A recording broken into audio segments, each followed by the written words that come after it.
The story began with the end of the world. Cities once bright with life were now buried beneath ash and silence. Corpses littered the land. Nothing remained, except one. A single survivor stood amidst the wreckage, covered in blood, staring at the corpse of the creature that destroyed everything. The heavenly demon. That lone man, Awakener Lee Shin-yuk, had managed to kill him, and yet, standing over the body, tears filled his eyes. He cursed aloud. Why the fuck did everyone have to die just so he could be the one left alive? As if the universe cared, a blinding light broke through the darkness. From it emerged a woman, skin like starlight, outfit like sin. Her name was Vega, the celestial of Lyra. A goddess wrapped in mystery, divine authority, and a disturbing amount of thigh. She congratulated him, claimed he had saved the world. Shin-yuk spat in fury. If this was saving the world, then it wasn't worth a damn. The heavenly demon had massacred everyone. There was no world left to save. And dear listener, if you're wondering how the hell things got this fucked up, well, let's rewind. About 10 years earlier, gates had started appearing around the world. Ruptures that connected Earth to other realms. From these gates, monsters poured out like roaches from a cracked sewer. Panic followed. Societies crumbled. Half the world was nearly lost. That was when the Celestials descended. Each one bore the mark of a constellation, and could bestow their stigma upon chosen humans, giving them supernatural power. Those humans became awakeners, elite soldiers with cosmic firepower. Earth began to push back. But just when humanity started to crawl toward salvation, he showed up, the bastard who broke the world, the sky's devil. His real name was Guan Ojin, and he had started as just another awakener. But unlike the rest, he had something special. A skill called Black Heaven, a freakish ability that let him steal the stigmas of others, even from the Celestials themselves. It didn't take long for him to become unstoppable. 10,000 awakeners joined forces. The Celestials, despite centuries of petty squabbles, united. But the heavenly demon annihilated all of them, apostles, warriors, gods, crushed like ants. That was the end. Back in the present, Shin-yuk was still trembling with rage. Vega insisted that the heavenly demon was dead now, thanks to him, and that, under the pledge of Star, she could grant him a single wish. He didn't hesitate. He wanted to go back, to the past. Regression. Vega's face hardened. She demanded to know if he truly meant it, if he seriously wanted to relive that nightmare and risk making it even worse. Shin-yuk didn't blink. He said he would change everything. And Vega agreed. She would send him back. But before that, Shin-yuk added something else. Not a wish, but a demand. He wanted her stigma of Lyra. Vega snapped. She reminded him that no human could withstand her stigma. Not even the fucking heavenly demon could absorb it. But Shin-yuk pushed back. He said returning to the past without power was pointless. He needed that edge. After a heavy silence, Vega relented. She said that if he bore her stigma, her past self would recognize him, even if her memories had reset. If he could survive, she might even accept him as her apostle. Shin-yuk was stunned. This was more than a second chance. This was a goddamn cheat code. He claimed he was ready. He knew where the heavenly demon had first awakened. All he had to do was find him and kill him before the monster rose. Vega lifted her hand. Wheels of time spun behind her, radiant and cold. She declared that she would now activate the pledge and warned the heaven-defying Star to be careful. Shin-yuk, full of resolve, muttered to himself that everything he lost, everyone he failed to protect, he'd take it all back. The world folded. Inside the void path, the system announced that the stigma of Lyra had been granted to Awakener Lee Shin-yuk.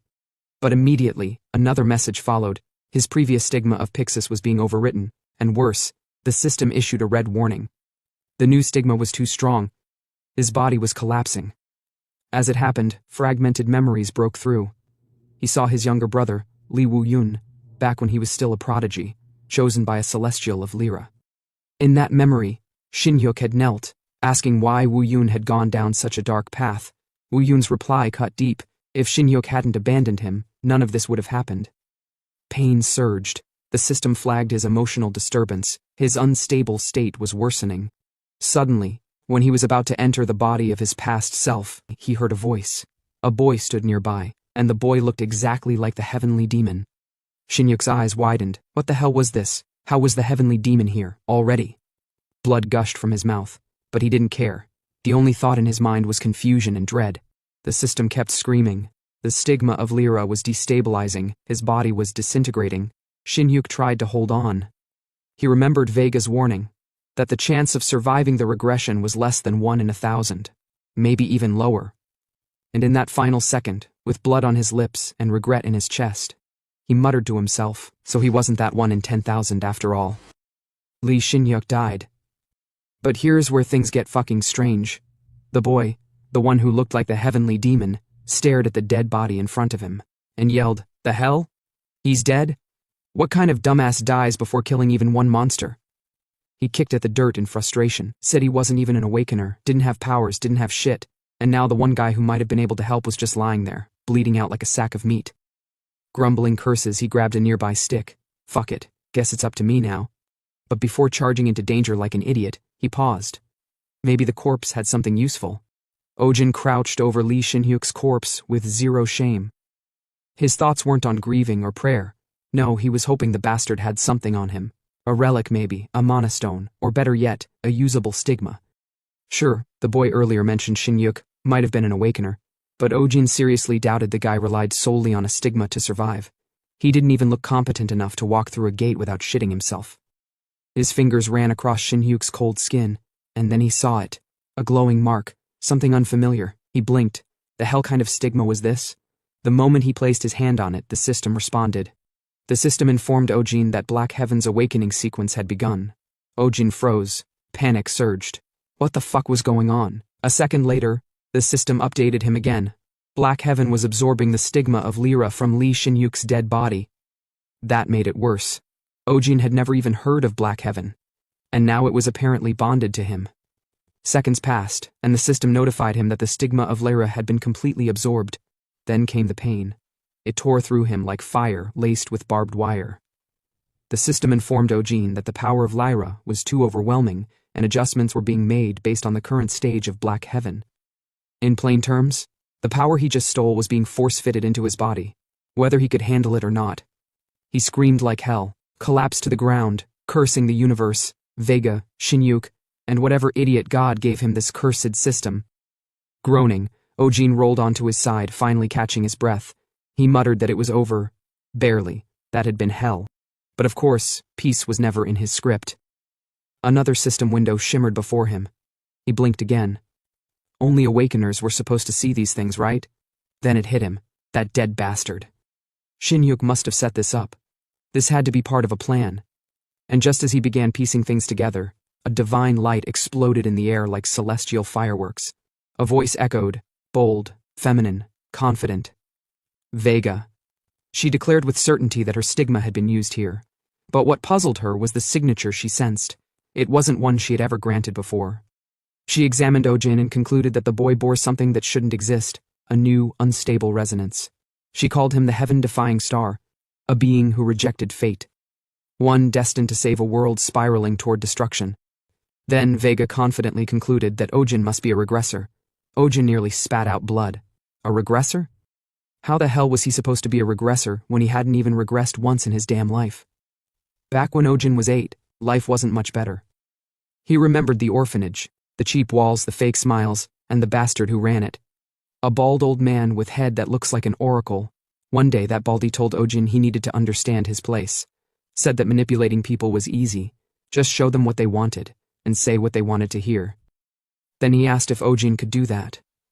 Ojin had grinned, the smug kind. Then he raised his hand and gave the guy the middle finger, so the man smacked him, hard.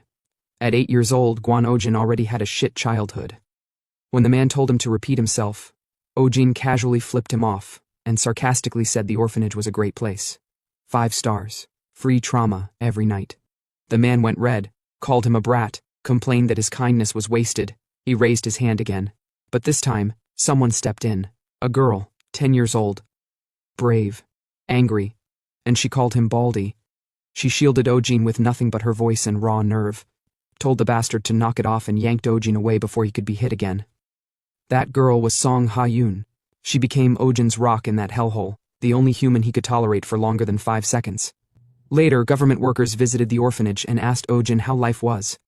He smiled like a politician and lied through his teeth. Said the director was a saint who gave them meat every meal. Reality? The director beat them just hard enough to avoid leaving bruises. Ojin made a decision that day. He wouldn't die a dog's death in a piss-soaked corner of a fake orphanage. And then, the gates opened. Portals, monsters, death. The world turned to shit overnight. But celestial beings arrived, entities shaped like stars and divinity. They granted their powers, called stigmas, to a chosen few. These became the Awakeners. From then on, the world split into two kinds of people, those with power and those who got trampled under it. Years passed. Ojin didn't just adapt. He thrived, a parasite, a professional scammer. He drained Awakener parties like a bloodsucker, pretending to help while secretly pocketing their loot. One day, he found a new target, young, naive, breathing too confidently for someone that green. Lee Shin-hyuk. Ojin introduced himself as Guanjin-o, an apostle of Aquarius, one of the 12 zodiacs. He reassured Shin-hyuk not to be impressed. He was just a 1-star after all. Humble stuff. In reality, Ojin wasn't awakened, but he'd faked it so many times he could probably teach a course on it.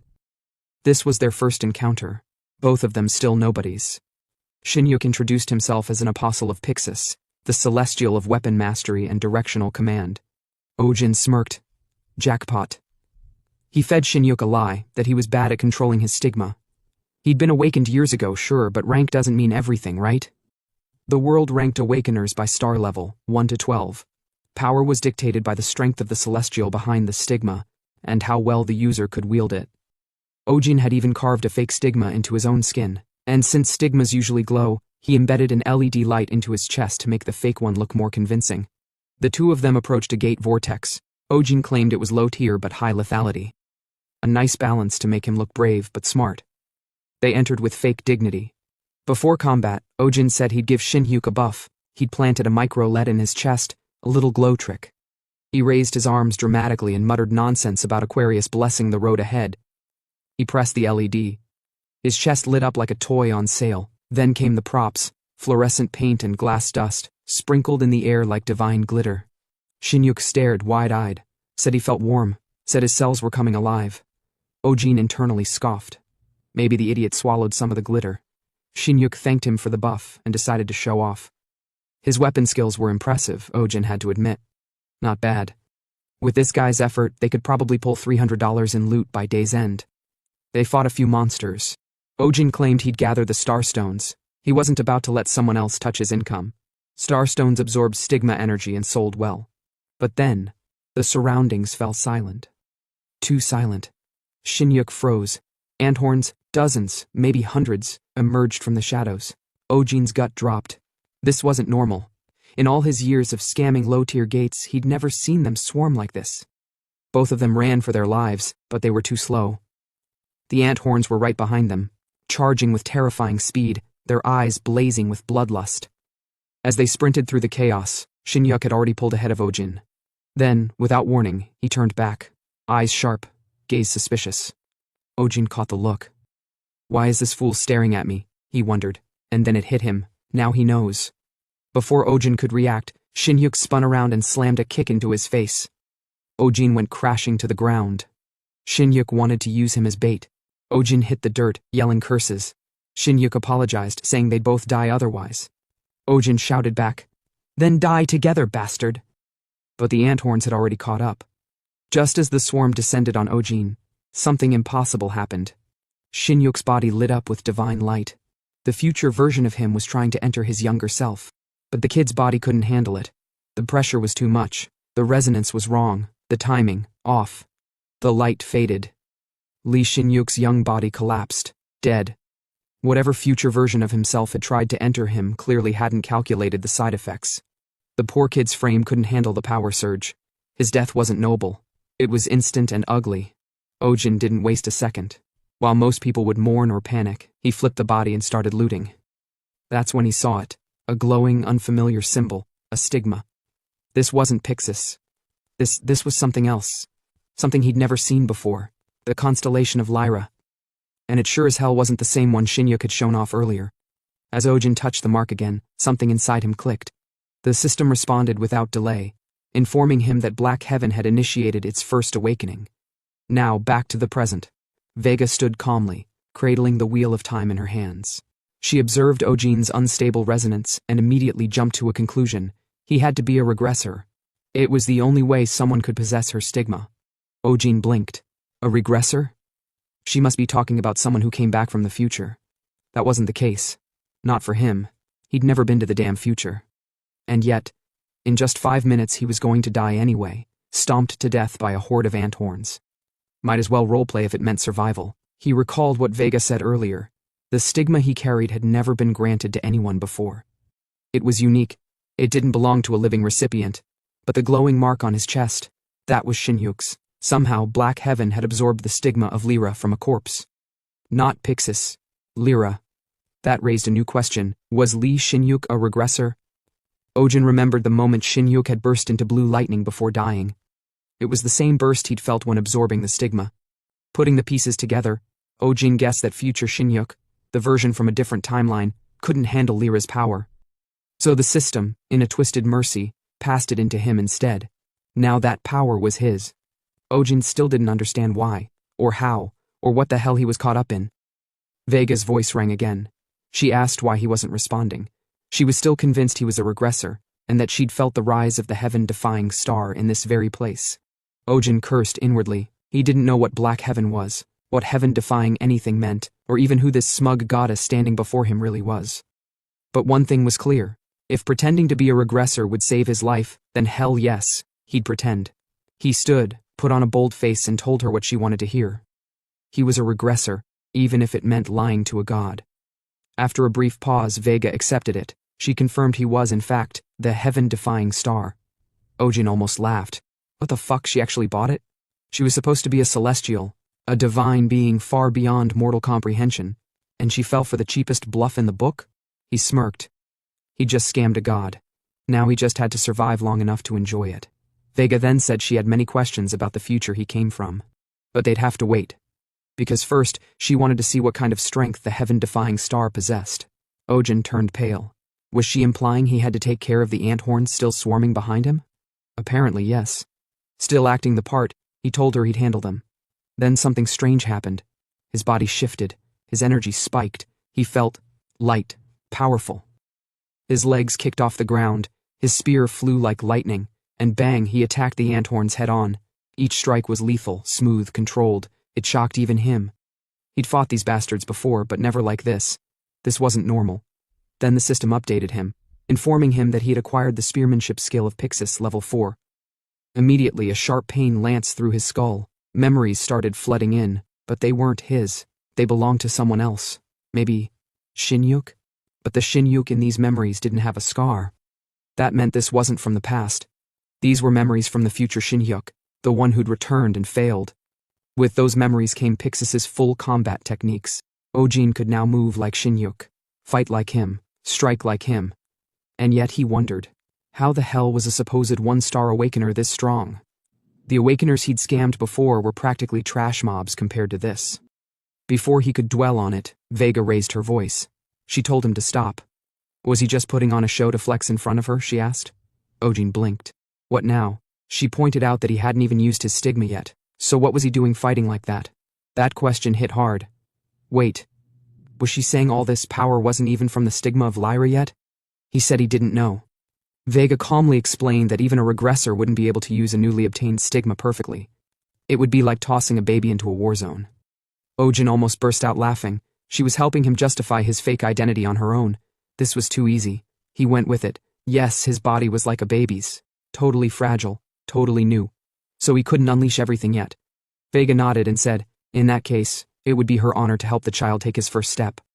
She lifted her arms with celestial grace. The system informed Ojin that Vega had granted him a star's blessing, temporarily boosting the proficiency of the stigma of Lyra. But Ojin was more concerned about something else. That name, Vega. It sounded familiar. Before he could finish the thought, lightning burst out of him. The power Vega poured into him was massive. He screamed, this time out of sheer pain. A warning would have been nice, damn it. The system told him blue lightning, level 1, had activated. With a single sweep of his hand, Ojin vaporized the ant horns. Gone. Just like that. He stared at his own hand. This wasn't what a 1-star could do. Hell, even a 3-star awakener would struggle to wipe out a swarm like that. Just what kind of monster was the stigma of Lyra? Then the final piece fell into place. He recalled the system saying Vega had granted him power, but he hadn't known her name until now. He tried again. Vega, she answered. Ojin froze. Sweat pooled on his back. She really was the Vega, A celestial among celestials. A being so powerful that even the 12 zodiac celestials wouldn't dare look her in the eye. There were 3 celestials who stood above all: Polaris, Deneb, and Vega. The Apex League, and he had just lied to one of them.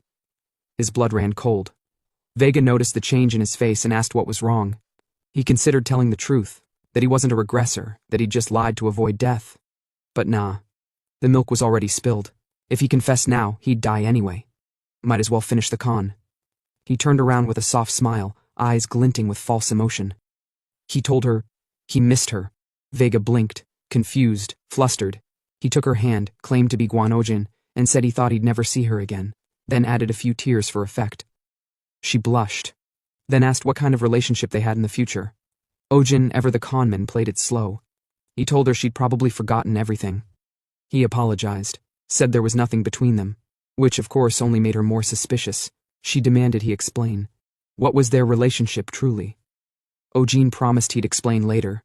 He planned to stall until she filled in the blanks for him. But then, Vega grew serious. She asked him something else, something darker. Did she die in the future? She said she had always sensed it, that she, the gates, and the celestials would all be devoured by the darkness of Black Heaven. Ojin froze. That name again, Black Heaven. Vega continued, saying that if they didn't kill the owner of Black Heaven, the world would be destroyed. Ojin suddenly recalled the system's words, that he had obtained the skill Black Heaven. His smile dropped. A terrible question crawled into his mind. Did this mean he was the one destined to destroy the world?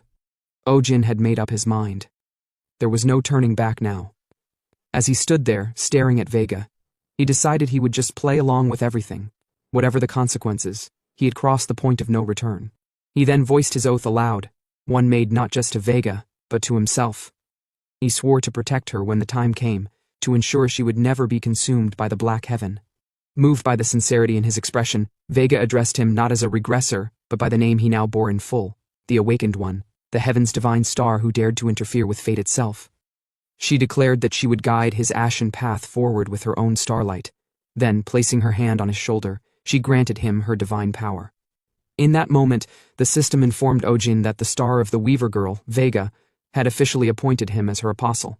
And alongside that declaration came a second notice. Black Heaven had absorbed the stigma's mana, and as a result, the prerequisite for Black Heaven's second awakening had now been fulfilled. Ojin stared ahead, stunned by the sheer gravity of what had just occurred. He had become Vega's apostle.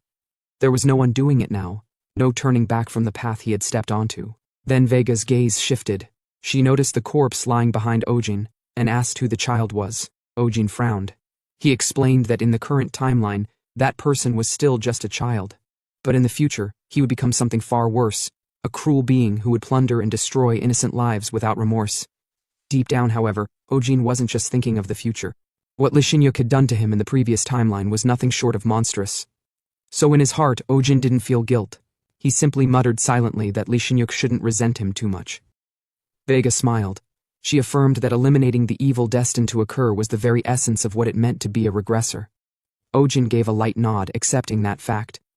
This was a privilege that only regressors could wield, changing the outcome before it ever arrived. Then Vega mentioned one final task. There was someone Ojin would have to kill. Someone he must be wary of. But before she could finish, her form began to fracture. Her celestial body cracked like delicate glass, fragments shimmering as she started to fade. She expressed her regret.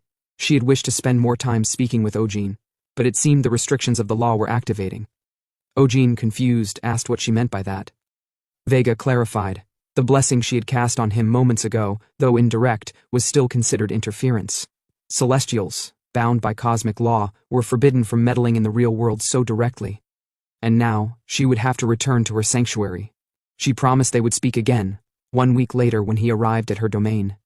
With that, Vega disappeared. Silence returned. Ojin sat down hard, collapsing with a heavy sigh. Everything, from fighting slimes to confronting Lee Shin-yuk's corpse, and now being chosen by a celestial, had happened in rapid succession.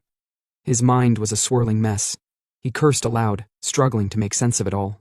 Still, when he looked at the situation objectively, it wasn't entirely bad. He had obtained the stigma of one of the celestials of the North Star. That alone changed his entire fate. Turning toward Lee Shin-yuk's corpse, he muttered a rare moment of acknowledgement. Thanks to this man, Or rather, this regressor. Everything in his life had taken a different path. So, begrudgingly, Ojin offered a final remark under his breath. "Thanks, I guess, Mr. Regressor." Night had already fallen by the time Ojin headed home. Tired, sore, and still emotionally recovering from almost being dismembered by ant horns and lying to a god, the guy decided to treat himself. He took a quick detour and stopped by a local joint called Whack Donuts. The name was a lie. They sold burgers. Ojin ordered 2 Big Macs. The cashier rang it up, $15.80. Painful but manageable. After the purchase, he stepped outside, muttering to himself that these hamburgers were way too damn expensive. But hey, it is what it is. A scammer's gotta eat. He climbed the stairs to his apartment, plastic bag in one hand and exhaustion in the other. When he reached his door, he opened it and stepped in, casually announced that he was home. From across the dim apartment, a soft voice greeted him. "Unha." She asked how his day went and noted that he came home late. Unha was blind, not just physically. She had lost her mind once too, a long time ago. She wasn't always like this. She used to be an awakener, fierce, independent, protective. But that was before her fall, before she lost her leg, her sight, and part of her sanity. Now she lived quietly. Still sharp, though dulled by years of damage. She sensed people through sound and presence alone. Back when they were kids, she had been Ojin's only pillar of support in the hellish orphanage. She had defended him, carried him, believed in him when no one else did. Now their roles had flipped. Ojin took care of her. And while their bond remained strong, sharing an apartment with a grown woman wasn't exactly simple. The tension was constant, the situation was awkward, but necessary. As they sat together, Unha took a bite of the burger. She frowned, asked what it was she was eating. Ojin, confused, wondered if she didn't like it. But then she smiled, wide and genuine, and said it was delicious. Ojin shrugged. Probably because this time, he didn't microwave some sad frozen patty, he bought the real thing. Hearing that, Unha flipped out. She yelled at him, demanding to know what the hell had gotten into him. Buying fresh burgers? Had he been hit in the head by a monster? Ojin explained that he had made some money recently. Unha muttered that she already knew that much, but still this wasn't like him. He never bought burgers before just because he had cash. Something was off. Ojin thought about telling her the truth, but he couldn't, not yet. He told himself inwardly, just a bit more. He wanted to save up. There was something important he needed to buy. As she took another bite, Unha suddenly paused. She asked why he was staring at her. Ojin pointed out she had some sauce on her face. Unha pouted, slightly embarrassed. Classic lady behavior. She asked him to show her where exactly, but obviously she couldn't see. And Ojin, being Ojin, decided to tease her instead. She sighed, told him to stop mocking her and just help her wipe it off. He told her not to bother. She was already ugly, sauce or not didn't make a difference. She threatened to stab him. He chuckled and told her from now on, he'd only buy Big Mac combos, never frozen burgers again. On his way home earlier, he had already started second-guessing the whole evening.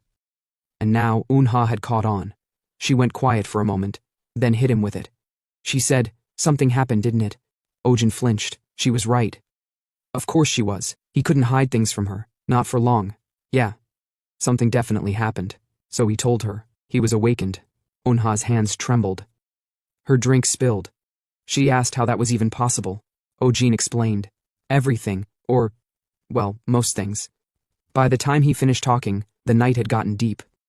He stepped out onto the apartment's swing chair to clear his head. He let out a deep sigh. Finally, a moment of silence. He thought back on her reaction. It made sense. Of course she was shocked. Out of nowhere, he was suddenly an awakener. Back inside, she had been yelling, demanding answers, asking who his celestial was. Which apostle he served. How it all even made sense. Now, sitting under the stars, Ojin asked himself a more dangerous question. How the fuck was he supposed to tell her he lied to a goddess? He leaned back. No answers came. He opened his system interface, decided it was time to go through everything, one step at a time. The system complied, listing messages he had ignored earlier. There, buried among the logs, was the skill called Black Heaven. This was the force that had devoured Lee Shinhyuk's stigma of Lyra. This wasn't part of Shinhyuk's regression. This wasn't tied to Pixis. This was something different. This was something darker. Black Heaven had chosen him. Black Heaven. The unknown force that devoured Lee Shinhyuk's stigma of Lyra. Ojin sat on the swing staring up at the sky like it owed him rent. This power, it wasn't part of Shinhyuk's regression. No way. This thing was his. Always had been. He recalled Vega's words. the one who bears black heaven, will destroy the world. Which meant that at some point, somewhere down the line, he would become the villain. A world-ending bastard. That was a hell of a future.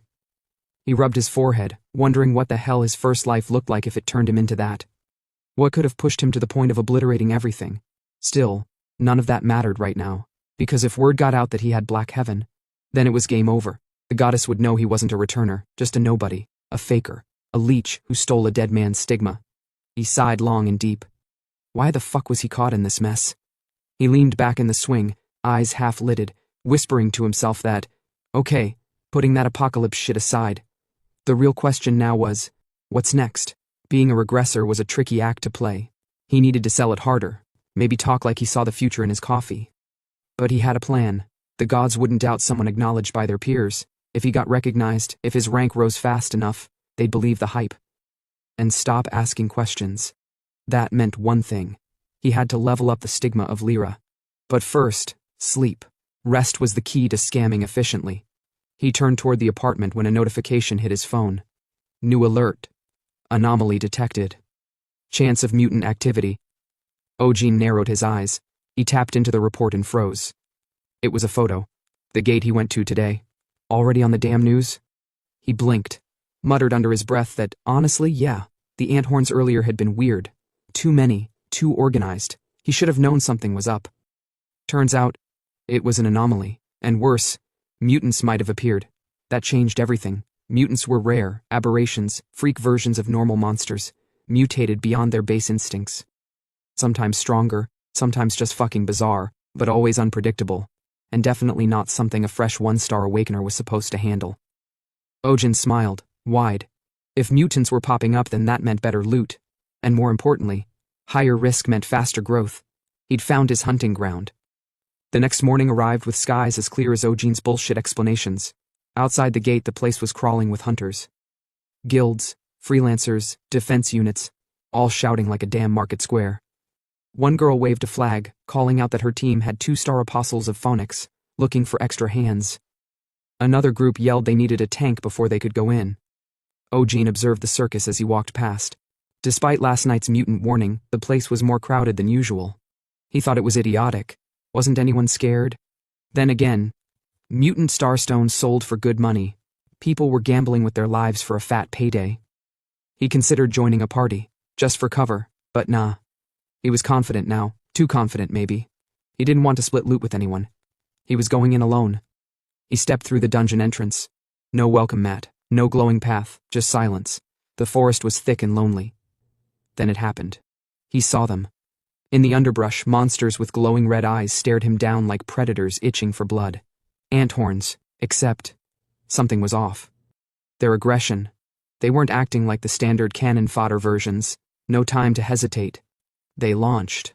Ojin moved, one leapt for his throat. He ducked and smashed it with his spear, right between its antennae. A clean hit. Skull cracked like a melon. Another lunged from above. Ojin twisted, jammed the spear upward, and rammed it through the monster's stomach, slamming it into the earth.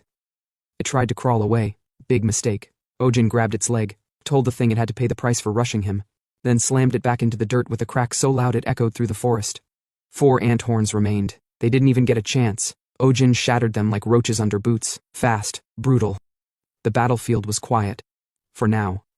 4 anthorns had just been sent flying like ragdolls, probably halfway to Yama's underworld waiting room. Ojin stood tall. He couldn't help but grin. His physical stats weren't just above average, they were on another fucking level. He knew it. The weight of a standard anthorn was about 80 kilograms. Most newbies would buckle under one. He flung them around like stuffed toys. He bent down to survey the mess and muttered that the cleanup was done. Now it was payday time. He began collecting the starstones from the anthorn corpses. One of them caught his eye. A faint glow, saturated with mana, looked valuable. He picked it up and estimated the price, probably around $8,000. No wonder people sold their souls to be awakeners.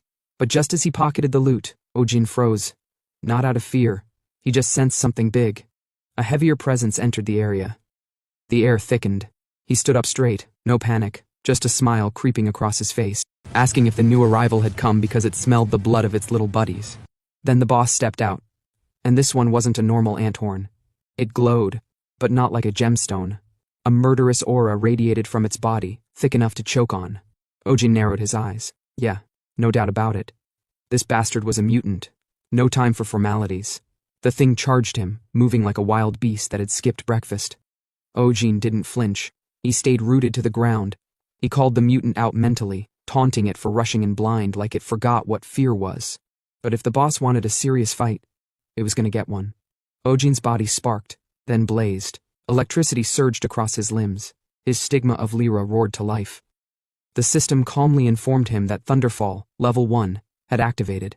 Without hesitation, Ojin gripped his spear, now crackling with concentrated lightning, and hurled it with all the force of divine punishment. The bolt tore through the mutant boss like a drill, left a gaping hole in its chest so wide it looked like someone tried to dig a well straight through it. Dead. In an instant. Ojin stood there, stunned. Even he wasn't expecting that much power. Killing a mutant, in one blow? That wasn't just impressive. That was terrifying. Behind the boss, the 4 remaining ant horns, its underlings, paused. Then, like smart little cowards, they turned and ran for their lives. Apparently, Ojin was more terrifying than their mutant alpha. But he wasn't happy. He yelled after them, demanding they cough up their starstones before fleeing, those thieving little bastards. And then, his body shook. No, not from pain, from resonance. The system informed him that his stigma of Lyra had been promoted to 2 stars. On his chest, a new symbol etched itself into his skin, glowing like a brand from the gods themselves. Ojin stared at the light. So it happened after all. He had expected the promotion. The stigma was already overflowing with mana. But leveling up this fast, within a single day, that was insane. He could feel the new power crawling under his skin. He bent down beside the mutant's body, whispering to himself that this was nice, very nice. He reached out to gather the rest of the starstones. And then, someone approached. A voice called out. A man asked him casually, "Did he just kill a mutant?" Ojin turned slowly. 2 guys stood a few meters away, both dressed in hunter gear. They looked like they'd just walked out of a recruitment poster. One of them nodded, impressed, said that even if it was just an ant horn, mutants weren't something a solo hunter should be able to handle easily. He complimented Ojin, called him skilled. Said his movements were sharp. Then the other one introduced them both. They were 3-star apostles from the guild known as Hunting Dogs. The second guy introduced himself as Hane. But then, the tone changed. Something about the air around them felt off. Ojin stared at the 2 guys and said inwardly that with those kind of faces, it would be a crime for both of them not to be robbers. And when they finally accused Ojin of stealing their kills, he knew he'd guessed right. These weren't some friendly rankers on patrol. They were thieves. Robbers. But that was fine, because if they were robbers, then Ojin was the goddamn king of robbers. He'd been stealing since before he could spell his own name. These guys were amateurs. Without hesitation, he dropped to his knees with a pitiful expression and began groveling. He apologized for stealing their spoils, said he didn't know they were chasing those ant horns, said he'd give them everything he earned, the starstones, the loot, all of it. The 2 men blinked, confused. Why the hell was this guy surrendering so quickly? The first one chuckled, calling Ojin a respectful and understanding guy. Told him to go ahead and hand it over. Ojin stood up, nodded sheepishly, then stabbed the first guy straight in the chest. Blood erupted. The man gasped, eyes wide as lightning crackled from Ojin's palm. Ojin stared him dead in the eye and told him he wasn't handing over shit. In fact, he said, it would be them giving tribute to their dead mothers in the afterlife. The guy collapsed, choking on his blood, before his body hit the forest floor with a soft thud. His partner screamed in rage, said they'd been tricked by a lunatic. He lunged forward, using a skill called Swanabatu, trying to cut Ojin down. Ojin parried the strike mid-swing, casually. The man recoiled in shock, asked how the hell Ojin was this fast. Was he hiding his real strength the whole time? Ojin smirked and told him to stop talking nonsense. It wasn't that Ojin was hiding his strength. They were just weak. And with that, Ojin unleashed the lightning of Lyra. The surge exploded out, slamming straight into the man's chest and roasting him alive. He collapsed, smoke trailing from his mouth, his charred body twitching once before going still. Finally, silence. Ojin sighed, then whispered to himself, "Loot time." Black heaven feeds again. He crouched next to the corpses. Both dead thieves had glowing stigma marks still visible on their chests. The mana hadn't dispersed yet. Ojin tapped his chin. Come to think of it, wasn't Black Heaven supposed to grow stronger by absorbing stigmas?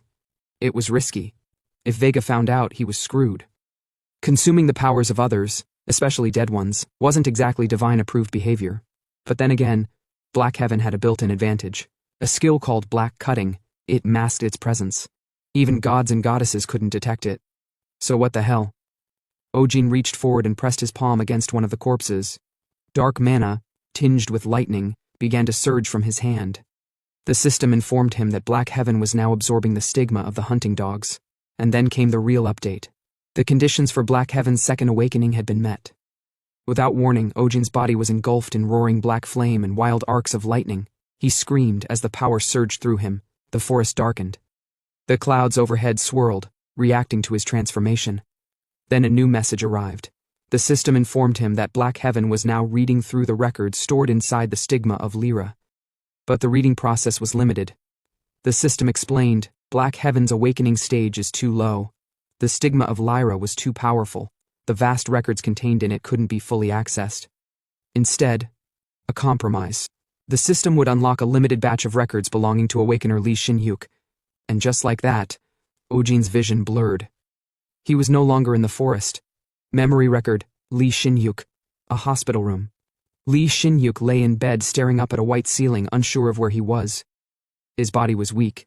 His thoughts scattered. Besides him stood Woon-hyuk, his younger brother. Lee Shin-hyuk asked how long has it been since he fainted, and Woon-hyuk replied that it has been 2 weeks. He wasn't smiling. He wasn't relieved. He was pissed. He asked why Shin-hyuk had gone into a gate alone again. Shin-hyuk weakly replied that he thought it was safe. It had only been rated 1 star. Woon-hyuk didn't buy it. The room fell silent, until a knock interrupted them. A woman entered, clean uniform, folder in hand. She addressed Woon-hyuk as guildmaster, then asked if he had a moment. Woon-hyuk nodded, slightly annoyed, asked what it was about. The woman explained that a new gate had appeared on the 15th day. Someone named Shang Yoon had entered it and retrieved a star relic. Woon-hyuk raised an eyebrow. Said, "So Shang Yoon actually found something?" The woman confirmed it, but added one more thing. Something about the entire event didn't sit right. And just like that, the memory flickered. The vision blurred. Lee Shin-hyuk's memory began to fade like mist. The fragment had been short, just a sliver. And now that the Black Heaven had processed all it could for now, the feed shut off. Ojin jolted awake, gasping for breath. Sweat rolled down his face, his head throbbed, his thoughts were scrambled. Shin-hyuk's memories had poured into his brain like a cracked USB dumping files. Of course this would happen. When you steal a man's stigma, you inherit his past. And it wasn't just memories. The system chimed in to inform him that part of Awakener Lee Shin-hyuk's memory had been successfully inherited. The spearmanship of Pixis, previously level 4, had now advanced to level 5. And more strangely, a new skill had been acquired. Lame excuse, level 2. Ojin blinked. What the hell kind of skill was lame excuse? He chuckled dryly. Well, he was a scammer after all. Maybe the system was finally being honest about who he was. Still, the memories gave him more than pain. He now knew something important. From Shin-hyuk's memory, he saw a gate set to appear in Mokdong on the 15th day. 8 days from now. And inside that gate, a star relic would be found. Not just any item. A star relic, concentrated celestial power. The kind of thing that could boost your rank by 1 or even 2 stars. Ojin grinned. This wasn't just valuable, this was jackpot-level prophecy. Welcome to the tax office, where dreams die. The scene cut. Now, Ojin was standing at the counter of the local exchange center. He'd hauled in his starstones and waited while they processed the transaction. The cashier finally looked up. At current rates, she told him, the center would purchase his loot for a total of $1,440. After tax deduction, sent $1,152. Ojin nearly choked. He yelled, loudly, about the bullshit 18% tax on his starstones. This wasn't a fee. This was legalized robbery. The cashier flinched, asked if he was okay. Ojin waved it off, muttering that he was talking to himself, loudly and with rage. Fine, whatever, he had no choice. He took a deep breath and moved to the waiting area to finish the process. Then the automated voice called out, "Number 57, please proceed to the desk." He got up and walked over. The same cashier looked at him with curious eyes and asked a routine question. Which celestial goddess was he affiliated with? Ojin replied flatly, Lyra. There was a pause, then it hit her. The cashier's jaw dropped. She asked him to repeat it. Ojin did, slowly. Spelled it out, Lyra, and told her to hurry it up. He didn't have time for dramatics. But the girl was frozen. Her mind was scrambling. She stammered that this wasn't something she could handle. This was above her pay grade. She asked Ojin to follow her. He smirked inside. As expected, just dropping the North Star's name was already making waves. He debated hiding his power from now on. All this noise, all these eyes, it was a hassle. But then again, fame meant authority, and authority kept questions away. So he followed her through a side door. They arrived at a VIP room, marked for very important personnel. She politely gestured for him to enter and wait while she got her boss. Ojin walked in, and there he saw a man sitting with his legs crossed over a lounge table, white hair, yellow eyes, expensive clothes, and an attitude so thick it had its own gravitational pull. The man didn't say hello. Instead, he sneered, asked Ojin who the hell he thought he was, glaring like that. Told him to lower his eyes immediately. Ojin didn't even flinch, no fear, no irritation, just that dry, dead-eyed look he reserved for idiots. Inside, though, his brain was cursing up a storm. Who the fuck was this albino punk? Where did they dig him up? And what kind of rich asshole scolds someone before the handshake? But fine, whatever. Ojin wasn't here to start drama. He ignored the guy entirely, probably just another observer, here to watch the registration process. Then he noticed something, around the guy. The table was stacked with expensive snacks. Imported stuff. Even actual Pringles, the real deal, not the bootleg ones. And in the center, a rare dessert, yogurt from Yugut, a delicacy even Ojin had never tasted. He blinked. Okay, so maybe the albino was loaded. Still didn't mean he had to act like a prick. Ojin narrowed his eyes again, this time at the yogurt, not the man. That snack spread, that was worth more than his entire last dungeon run. And suddenly, Ojin scanned the table. That wasn't just any snack, it was Yugut, the kind of expensive dessert reserved for nobles, S-class celebrities, or awakeners who could buy entire buildings for fun. His mouth watered immediately. He knew this wasn't for him. But when had that ever stopped him before?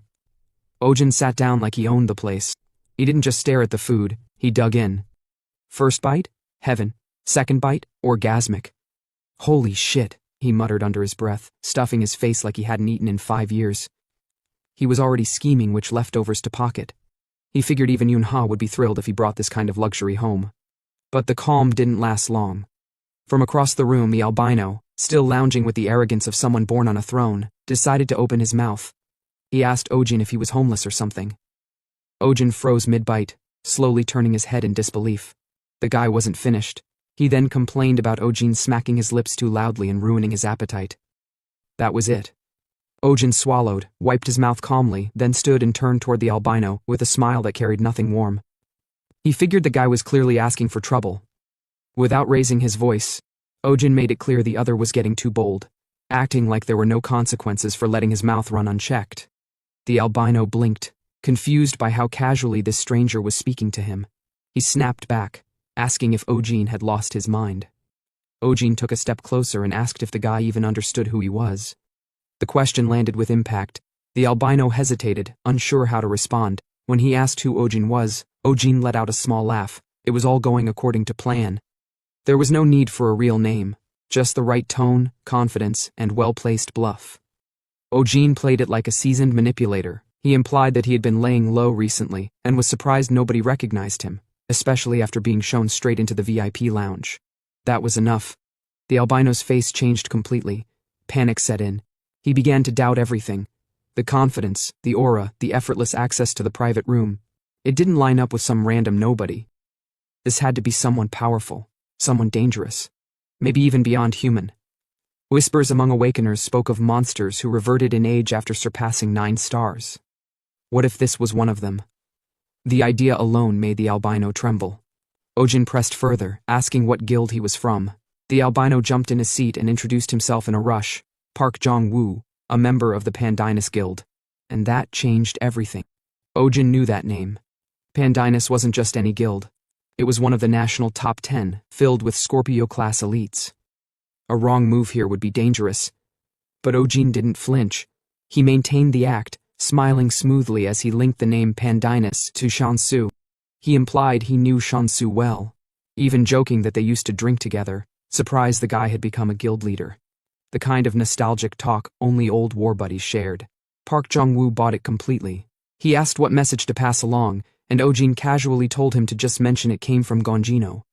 That was enough to send Jong-woo into full panic mode. The albino dropped to his knees, apologizing profusely for the insult. He called Ojin master and begged for forgiveness. Ojin brushed it off like it was nothing. He told him mistakes happen and advised him to keep a lid on his mouth next time. But Jong-woo wasn't done. He insisted on making it up to him. Ojin, now fully relaxed in the plush chair, leaned back, radiating the quiet authority of someone used to being respected. He told Jong-woo that if he really insisted, there was something he could do. A few minutes passed. The albino guy returned, carrying a bulging sack stuffed with chips, chocolates, and practically everything that had been in the fridge. He dropped the bag onto the floor and stated plainly that he'd brought every last item. Ojin offered a simple nod of approval. The haul was absurd. It was exactly the kind of thing that would leave Eunha completely speechless, not that she could actually see it. And that somehow made it even funnier. As the albino adjusted his jacket, he suddenly excused himself. He claimed he didn't feel well, and that he'd be resting instead of continuing with the registration exam. Without waiting for further discussion, he bowed and quietly left the room. The door clicked shut. Ojin let out a small breath, glad to be alone again. One clown off the stage. He pulled out the guy's wallet. At some point earlier he'd swiped it, under the pretense of being some fisher of Korean awakeners who had no use for such trivial human items. Inside the wallet was a solid stack of bills. Ojin smirked. After everything he'd scammed in his life, robbing a rich brat like this barely scratched the surface. But tucked deeper inside was something else, a star stone. And not just any star stone, it was a mutant. Ojin's expression shifted. That kind of drop was ridiculously rare. Mutant-class monsters barely appeared, and the odds of obtaining one of their star stones were microscopic. Why did someone like Jong-woo have one? Ojin pocketed it. That would be an investigation for another day, but he didn't get much time to think. The door creaked again. This time it was a large man, tall, broad, and radiating power from every movement. He introduced himself as Han Junmin, team leader of the Special Disaster and Security Management Association's Disaster Response HQ. The man extended his hand, firm and confident. He wanted to confirm, was this really Awakener Guan Ojin, the one claiming to hold Lyra's stigma? Ojin shook his hand and confirmed his identity. Up close, Junmin's build was immense. There was no mistaking it. This guy wasn't some paper pusher. He was the real deal. Ojin asked about his constellation. The answer was Taros, a 6-star Awakener. One of the 12 zodiacs. That explained the pressure radiating from him. Junmin narrowed his gaze and asked whether Ojin truly bore the stigma of Lyra. It wasn't disbelief, just caution, and Ojin understood. He was the first Awakener to lay claim to a celestial as rare as Vega. Skepticism was inevitable. After a moment's thought, Ojin pulled down his collar to reveal the mark. Junmin studied it carefully. He looked convinced, but only halfway. Then came a formal request. If Ojin didn't mind, Junmin wanted to personally oversee his exam. Ojin blinked at the suggestion. A 6-star doing the work himself? Apparently so. They made their way to the sparring room. Junmin moved without hesitation, pulling on boxing gloves like it was a morning jog. Ojin asked if he could use his standard weapon instead of going barehanded. Junman welcomed it. Ojin narrowed his eyes. This was a rare opportunity. A 6-star Awakener. That was a massive leap above him. Even with Lyra's stigma, there was no guarantee he could even touch the man. But if there was ever a time to test the limits, this was it. Without another word, bang. Ojin launched forward. Lightning coursed through his limbs. The air cracked. His body shimmered with electricity, darker than before. Black lightning surged with a vengeance. Junman's smile vanished the moment he felt the pressure. That was no beginner's power. Not even close. He flinched slightly. There was no explanation for this. A rookie Awakener? Moving like that? Ojin darted in again. The second strike, Junman responded. One clean hook. A single devastating punch straight into Ojin's face. The impact sent him flying. His body slammed into the floor with a brutal thud. He rolled to the side, coughing and groaning. What kind of monster strength was this? Junman rushed over in concern, asking if Ojin was still conscious. But Ojin forced himself up. He wasn't done. He understood now. Junman wasn't someone who could be overwhelmed with reckless attacks. Simple stabbing wouldn't work. He'd need lightning and precision, speed and calculation. Spear in hand, Ojin charged again. Mid-air he twisted, feinting right. The spear glowed with electric force. Junman blocked it cleanly, using only the back of his glove. Exactly what Ojin needed. The man wasn't avoiding, he was parrying. That gave Ojin the angle to redirect force, to use that power against him. He twisted mid-air again, aiming for an opening. Then it happened, a sudden surge inside him, like his body tapped deeper into something primal. And the system responded. Lightning and thunder increased from level 1, level 2. Power burst out. Black lightning erupted with newfound strength, consuming the room in violent arcs. Ojin struck again. This time the impact wasn't minor. Junman was blasted off his feet, sliding across the ground in a heap. Junman let out a groan. This kid. He was evolving mid-fight. He pushed up from the ground, shocked. The bastard kept getting stronger. They rushed each other again, blows clashing, lightning dancing, fists slamming like gods at war. And then Junman forgot. This wasn't a battle to the death, this was just a sparring session. But his instincts took over. And with one final brutal hook, he punched Ojin in the face. The air twisted. Ojin spun through the air and hit the floor. He didn't move. Junman's eyes widened. He cursed and ran to him, calling for medics, mana potions, anything that could help. Time passed. Eventually Ojin stirred. A staff member gave him a mana potion.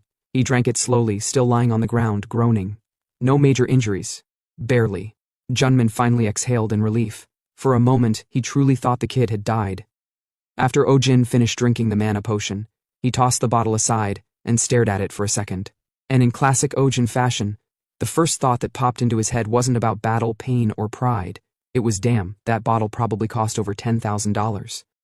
The man could get stabbed in the gut and still be doing mental math about potion resale value.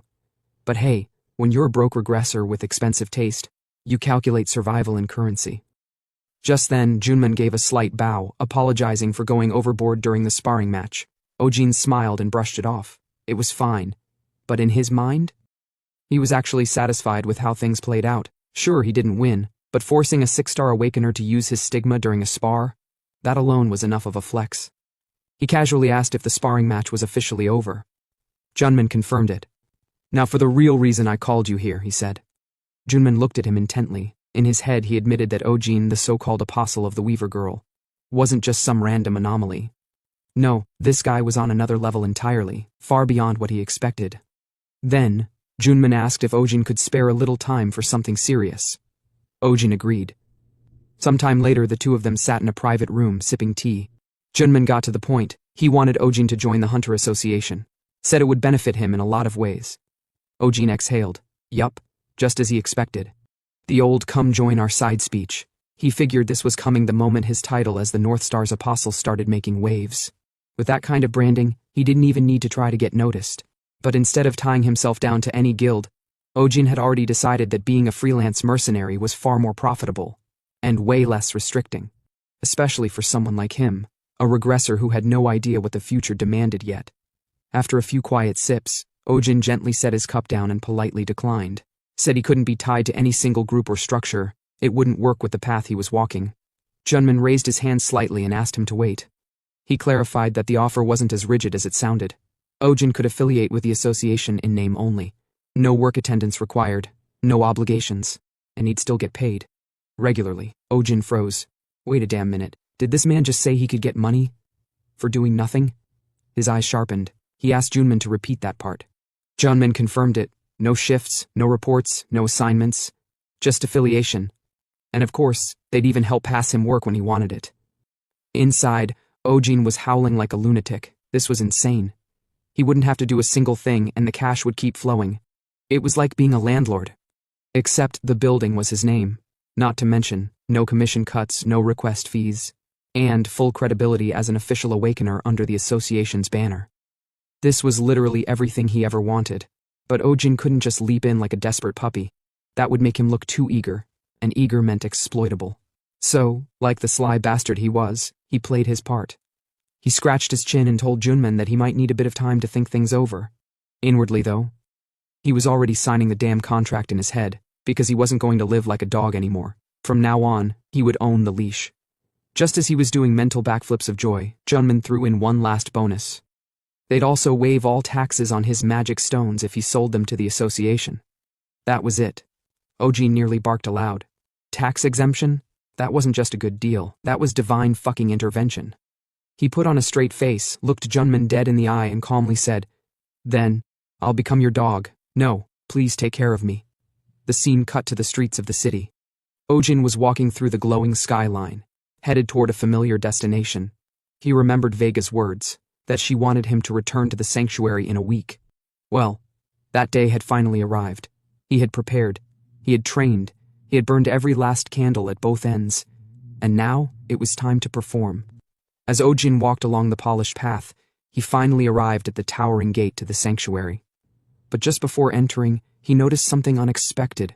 A crowd, dozens, no, hundreds, of non-awakeners were gathered in front of the sanctuary gate, bowing, murmuring, begging the stars for power. Their hands clasped tight in prayer, eyes squeezed shut in desperation. Ojin paused, staring blankly at the scene. He had heard rumors that people, especially those without powers, would come here to pray, hoping the Celestials would bless them with a stigma. And looking at this, yeah, it made sense.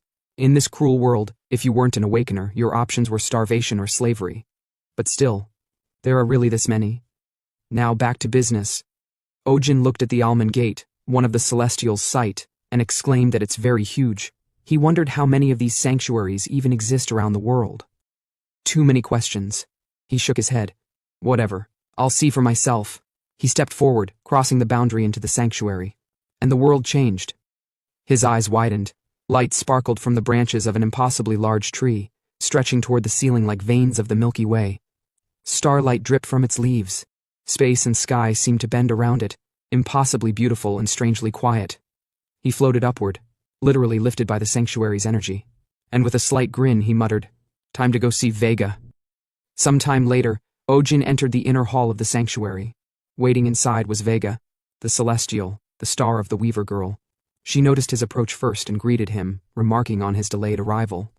Ojin, already prepared with a carefully constructed facade, stepped forward with a composed, affectionate expression. Everything from his words to his body language was rehearsed, fake memories, fake warmth, all strategically designed for maximum effect.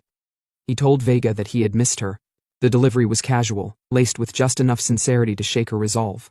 Vega blinked in surprise. Before she could respond, Ojin scratched his head and gave a sheepish smile, pretending the words had slipped out unintentionally.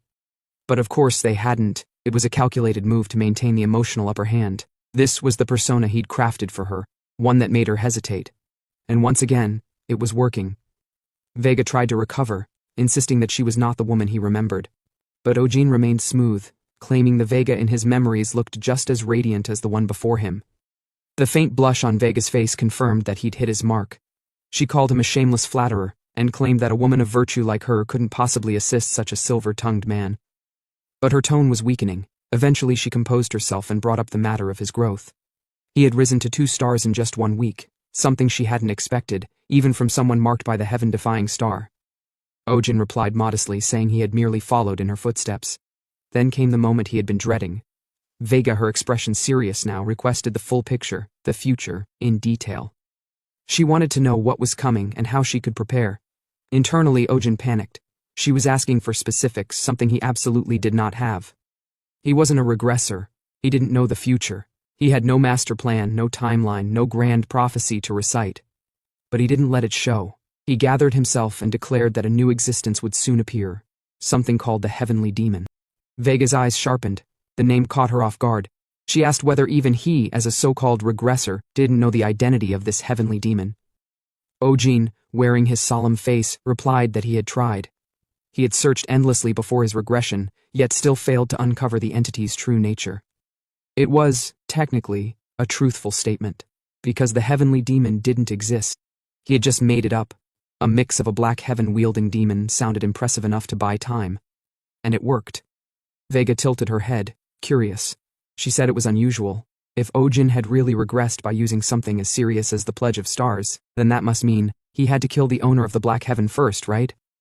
So why was he now saying that even after killing the man he didn't see his face? The moment those words dropped, Ojin nearly froze. It felt like a crack had just formed in the wall of his perfect story. Pledge of Stars? What the hell is that? He hadn't even heard that term before. He scrambled mentally, frantically trying to piece it together. But then a horrifying possibility hit him. If Vega said Li Xinyuk killed the owner of the Black Heaven, then that means, in the previous life, Li Xinyuk actually managed to kill him. Ojin blinked, barely holding his composure. Wait, no, focus. That wasn't the point right now. What mattered was that Vega might start getting suspicious. And if she did, this entire bluff would blow up in his face. So he pulled himself together and acted calm. With a serious, almost mournful face, he explained. The moment his spear pierced the heart of the Black Heaven's owner, the man turned into black dust and scattered into the wind. He said he was too focused on the heavenly demon at the time. By the time he realized what had happened, it was too late to see the man's face. Vega nodded slowly. I see. So that's what happened. Then she asked him something else. If he didn't know the heavenly demon's identity, did he at least have an idea where or when the man would appear? Ojin wanted to say, yeah, he's right in front of you. Surprise. But of course, that would be suicide. So instead, he shook his head and told her not yet. He'd have to wait until the heavenly demon made the first move. Vega asked softly, and when will that be? Ojin's eyes sharpened. According to his memories, 3 years from now, totally fake of course, but that timeline would give him enough room to grow, pretend to know things and do what a proper regressor was supposed to do. He told Vega he planned to use the time wisely, train, investigate, and prepare for the demon's arrival. Vega agreed. It sounded reasonable enough, but Ojin didn't want to linger on that subject too long. It was getting dangerously close to collapsing. So he quickly shifted the topic. He recalled something he had picked from Lee Shin-yuk's memories. There would be a gate opening in McDonk in 2 days, and inside that gate, a star relic was hidden. He casually mentioned this to Vega, saying he planned to go there when it opened. Now this was bait. He was certain Vega wouldn't question him anymore.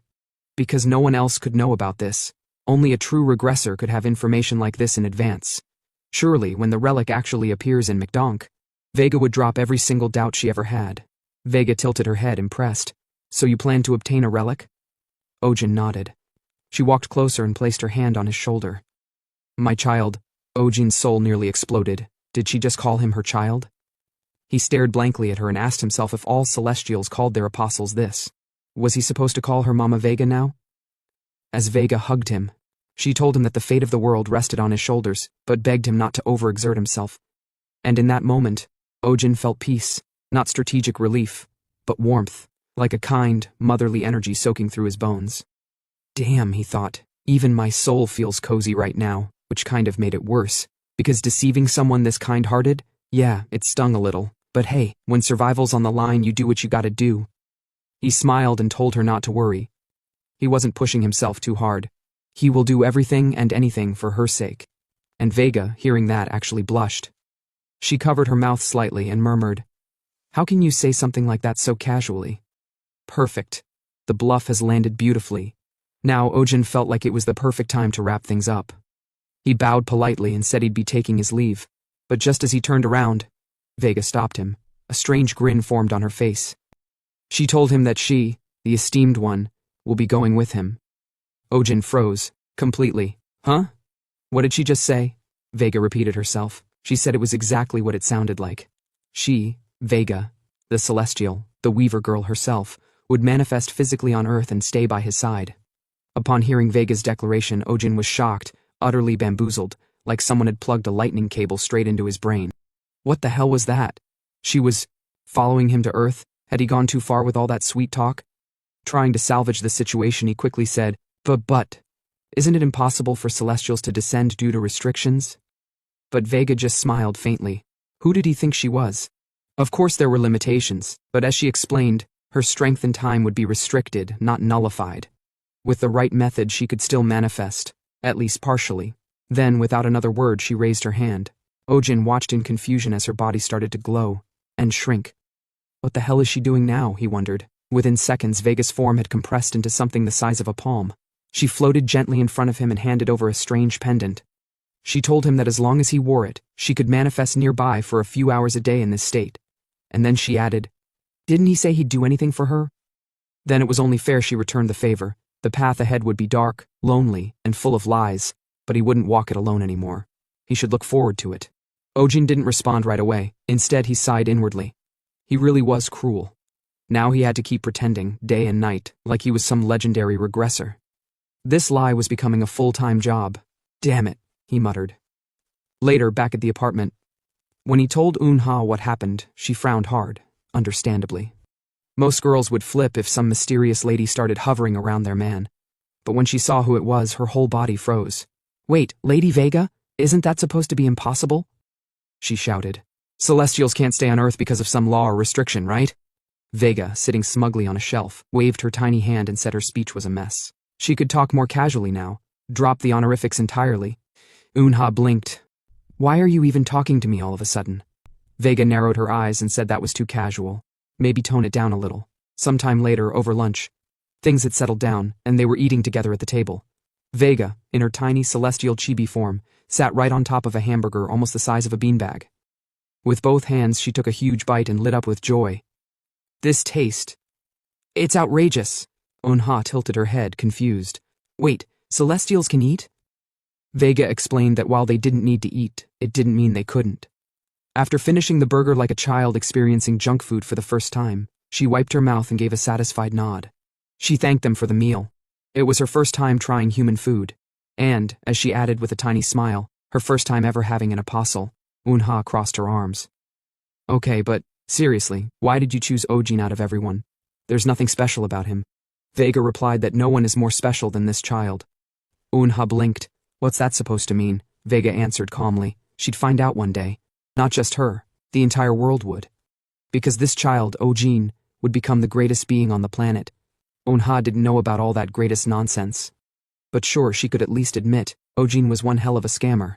Just then, Vega turned to her again and said softly, You're special too. Unha looked surprised, almost stunned. But Ojin wasn't. He had suspected it for a while now.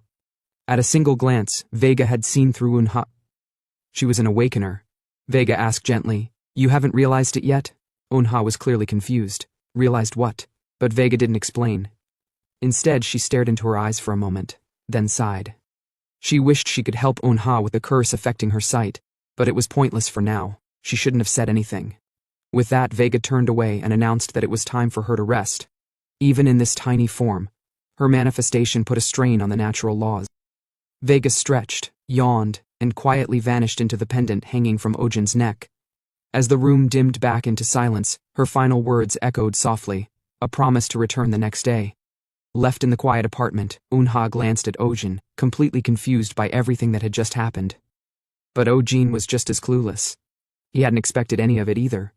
Yet, rather than pressing further, Unha tapped the spot beside her and told Ojin to come sit. She casually dropped her head onto his lap like it was a throne made just for her and grinned smugly, clearly enjoying the comfort. Ojin, of course, didn't share the sentiment. He frowned, muttering that she was heavier than expected. That earned him a death glare. To avoid getting smacked, Ojin quickly laughed it off, adding a backhanded compliment about her head feeling light, almost too light. Unamused, Unha shut her eyes again and said she felt worse now. Then, she fell asleep right there, leaving Ojin pinned in place. With a sigh, he gave up and whispered goodnight to her sleeping face. 2 days later, Ojin and Vega stood before the Mukdong gate. Using Li Xinyuk's memories, they had calculated the opening time precisely and waited over 30 hours. When the gate finally cracked open, they stepped inside. Vega floated calmly, unshaken by the surroundings. She found the space fascinating but not surprising. Her trust in Ojin ran deep, to the point that even a hidden gate didn't raise her brow. For Ojin, that mix of faith and anticlimax was oddly satisfying. He had hoped this moment would erase any doubts Vega had about him. But it turned out she had none to begin with. Now came the real challenge, clearing this dungeon alone. The monster's ranks were unknown and the risks high, but he wasn't empty-handed. While weighing his options, something sliced through the air, a tentacle. He dodged on instinct, and the moment he turned, there it was. A grotesque creature, dripping with slime, its shape nightmarish and amorphous. Vega floated in close, clearly disgusted by the thing's appearance. She asked if all dungeons had monsters this unpleasant. Ojin didn't answer. Instead, lightning surged through his fingertips. He attacked. The monster absorbed the blow, and swelled. Ojin's instincts screamed. The creature exploded. Black goo and flesh burst in all directions, covering the walls, and Ojin's jacket. He cursed under his breath as he wiped it off, annoyed by the familiar sensation of death-triggered detonations. But then it got worse. Vega spotted something strange. The remains of the creature, goo, shards, and limbs, were pulling themselves back together. Not only was it regenerating, but it was actively targeting Ojin. This wasn't just a fight, it was a trap. To avoid triggering more explosions at close range, Ojin switched tactics. He raised his spear, drew lightning again and let it fly. And blue lightning, level 1 activated, the air cracked with thunder. The creature was obliterated once more, and this time, it stayed down. Ojin grinned. He had just used a skill that typically required the blessed state, and he pulled it off cleanly. From the side, Vega was stunned. She had expected progress. But not like this. Blue lightning was no ordinary spell. It was a mid-tier skill from the stigma of Lyra. And while Ojin still had refinements to make, the fact that he could use it at all was remarkable. Vega smiled and confidently claimed she'd train him herself. Then she paused. Something didn't add up. She asked if he already knew all the other Lyra-based skills. Ojin shook his head and explained that many of his memories from before the regression were hazy, especially the ones related to the stigma. That troubled Vega. If Ojin truly regressed via the Pledge of Stars, there shouldn't be memory loss. Something was interfering. Sensing the tension, Ojin quickly made up a lie. He suggested that perhaps some cosmic interference, similar to the laws binding Celestials, was affecting his memory. But he reassured her that the most important memories remained intact. When Vega asked what those were, he replied with a soft smile, memories of her. Vega flushed red and spun around, flustered again, but the moment quickly passed as she grew serious. She said she felt a strange, uncomfortable energy nearby. She couldn't explain what it was, but she could sense it clearly. That's when something glowed beneath the slime. A starstone. But not an ordinary one. It was pitch black. Another mutant starstone. Ojin froze. This was too much. Mutants were supposed to be rare, yet now he had stumbled across multiple. Even Vega, a Celestial, admitted she had never seen a black starstone before. That meant these weren't just anomalies. They were completely unknown. Ojin knew what had to be done. They needed to go deeper. The deeper they went, the stranger the place became. Jagged rocks lined the cave's walls, and silence pressed in from every direction. Then Vega spoke again. She said it felt like they were going in circles. She wasn't wrong. Ojin didn't have a clue where he was headed, but that didn't mean he was out of options.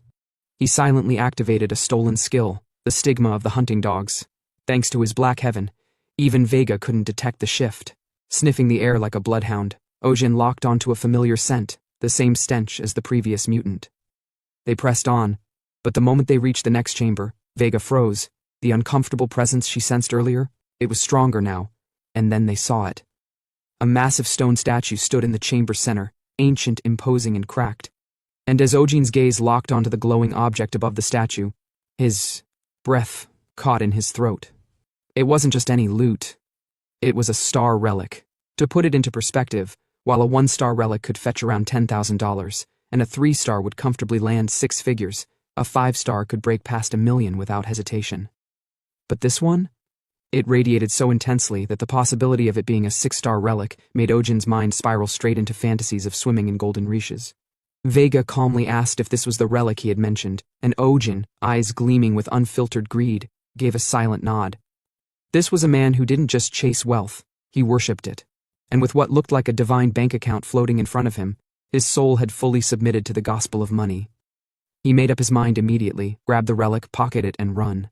But of course the dungeon had other plans. From the edges of the chamber they appeared, black slimes. Again. Vega warned him, noting the incoming pests, but Ojin barely reacted. He forced a casual smile, brushing it off, though internally his nerves spiked. Something wasn't right. The slimes didn't attack, they fused. They squirmed together, stacking and merging until the room itself began to tremble. Within seconds, they formed a towering monstrosity, massive and grotesque, something heavier and far more overwhelming than anything Ojin had ever faced. He staggered back, realizing just how screwed he was. Even Vega seemed surprised, folding her arms and sarcastically reminding him that he'd claimed to have things under control. Then, as if to drive the point home, she floated over to the statue and took a seat, fully leaving the fight to him. With a dry chuckle and shaking hands, Ojin muttered to himself that he was totally fine, while clearly being anything but. There was no turning back now.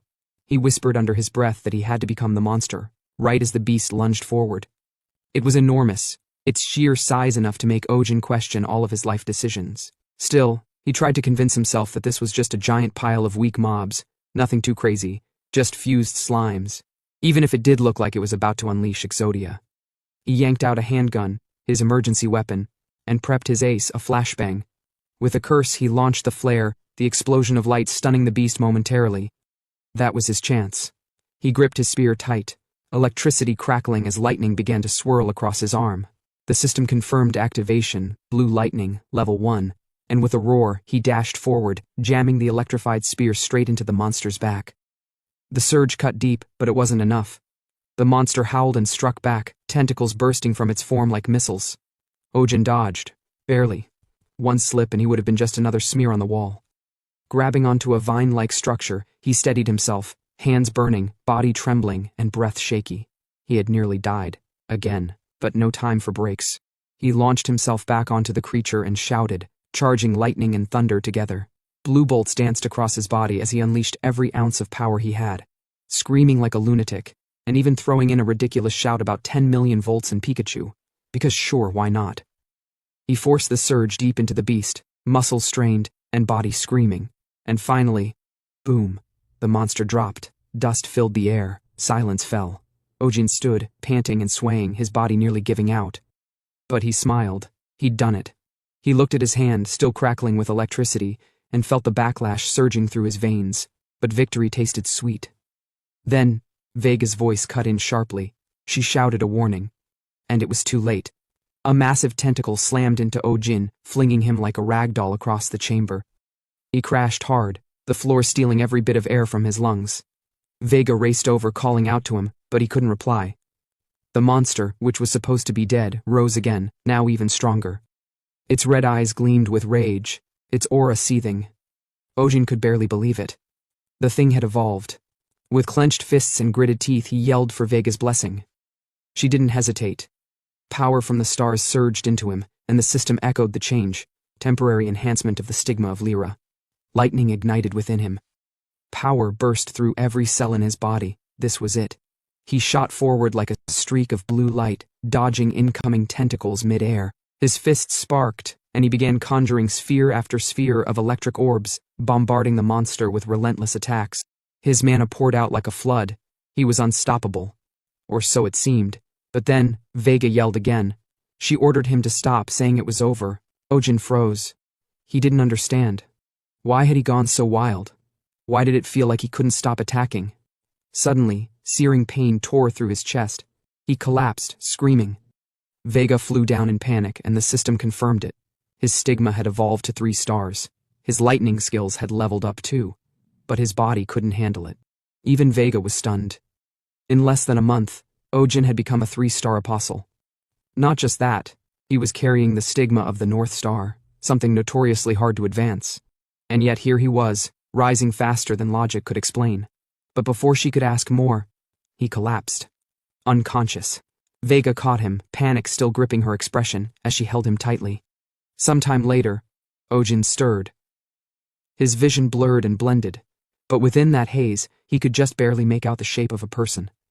And as his senses returned, the shape sharpened, and he realized it was Vega, in her full celestial form, hovering closely above him. And somehow, impossibly, his head was resting on her lap. It didn't feel like reality. His mind tried to write it off as a dream, a delusion born from pain or mana exhaustion. But the warmth on his cheek, the scent of faint ozone, and the soft touch grounding him all screamed otherwise. She was real, and this absurdly surreal moment, a literal lap pillow from a celestial, was happening. Before he could sit up, her hand gently tapped his cheek, keeping him down. She told him to stay put, said he'd collapse the moment the battle ended, pushing himself past the edge. He was more reckless than he looked, and she warned that even regressors had limits. A reminder disguised as concern, one laced with a strange maternal warmth he hadn't expected from a divine being. He muttered something vague in return, promising to be more careful next time, but inside, his mind latched onto something else entirely. She'd just called him a child. Vega, the ever-composed celestial who once towered over him like a distant star, now looked down on him with a softness that felt far too personal, and when he glanced up at her again, he caught her expression shift, a flicker of something he couldn't name. He asked if something was wrong, but she turned away too quickly, the faint red on her cheeks betraying her denial. That's when it hit him. Maybe it wasn't about the battle. Maybe it was the way he'd fought, the way he wielded the power she gave him without hesitation. Maybe he'd shaken her confidence, or maybe she was seeing him differently now. Then came the unexpected twist. She reminded him, almost too casually, that earlier he'd addressed her without the proper titles, skipping honorifics like it was nothing. But she wasn't angry. In fact, she said if he wanted to keep speaking informally, he could, because their relationship was close, wasn't it? Her face flushed deeper. Ojin felt a scream rise in his throat. What relationship? There was nothing like that between them, at least not in his head, but it was clear now that Vega had started to believe in the carefully woven lies and half-truths he'd told. Her trust in him wasn't just celestial anymore. It was personal, dangerous. Trying to salvage the moment, he mumbled an apology, said he wasn't thinking clearly at the time. But she just laughed, pinched his cheek, and told him to drop the formalities anyway. She liked it better that way.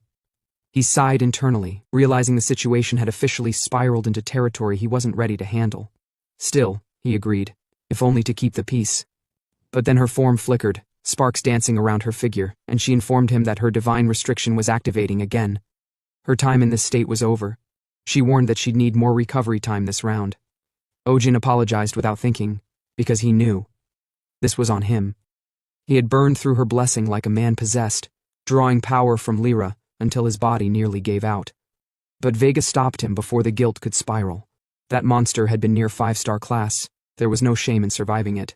He nodded and thanked her, though a question still tugged at the edge of his thoughts. How had he recovered so fast? His body felt too light. Then he saw them. 3 empty mana potion bottles, neatly stacked beside him. His soul nearly left his body. Each one of those was worth a small fortune. He groaned inside, piecing it together. She had force-fed him thousands of dollars worth of healing while he was out cold.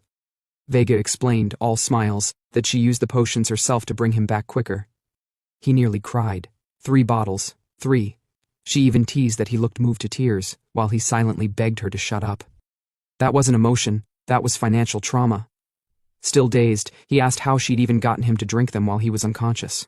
Her cheeks flushed again, and she brushed it off with a cryptic, "Don't worry about it," before disappearing, fading back into the pendant at his chest. That left Ojin alone, blinking at the silence. He had no idea what had just happened.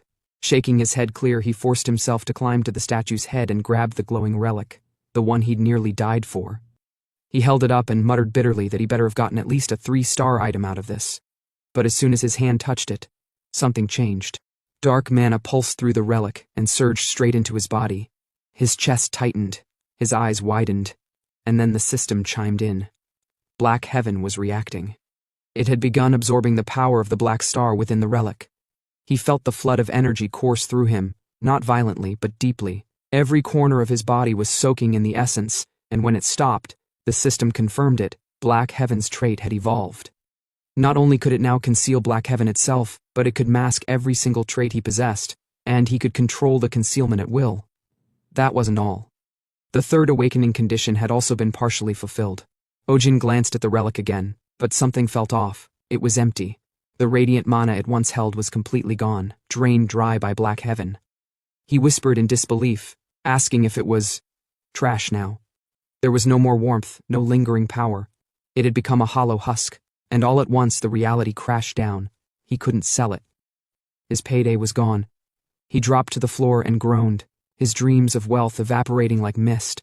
All of that effort, all that near-death insanity for what? A relic that got consumed from the inside out. He cursed, rolled over in agony, and mourned the loss of what could have been millions.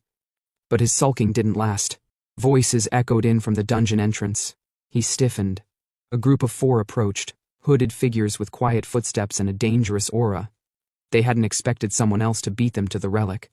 And when one of them, likely the leader, spotted the item in Ojin's hand, he said they needed it, desperately.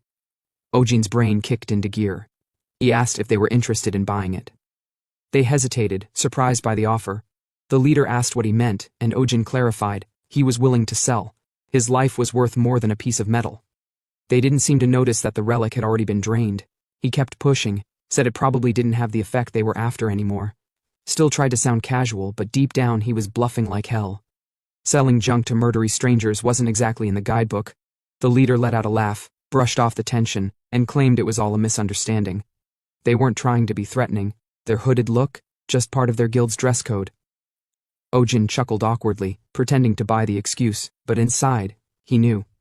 The bloodlust he'd felt earlier wasn't imagined, and the energy around them, it felt eerily familiar. It smelled like the same mana that had just flowed into him from the Black Star. Still, they made the trade, the relic for a massive mana stone. When it hit Ojin's palm, he nearly gasped. This thing was worth at least 200,000, maybe even 400 if he found the right buyer. He swallowed the urge to celebrate and played it cool, told them the deal was done and he'd be heading off. As he walked away, he grinned. They had no idea they'd just been scammed. He dumped a hollow relic for a mountain of cash. If that wasn't divine justice, he didn't know what was. But instincts screamed at him not to lower his guard. He ducked behind a nearby rock and activated black cutting, cloaking his mana, just in case they tried something. And from the shadows he listened, he heard them talking. One of the men asked the leader why they hadn't just killed him and taken the relic by force. The leader replied that if other awakeners showed up and found evidence of a murder, things could spiral, best to avoid unnecessary risks. Then he snapped at them, irritated that he had to explain something so obvious. Ojin's eyes narrowed. Whatever game these guys were playing. He wasn't done watching. The hooded man stared at the star relic, his face slowly warping from silent awe to religious obsession. He lifted his gaze and declared that the age of the celestial stars was fading. Soon the black stars would rise, seizing the heavens and forcing the arrogant celestials to pay for their sins. The group around him dropped to their knees like disciples in a trance, chanting in eerie unison and pledging loyalty to the Black Star Association. The leader grinned at their devotion, claiming the Black Stars themselves would return the favor and smile back at them. With the ceremony complete, he asked a subordinate if the decoy had been prepared, a fake relic meant to mislead any awakeners who arrived too late. The subordinate confirmed everything was ready, and they efficiently swapped the true relic with the counterfeit, placing the substitute on the statue's pedestal. Satisfied, the leader gave the signal to retreat. The others nodded and turned to follow the order. But just before vanishing into the portal that would return them to their base, the leader turned back, recalling the man who had traded a star stone for the relic earlier. He ordered one of his men to track the guy down and kill him without fail. The subordinate accepted the task without emotion, acknowledging it as an absolute command. With that, they disappeared into the portal headed for Bayleaf, their central stronghold, and once silence fell, Ojin emerged from the shadows, the black curtain concealment finally lifting. He muttered to himself that this had been a major discovery. Now it all made sense. This was how it had unfolded in the past. The star relic uncovered by Lee Wonyuk, Shinyuk's brother, had been a fake. That was why Shinyuk's secretary had said something about it felt off. Ojin narrowed his eyes. The organization had called itself the Black Star Association. Whether it was a hidden guild or some cult didn't matter, they were garbage either way. He approached the pedestal and retrieved the substitute relic, testing it. But there was no reaction. The Black Heaven trait didn't respond. That confirmed it. Only relics infused with the true power of the Black Stars could be absorbed by Black Heaven. Still, it wasn't a bad haul. He now had a massive starstone the size of a clenched fist and a decoy relic. This brought him closer to his ultimate goal. But before moving on, there was unfinished business. The subordinate who had been sent to kill him was probably still somewhere nearby. Meanwhile, that very same man stepped out of a different part of the dungeon, swearing under his breath. He had combed the entire area and still couldn't find Ojin. Anxiety was kicking in hard. If he failed, he knew the punishment. He'd be dead meat. He cursed again, yelling into the empty dungeon and demanding to know where that bastard had gone. Unlucky for him, Ojin was already behind him. The henchman felt a jolt, not from the voice, but from the burst of mana that surged behind his spine. Before he could turn, a sharp blade tore through his back. Ojin had struck first. The man gasped, blood bubbling at his lips, asking how Ojin had remained undetected for so long. But Ojin wasn't in the mood to answer questions. He made it clear that only one person here had the right to ask anything. Another surge of lightning burst through the man's body, breaking bones as he screamed and collapsed. By the time Ojin was done, the man was unrecognizable, swollen, broken, and sobbing for mercy. Finally, the man begged for his life, promising to spill every secret he knew. Ojin folded his arms and signaled for him to start talking, but all the guy could manage was a slurred moan. His jaw was shattered, and words weren't coming out right anymore. Cut to Bayleaf Mountain, far away from the carnage. An eagle swooped down onto a jagged cliff, where a fortress clung to the stone like a tumor. Inside, a skeletal old man sat cloaked in shadows, Shion Doyon, the rank 6 executive of the Bayleaf base. He was ancient enough to make a 1,000-year-old vampire look youthful. He had been waiting for Eugene, the operative sent into the dungeon, to return with the relic. The moment Eugene stepped into the hall, he bowed deeply and confirmed that he had completed the mission. The relic had been retrieved. With a single command, the owls twisted and contorted into humanoid forms, cloaked in seeping darkness as they landed and surrounded the space. Eugene stepped into the middle of a rune-inscribed circle and placed the relic at its center. With raised arms, he declared that the Black Stars would now bestow their blessings, and the shining relic would be infused with their power. The others watched with fervent anticipation. But the relic stayed silent. No glow, no energy, just stillness. The ritual chamber grew heavy with dread. The Owl King approached, his killing intent rising like a storm. His gaze bore into Eugeon, and it was clear someone was about to pay the price. Back in the dungeon, Ojin continued pressing the barely living man for answers. From what he managed to extract, Ojin learned that the Black Star Association had been founded by beings called Black Star Celestials, entities supposedly born in an age when darkness devoured the stars. It sounded ridiculous. Ojin struck him again out of frustration. Nothing was making sense. He asked how many of these Celestials existed and where their main base was, but the man could only give rough numbers, around 50 members. As for the central stronghold, even he didn't know. Only higher-ranked members were allowed to know the true locations of the other branches. It was a smart system, Ojin thought. Keep grunts in the dark, but he still wasn't done. He asked the man why he even followed a lunatic cult like this. What did they offer that was worth risking everything? The man lowered his battered face and answered quietly. It was Eugeon. He had given them something. Ojin asked what that something was, and that's when the truth dropped. Eugeon had granted them stigmas. Ojin's expression turned cold. Only Celestials could bestow stigmas, and Eugeon was definitely not one. Which meant this bastard had found some other method, and was using it as bait to manipulate desperate fools. In a world like this, people would sell their souls or slit their siblings' throats just for the chance to awaken. Ojin took a slow step back and muttered that he'd gotten what he needed. He asked aloud if it was time to wrap things up. The man began crying, pleading for his life again. He said he had a daughter. If he died, she'd be left all alone. That made Ojin stop. He knew better than anyone what happened to orphans in this cruel world. He'd lived that reality too. So, with a skeptical frown, he decided to test the man's claim. He asked the daughter's name. The man answered, Sho Yi Yerin. He asked her age. The man said 9. He asked her birthday. The man said December 14th. Her favorite food? Chicken. Then Ojin asked her height and weight. The man said she was 131 centimeters and weighed 28 kilograms. All accurate, but Ojin wasn't done. He tilted his head, a small smile forming. Then he asked the man to repeat all those answers, but in reverse. Because if the daughter were real, the answers wouldn't change no matter the order. And that's when the man froze. He stuttered, he trembled, because now, he couldn't.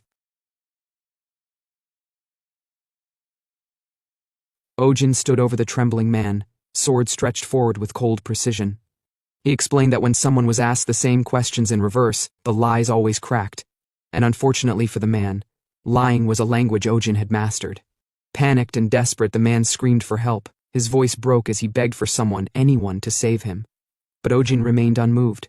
He asked just one more thing, where their branch was located. Cornered, the man finally cracked. He confessed that their base was in Shio 1, high atop Mount Bekusan. That was all Ojin needed. He struck without hesitation, and as the man's body collapsed to the floor, Ojin noted that this last answer hadn't sounded like a bluff. It had felt too real to ignore. But delivered far too late. Now alone with the corpse, Ojin crouched beside it. He realized just how careless he'd been. He'd initially dismissed the Black Star organization as just another underground cult. Something easy to exploit. But they were much bigger than that. They were organized, widespread, and clearly not something he could dismantle head-on. Still, he wasn't done, not until he took what mattered most. He placed his hand over the man's chest and activated Black Heaven. A dim glow responded as the stigma of Noctua fractured and slowly flowed into him, but the system's feedback was underwhelming. The fragment wasn't strong enough to awaken the full stigma. Even so, Ojin absorbed what little there was, and stared at his hand. Questions swirled about what kind of powers these Black Star stigmas truly held. He recalled the number, 50. That was how many members were said to be stationed at the Shio 1 branch. Charging in without a plan would be reckless suicide. Meanwhile, back at Shio 1, chaos boiled just beneath the surface.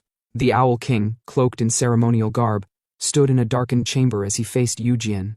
Disgust laced his voice as he questioned how such a disgraceful failure had occurred, and what the other executors would say if they saw this embarrassment. Without warning, he flicked a finger. A razor-thin burst of dark mana slashed Eugeon across the neck, dropping him to one knee. Blood trickled, but Eugeon didn't resist. He simply bowed his head and accepted the punishment, vowing not to fail again. The Owl King turned away, clearly done with the exchange. The other squad leaders, half smirking at Eugeon's humiliation, transformed into their avian forms, and followed him into the shadows. Left behind, Eugene's calm cracked. Rage burned in his eyes as he stormed through the compound's doors. He barked out orders, demanding information about the assassins sent to kill the one who had sold them the star relic. But the subordinates stuttered. The contact had been lost. Eugene's fury erupted. He cursed them as failures and commanded that the traitor be tracked down no matter what it took. Back on Eugene's side, the rush of new power had left lingering effects. With his rank raised to 3 stars, his physical condition and mana flow had changed drastically. He needed time to adjust. After a long training session, he stepped into the bathroom, letting water run over his head as he muttered to himself. The stigma of Lyra had shattered, something he hadn't expected. Compared to Scorpios or even Taros-type awakeners, he was faster, stronger, and vastly more versatile. But there was still a bottleneck: his weapon. The wooden shaft of his spear made channeling lightning inefficient, no matter how skilled he was. Later, stepping out with a towel draped around his neck, he heard Unha calling him over. He joined her, only to be caught off guard when she started massaging his back without a word. At first it was strange. Her hands were gentle, her demeanor unusually soft. He asked what brought on the sudden kindness, but Unha only frowned, making it clear she wasn't in the mood to explain herself. Still, her hands kept moving, and Eugen found himself relaxing. Beneath her blunt attitude, there was warmth, and her touch carried more care than her words ever did. He let out a sigh, half joking that he might be going insane from how good it felt. But then it happened. A sharp surge of pain hit him out of nowhere. His back arched and he screamed, not from pleasure but raw agony. It shot through his nerves like lightning. Unha, calm as ever, told him it was the price of growing too fast. Eugen spun around, clutching his back, wincing in pain. He reminded her that she was an awakener, and that her strength was far too much for a casual massage. But her mood shifted. Her expression darkened. Eugen noticed. Something felt off. And it hit him. This was the same Unha who once reached 7 stars. A prodigy, a powerhouse. Now left with nothing. She couldn't even use her stigma anymore. It wasn't just a physical wound. She had been broken inside. Had he reminded her of what she'd lost? The silence between them thickened until Unha finally spoke. She asked if he had made a lot of money since becoming an awakener. Eugen admitted that he had, more than he ever imagined. She gave a faint smile and said that she figured things wouldn't stay the same between them for long. Eugen didn't argue. Deep down he already knew. He was close. 10 million, that was the number. Once he reached it, everything would end. The goal was in sight. But Unha's face, right now, it looked like she was about to cry. Then she grabbed him, not gently. She slapped him hard across the face and scolded him. That look in his eyes, like it was all over, like everything was ending. It made her furious. There was nothing to mourn, nothing to cry about, and she wouldn't let him act like it was. Eugen froze. Before he could respond, his phone buzzed. A call from Juneman. He stepped out to answer it. Juneman jumped straight to the point. An urgent request had come in. But Eugen wasn't ready. He had no countermeasures against the Black Star organization yet, and Vega was still unable to manifest. He explained that it wasn't a good time. Then Juneman mentioned the reward, $2 million. That changed everything. 2 million. That was nearly a fifth of his goal. Eugen's tone shifted instantly. He told Juneman he'd be there soon. A short while later, Eugen walked into the Hunter Association. He greeted Juneman, who asked how he was doing. Eugen said he was fine but had a question first. He handed over a drawing of the Noctua stigma and asked if Juneman had seen anything like it before. Juneman scanned it, and then quickly checked his tablet for information. It matched. It was indeed the forgotten stigma of Noctua. Eugen pressed for more, anything about its origins. But Juneman knew little. Noctua was one of the earliest stigmas recorded when the Celestials first appeared on Earth nearly 8 years ago. After that, it vanished. No one knew why. No records remained. The early years had been chaotic. No infrastructure, no reliable data. Eugen's expression darkened. If forgotten stigmas like Noctua were still in use, then the Black Star organization had likely existed since the beginning. They weren't new. They were ancient. And far more dangerous than anyone assumed. Juneman asked where Eugen had seen the symbol. Eugen explained his recent encounter inside a gate. A man named Eugeon claimed to be part of the Black Star organization. Juneman admitted he'd never heard of the group, but promised to start an investigation right away. With that settled, they finally turned to the request. Juneman explained that it came from the Valhalla Guild. Eugen blinked. The name didn't ring a bell. Juneman elaborated. Valhalla was a fast-rising guild composed entirely of elites. Their leader was already rumored to be on track to become one of the 7 stars. That word, 7 stars, struck Ojin. The 7 stars were the pinnacle, the most powerful awakeners in the world. And if Valhalla's leader was on track to join them, then Korea might soon have another god-tier awakener in its ranks. Junmin had just finished briefing Ojin on the emergency request. A man had gone missing inside a low-rank gate near Incheon, sometime around the 6th of November. The Hunter Association needed someone capable to track him down. On the outside, Ojin kept his reaction neutral. Inside, though, his mind was already racing. That location, Incheon, wasn't just familiar. It had been his turf for years, the perfect place to run quiet scams. Every twist of the terrain, every irregular gate signature, he knew it all. But Junman wasn't done. He dropped one final detail, the missing man's name, Lee Shin-hyuk. Late 20s, brown hair, lean build, about 182 centimeters tall. And just like that, everything changed. Ojin froze. His breath caught short, his thoughts snagging like a hook. He had seen that man. Lee Shin-hyuk wasn't some nameless hunter, he was the real regressor. And the person now trying to find him? Lee Woon-hyuk, his younger brother and presumed guildmaster of Valhalla. Ojin didn't need long to understand. Shin-hyuk should have still been hospitalized, but that future had already collapsed. The timeline had shifted, his death had rewritten everything. Junman, still oblivious, asked again if Ojin would accept the request. Ojin asked for time to think, though he was already forming a plan. The Black Star organization was already a thorn. But this development, 2 brothers, a vanished regressor, a shattered future, it could be used. Rather than running from the mess, Ojin saw an opening. And so, standing up with a smirk, he told Junman that he wouldn't be accepting the request. Junman blinked, surprised. The Ojin he knew never turned down high-reward work. But Ojin, brushing off the expectation, explained curtly that missing persons weren't his specialty. Though Junman mentioned the association's ties to Valhalla, noting how valuable the connection could be, Ojin wasn't interested in networking the traditional way. What he needed now was Valhalla's contact information. Because this wasn't just about finding someone, it was about turning Valhalla into a pawn in a larger game. Days later, the city buzzed with rumors. A rare star relic had appeared inside the new Mugdung Gate, drawing a wave of hungry hunters and relic-obsessed fools. Ojin stood quietly among the crowd, suppressing a yawn. He'd been waiting for hours, not for the relic, but for someone else, someone darker. He muttered inwardly that if the bait didn't work soon, he'd just come back tomorrow. Vega was still unconscious, so he had time. Just as he turned to leave, he stopped. There it was, a sliver of bloodlust slicing through the crowd, sharp, heavy, and unmistakably hostile.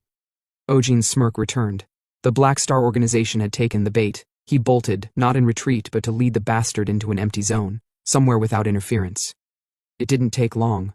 Within minutes the operative appeared, scanning the abandoned space. He looked confused. Ojin had vanished. But from the shadows Ojin emerged. Cool, confident, already analyzing the enemy. Without hesitation the Black Star agent launched an attack, cursed feathers twisting into a vortex of energy.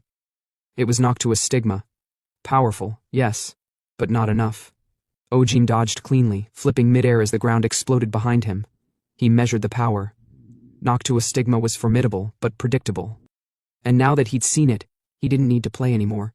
He activated Blue Lightning, level 3. The blast was instantaneous. The Black Star operative didn't even have time to scream. It was over.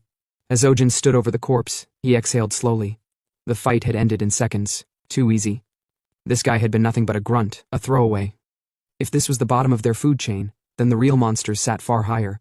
Still, he wasn't rattled. Just focused. He approached a nearby stone where a distinct spear had been carefully left behind, Lee Shin-hyuk's weapon. Ojin positioned it, pulled out his phone, and snapped a picture. It was time to escalate. He placed a call. On the other end, a woman answered, Kim Sonyoung, secretary of the Valhalla Guild. When asked his name, Ojin ignored the pleasantries. He simply requested a direct line to the guildmaster. She declined, explaining that the guildmaster was unavailable. Ojin's tone didn't waver. He informed her that this was regarding Lee Shin-hyuk. The shift in her voice was immediate. She rushed from her seat straight to Woon-hyuk's office, telling him that an unknown person has news on his missing brother. The guildmaster, visibly irritated, perked up the moment he heard the name. Woon-hyuk grabbed the phone, demanding answers. Ojin, ever the strategist, responded with a quiet laugh. He pointed out how reckless it was to dismiss a tip before verifying it. Then he sent the photo, the image of Shin-hyuk's spear. The silence that followed was heavy. Woonhyuk stared at the picture. There was no doubt. It was his brother's spear. He returned to the line, now deadly serious, and asked for the caller's name. Ojin didn't give his real one. He gave them Yujian. To Woonhyuk's ears, it would sound like the Black Star agent behind Shinhyuk's disappearance had just confessed. The bait was set. The trap was laid, and now, Valhalla would fight his war for him.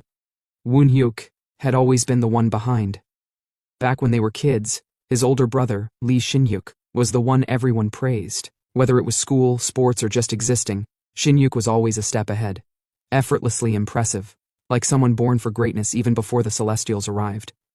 But the world shifted after the first gate opened 8 years ago. Monsters poured in, and with them came real superhumans, awakeners chosen by the 12 zodiacs. Woonhyuk became one of them. Shinhyuk didn't.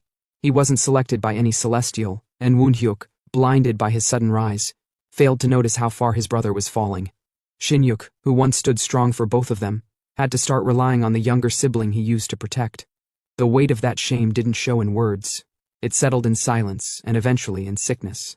By the time Woonhyuk caught on, the gap between them had widened into something brittle and awkward. Real conversations faded. Regret lingered in every pause. Still, Shinhyuk didn't stay down. He clawed his way up, eventually awakening through his own effort, not through a celestial's call but by acquiring the stigma of Pisces.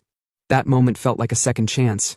Woonhyuk, hopeful for reconciliation, forged a gift with his own hands, a custom spear inlaid with starstones and trimmed with a green ornament. Shinhyuk had accepted it quietly, promising to wield it well. That had been the last time their connection felt real. Now, Woonhyuk stared at a photo on his screen. Sent by a stranger. The image showed the very same spear. His spear, his gift. That green ornament and polished blade weren't replicas. Only one existed. And that meant it wasn't a prank. Rage struck instantly.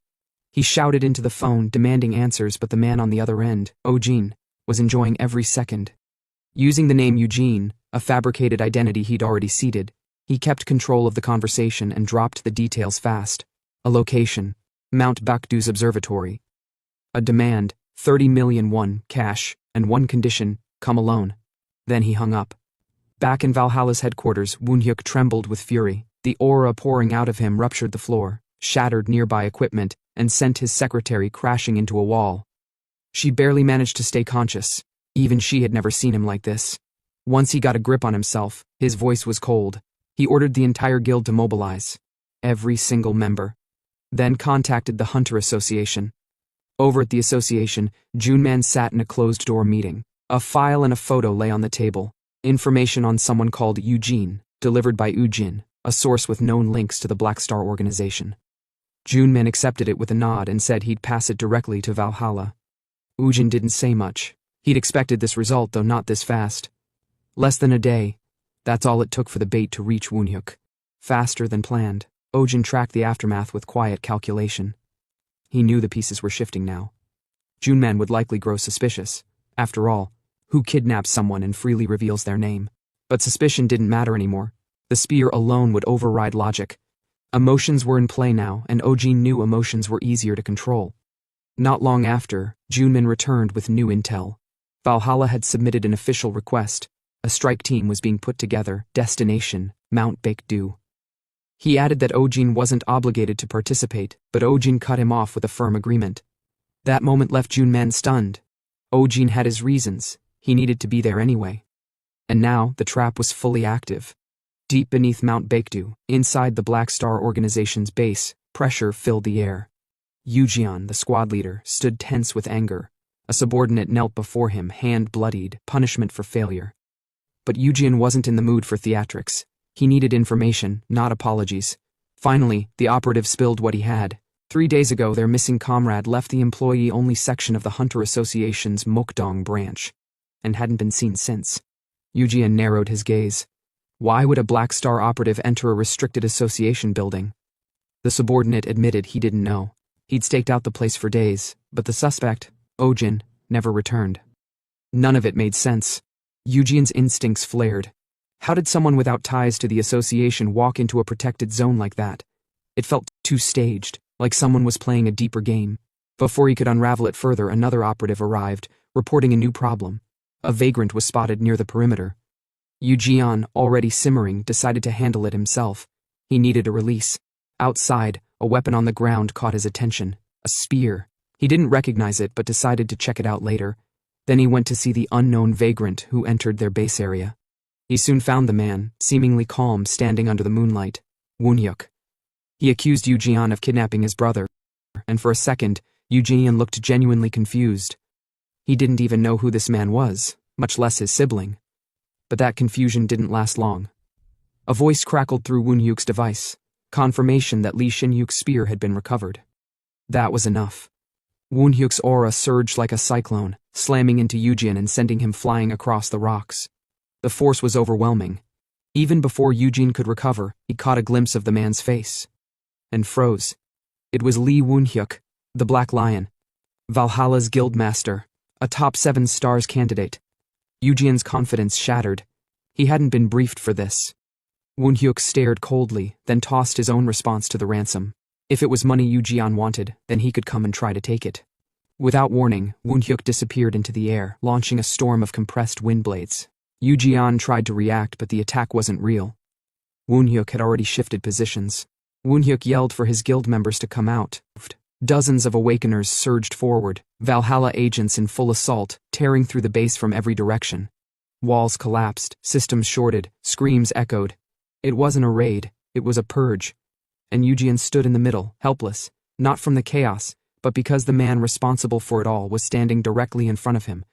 Woonhyuk wanted one thing, the location of Li Xinyuk.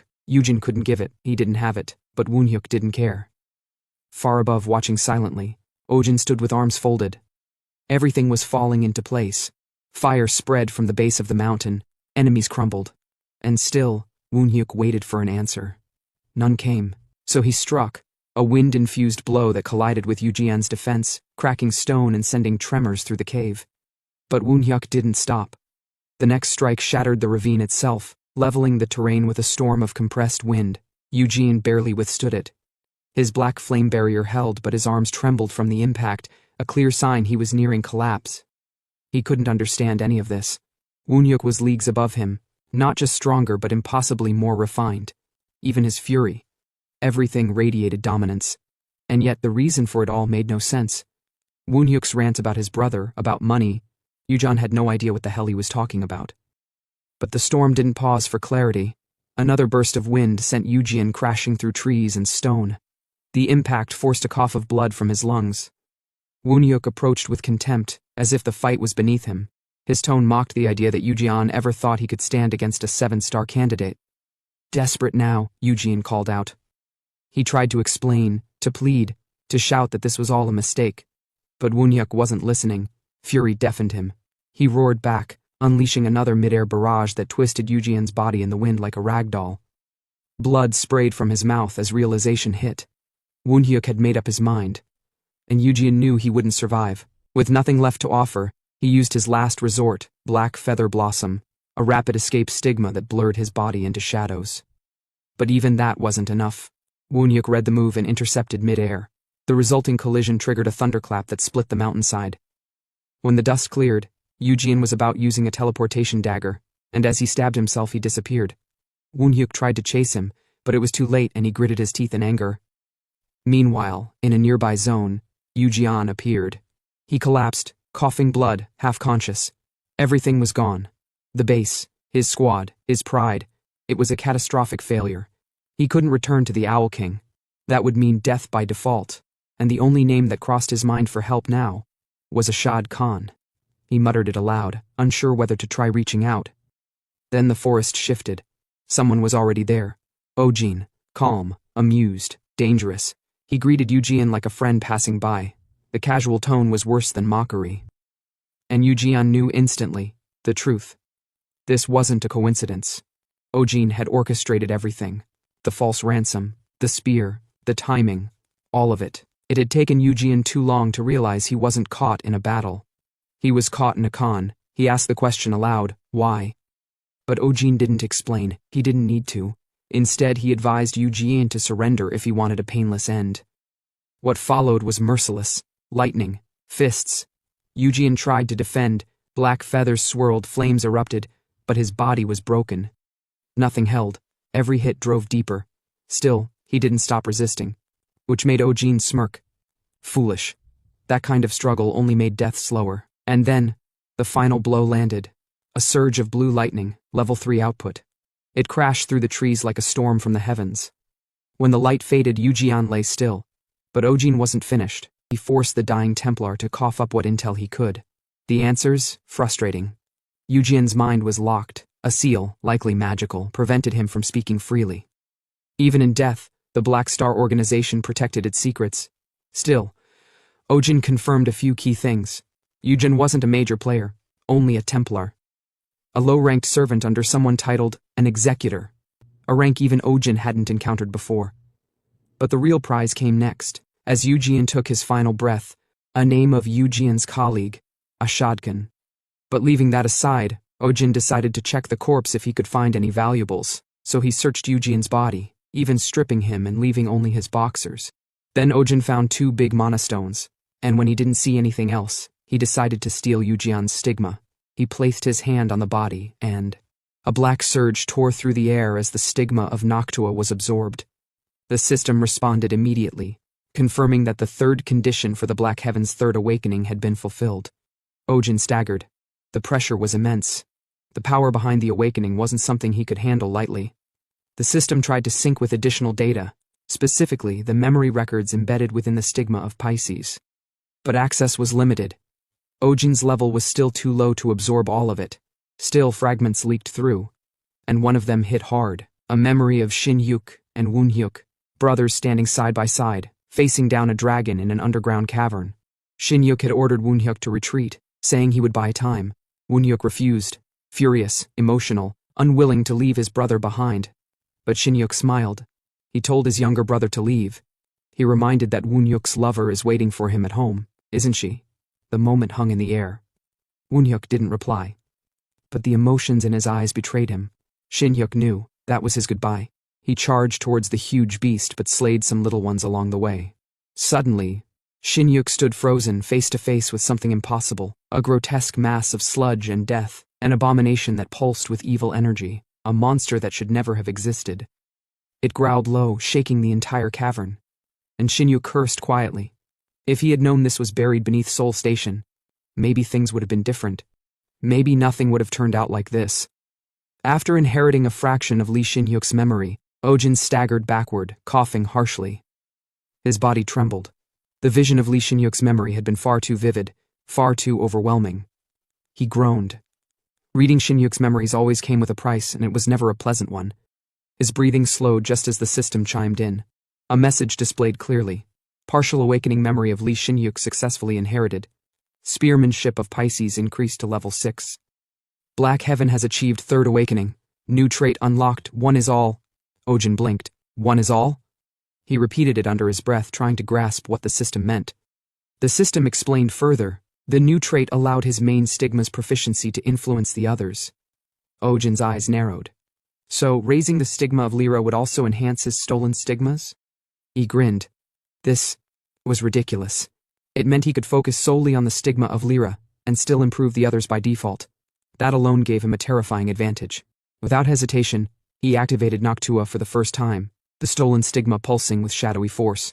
The air distorted. He admitted that although he wasn't familiar with it yet, its raw power was staggering.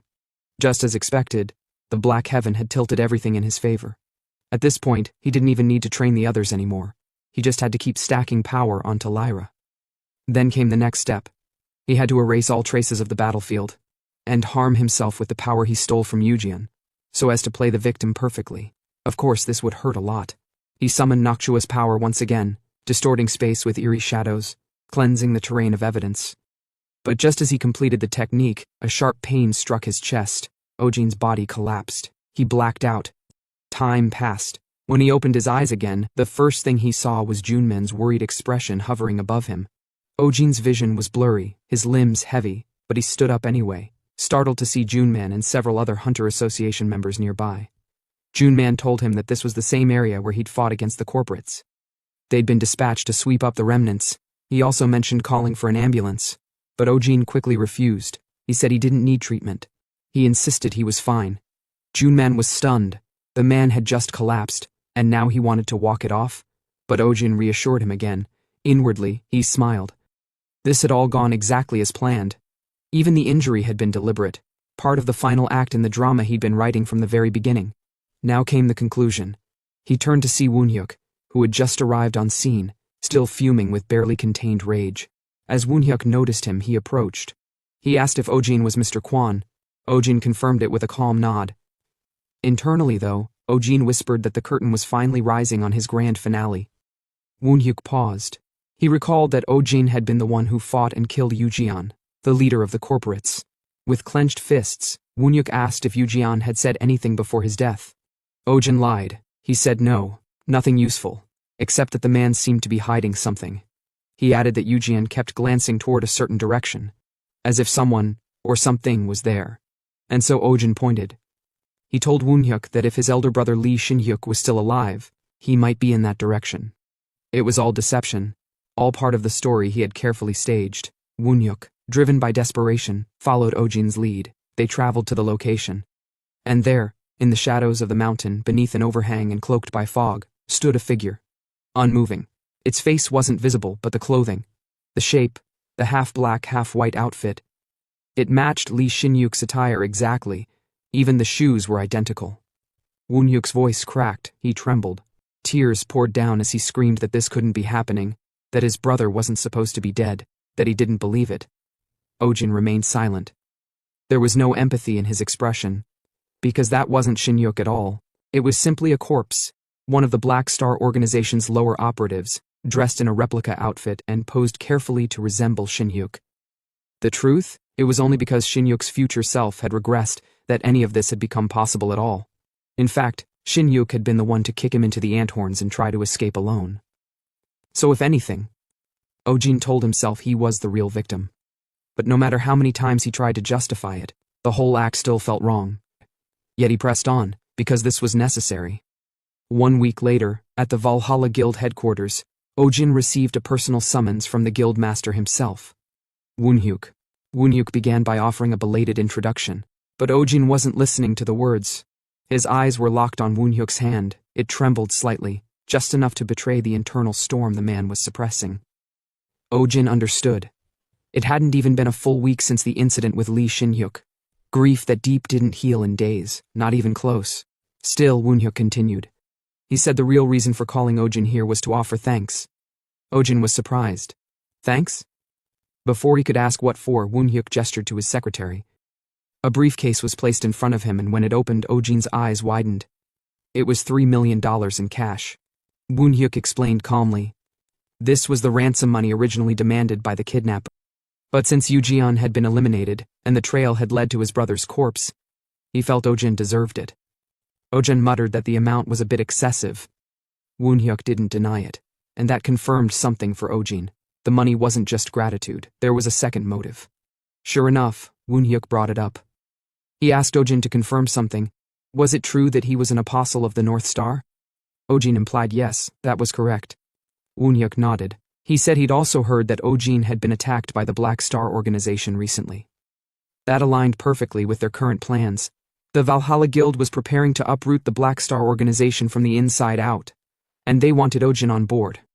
Upon hearing this, Ojin smiled inwardly. He'd been planning to get rid of the Black Star Group anyway, and now he was being offered a powerful ally and $3 million on top of it. This was too convenient. He accepted the offer. But Woonhyuk had one more question. He asked if Ojin had any other information on the organization. Ojin said yes, and passed him a small slip of contact information. Woonhyuk asked what it was. Ojin explained it belonged to someone named Ashad Khan, one of the newer members of the Black Star Organization, a Templar. After that meeting, Ojin returned to the Hunter Association for a follow-up conversation with Junman. He explained everything, the cooperation with Valhalla, the plans to crush the Black Star Organization. Junman nodded. He was surprised but also supportive. Then Ojin presented a blueprint.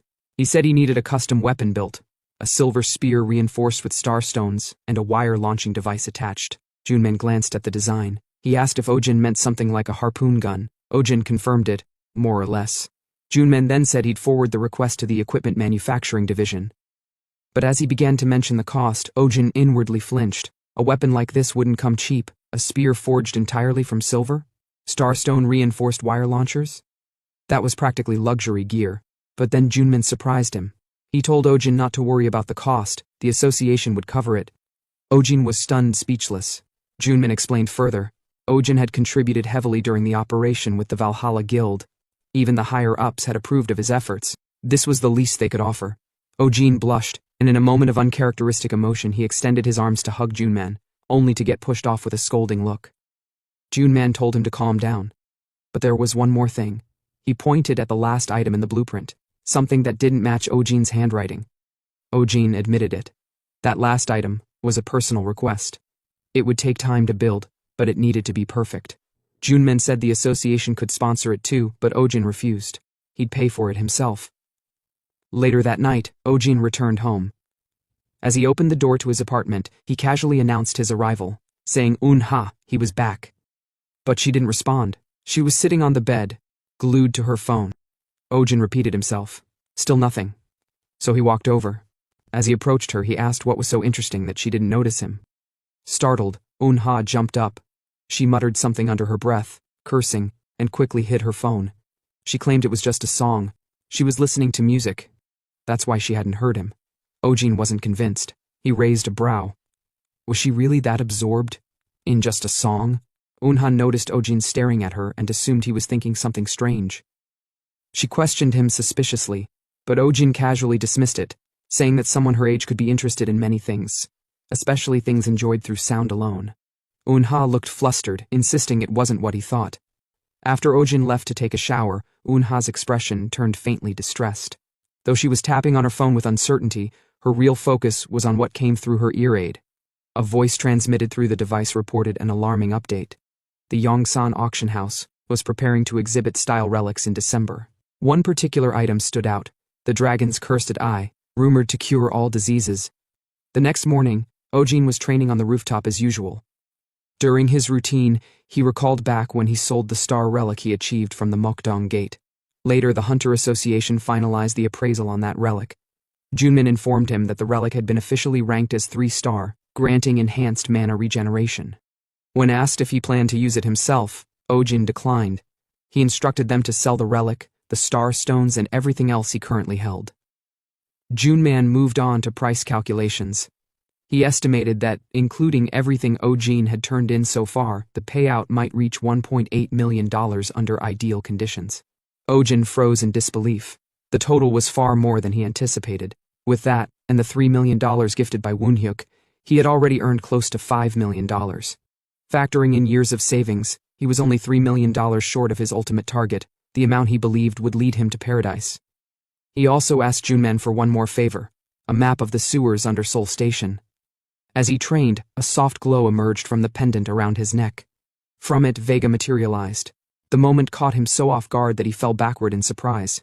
He greeted her respectfully, but Vega reminded him again to be less formal.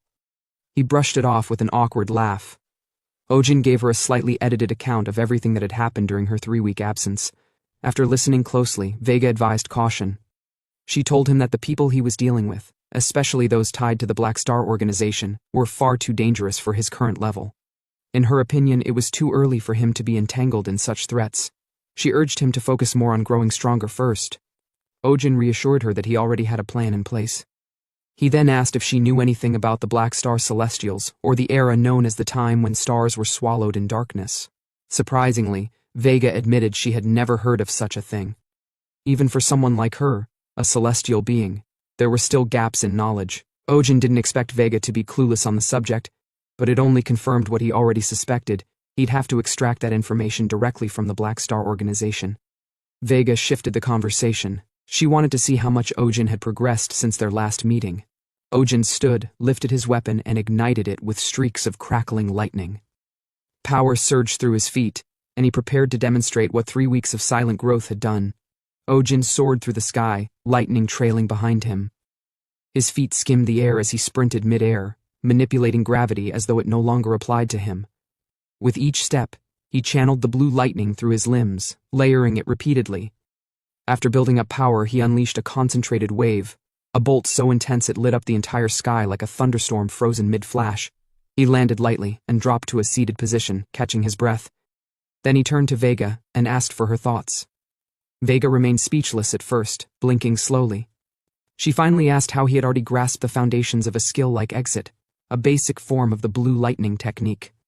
She admitted that, even considering his status as a regressor, his pace was unusual. Ojin didn't understand the problem. He asked if something had gone wrong. Vega pressed further.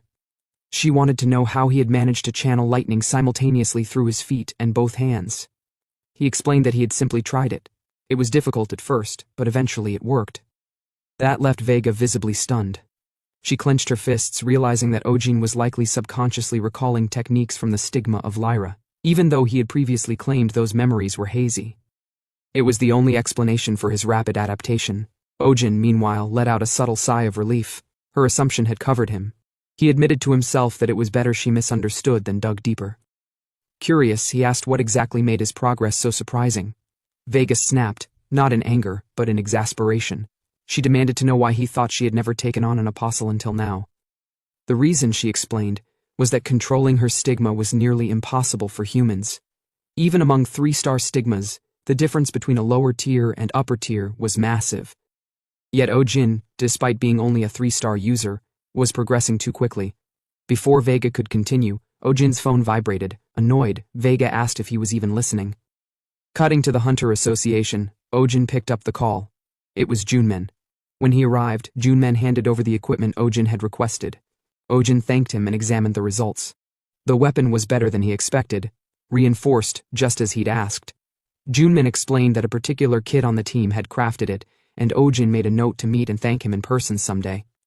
In his hands, the new gear included not just the weapon itself, but specialized cable ropes designed for movement. Vega observed the design and noted that if he managed to entangle an enemy with the cable, discharging electricity through it would make for a devastating attack. Ojin agreed but told her that wasn't all. He demonstrated. Stretching his hand, the cable launched outward and latched onto a rooftop net. He told Vega to hold on. She latched onto his head without hesitation, and Ojin propelled forward. Seeing his display, Vega told him that, so this is what he came up with since he can't fly yet. Upon hearing this, Ojin was surprised. He asked if he will eventually be able to fly with the stigma of Lyra. Vega replied that it's true. He can fly with lightning steps, but it's impossible for his current level. Vega looked at him again and asked whether he was ready to return home, now that everything seemed to be in place. But Ojin shook his head. With Vega back by his side and a new weapon prepared, he had no reason to delay. Now was the perfect moment. It was time to head to Seoul Station, to eliminate the creature he saw in Lee Shin-yuk's memories. But before that, Ojin made a quick detour to a supply shop. He requested 2 flares, smoke rounds, 6-star stone-reinforced knives, an LED headlamp, and 3 bottles of mid-rank potions. The cashier, after totaling everything, told him it would cost $7,320. Ojin let out a forced smile and muttered under his breath, calling the seller a daylight-robbing bastard. The cashier raised a brow, asking if he said something, but Ojin quickly played it off. Using a level 3 deception skill, he smoothly redirected the topic and pointed out that the knives were already pre-packaged. He added that he only had $6,000 on hand. The cashier insisted the final price would be $7,000, no further discounts. Ojin tried again, suggesting $6,500, but she refused. Eventually, he raised it to $6,600, thinking they'd struck a deal, but she scoffed, saying that wasn't a real compromise. Ojin sighed and offered $6,700 instead, realizing he could have bargained lower from the start. Watching all this unfold, Vega noted just how extreme Ojin was when it came to money. She admitted solemnly that, had she known how important finances were to him, she might have tried to do more to help. But Ojin brushed it off, saying he'd already received plenty of help from her, and that was more than enough. With their supplies secured, Ojin declared it was time to eliminate the creature under Seoul Station. Soon they arrived at the entrance of the underground sewers and stepped inside.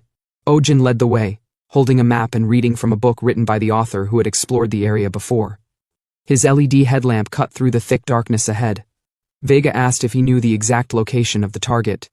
Ojin replied that, although the seal had already collapsed once before, he was confident the monster was somewhere below the station. She asked again if he truly believed he could face the Fleshmen now. Ojin explained that the monster's strength was still sealed, meaning they had a chance before it fully awakened.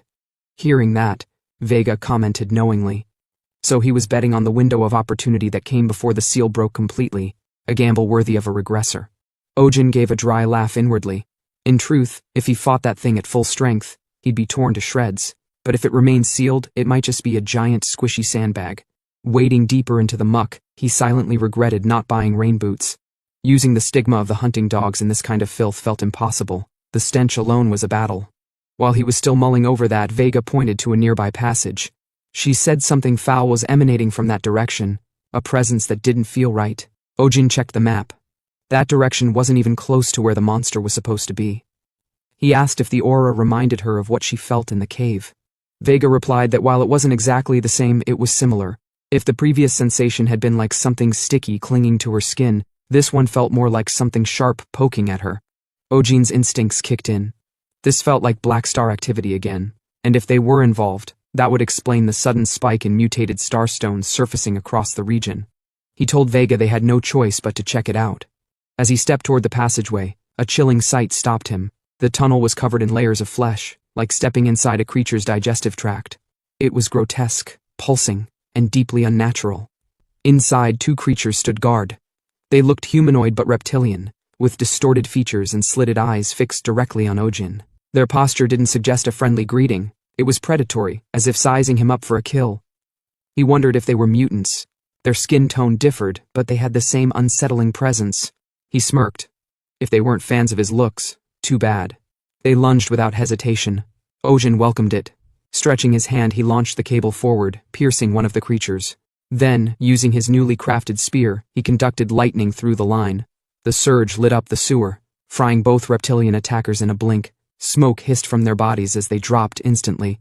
He admired the weapon's performance. Unlike Li Xinyuk's old spear, this one allowed lightning to travel through the entire shaft, not just the blade. The difference was massive. But as he took a closer look at the aftermath, something felt off. The first creature was equal to a 1-star monster, but the second had carried the weight of a 2-star threat. And judging by the sudden movement ahead, more were coming. More reptilian figures appeared, this time with deadly intent, glaring like they were ready to gut whoever dared step into their lair. Ojin glanced at Vega and muttered that the first two reptilians must have been lookouts. Vega agreed, her expression grim. With no time to waste, Ojin raised his hand to activate his cables again. He declared it was time to stop messing around, time to get serious. And just like that, the whole group of reptilian monsters charged forward. Their attacks were savage, coordinated, and terrifyingly fast. What's worse, they were smart. Mid-air, they dodged Ojin's cables with reflexes that screamed intelligence. But Ojin didn't flinch. He smirked and thought to himself, So what if they were smart? Didn't mean they'd survive the next few seconds.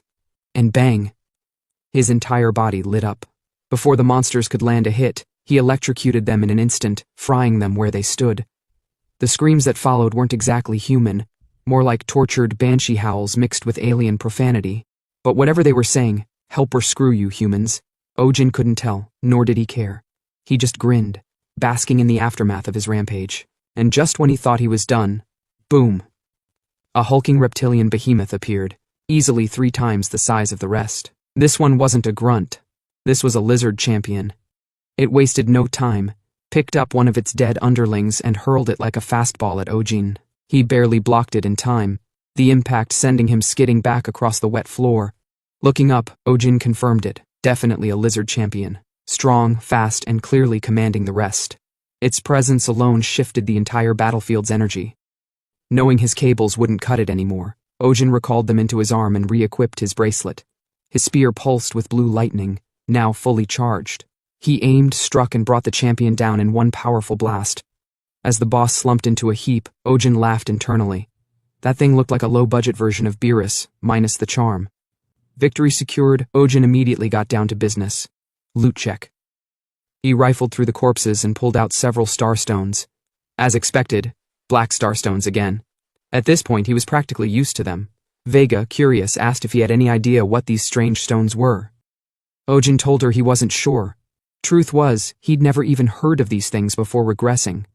But deep down, he knew there was a connection. The black stars and these mutants, they had to be linked. Too many of these monsters had been showing up near relic sites tied to black star energy. The logic? Weak. The timing? Too perfect. Still, Ojin didn't mind. Black star stones sold for more than regular ones, and they absorbed power like nothing else. So in his words, money's money. He stood up, dusted himself off, and told Vega they should move toward the core zone. But just as they started walking, they noticed a glow, a bright light ahead at the end of the tunnel. And sure, people always said there was light at the end of the tunnel. But this didn't feel hopeful. As they stepped into the chamber, Ojin's eyes narrowed, spacious, roomy. But something was off. Then he saw it. A figure stood in the distance, barely visible, but familiar. Ojin blinked. That was the monster from Lee Shin-yuk's memories. Now that he was seeing it up close, he realized. Yeah. This wasn't a joke. Vega asked if that was the sealed monster. Ojin nodded, confirming it. This thing was the one that had decimated Seoul Station the first time around. But inwardly he added that compared to what he saw in Lee Shin-yuk's memory, the thing was tiny, only half the size it was in his memories. Ojin noticed it too, and wondered if that meant even the star relic embedded in its body had shrunk. But it didn't matter.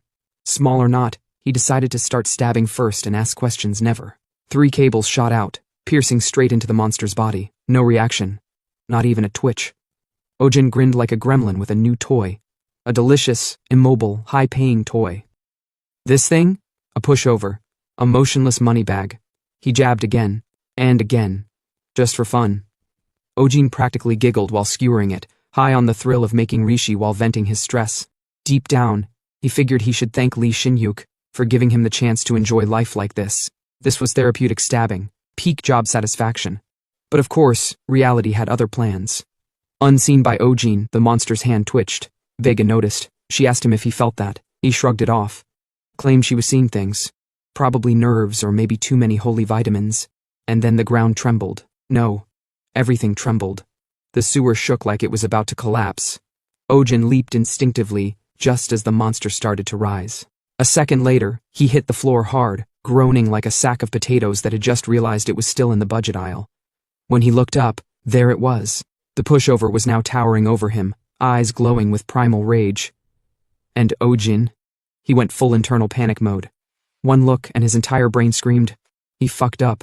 He stood frozen as the monster roared, sending a wave of goosebumps down his spine. Every instinct yelled at him to bolt, leave, retire, fake his own death. But then he remembered Vega. Great. She was watching. And he couldn't exactly run off screaming when the divine space angel thought he was the chosen one sent to save the world. Ojin cursed Lee Shin-hyuk internally. That bastard made it sound so easy. All that talk about stopping the monster if you had knowledge from the past? Trash. The kind of overconfidence you only hear from old guys reminiscing about how they would have aced the SATs if they had just tried harder. He considered running. Just dipping out and letting the problem solve itself. But then Vega asked what was happening. Her tone was calm, but her aura wasn't. She could feel the tremors from the curse. She knew something was off. Ojin lied straight to her glowing cosmic face. Said it was nothing. Yeah, right. Internally, he was already preparing his will. He told her he had expected this much of a variable. But in reality, he hadn't expected jack shit. He told her to stay back, that he'd slay the monster. But in his heart, he was begging her to just fix everything, and maybe also give him a snack and a nap. With his most heroic fake confidence face on, he promised it'd be over soon.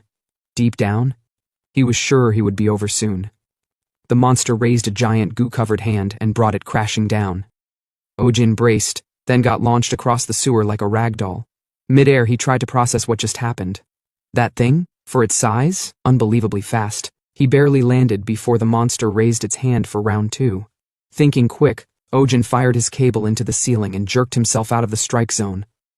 He landed with a grunt, barely catching his breath. What the fuck is this thing? The monster didn't even pause. It lunged again, relentless like a roach on steroids. Ojin groaned and muttered to himself that this monster really liked screaming. Like, a lot. He fired another cable, propelling himself upward toward the ceiling again, dodging with just inches to spare. Now above the beast, he spotted an opening. He landed right on the monster's hand, stabilizing himself. This was his chance. The star relic embedded in the monster's head? That had to be the weak point. Classic boss fight logic. He jumped, mid-air, full momentum, all or nothing. He activated one of his strongest skills, Thunderfall, and brought it down hard. As he struck, he infused it with more energy, more rage, more desperation. The system pinged mid-attack. Thunderfall had leveled up, from 1 to 2, progress. Cool, whatever. He let out a breath, thinking it was over, but the monster had other plans. Before he could even celebrate, it grabbed him, One massive hand engulfed his entire body. Bones cracked. Pain spiked. Ojin screamed. The monster tightened its grip around Ojin like a kid hugging a stuffed toy, except this toy was electrocuted and pissed. Struggling against the crushing force, Ojin managed to yank out his flare gun. A bit of lightning juice channeled through it, and with a smirk that screamed desperate genius, he fired it straight up. The sewer lit up like a rave for sewer rats. Blinding light exploded outward. Ojin didn't even hesitate. He told the oversized freak to eat it and got his wish. The thing flinched just enough to release him. He slammed into the ground with a meaty thud, groaning like someone who fell out of bed and remembered they had bills. But there was no time for drama. The beast was distracted, so Ojin scrambled up, cracked his joints, and assessed the damage. Yeah, not great. Blue lightning hadn't even tickled the damn thing. If this monster was still tanking his best stuff, then he was basically a mosquito with Wi-Fi. What he needed now? Something nastier. Something meaner. He sent his cables flying again, clean pierce. Right into the monster's hide. And this time, he wasn't just playing tag. He used the monster's own bulk to launch himself up like a human yo-yo, eyes locked on the glowing star relic embedded in its head.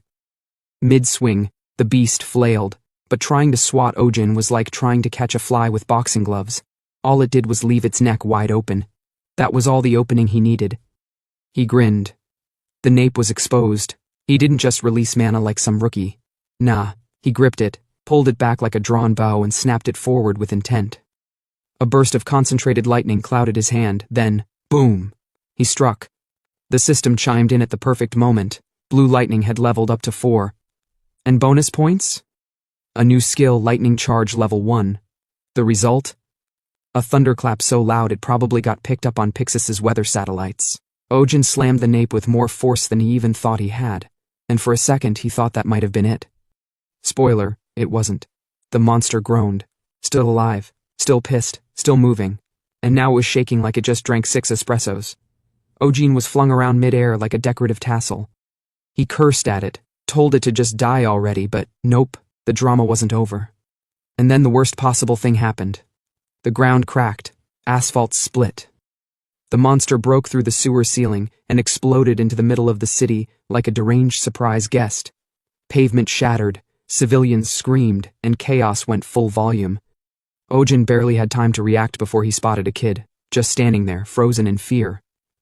The monster's shadow loomed, its hand raised, ready to squash the child like a bug. Without hesitation, Ojin sprinted and blocked the incoming smash. He turned to the kid, still sobbing, and muttered just enough for him to get the memo, time to run. The kid bolted. Good. One less corpse. Now normally, Ojin wouldn't lose sleep if a couple civilians got flattened. That wasn't his problem. But today wasn't normal. Because Vega was watching. And Vega? She believed he was humanity's hope, the regressor, the chosen one, blah blah destiny. So yeah, he had to play the part. And of course, right on cue, Vega floated down like some divine drone. She said he clearly needed her blessing, didn't he? But Ojin shut that down, told her no. He could handle it himself. Now he stood, dust-covered, blood-smeared, lightning-charged, facing down the monster, ready for round 2.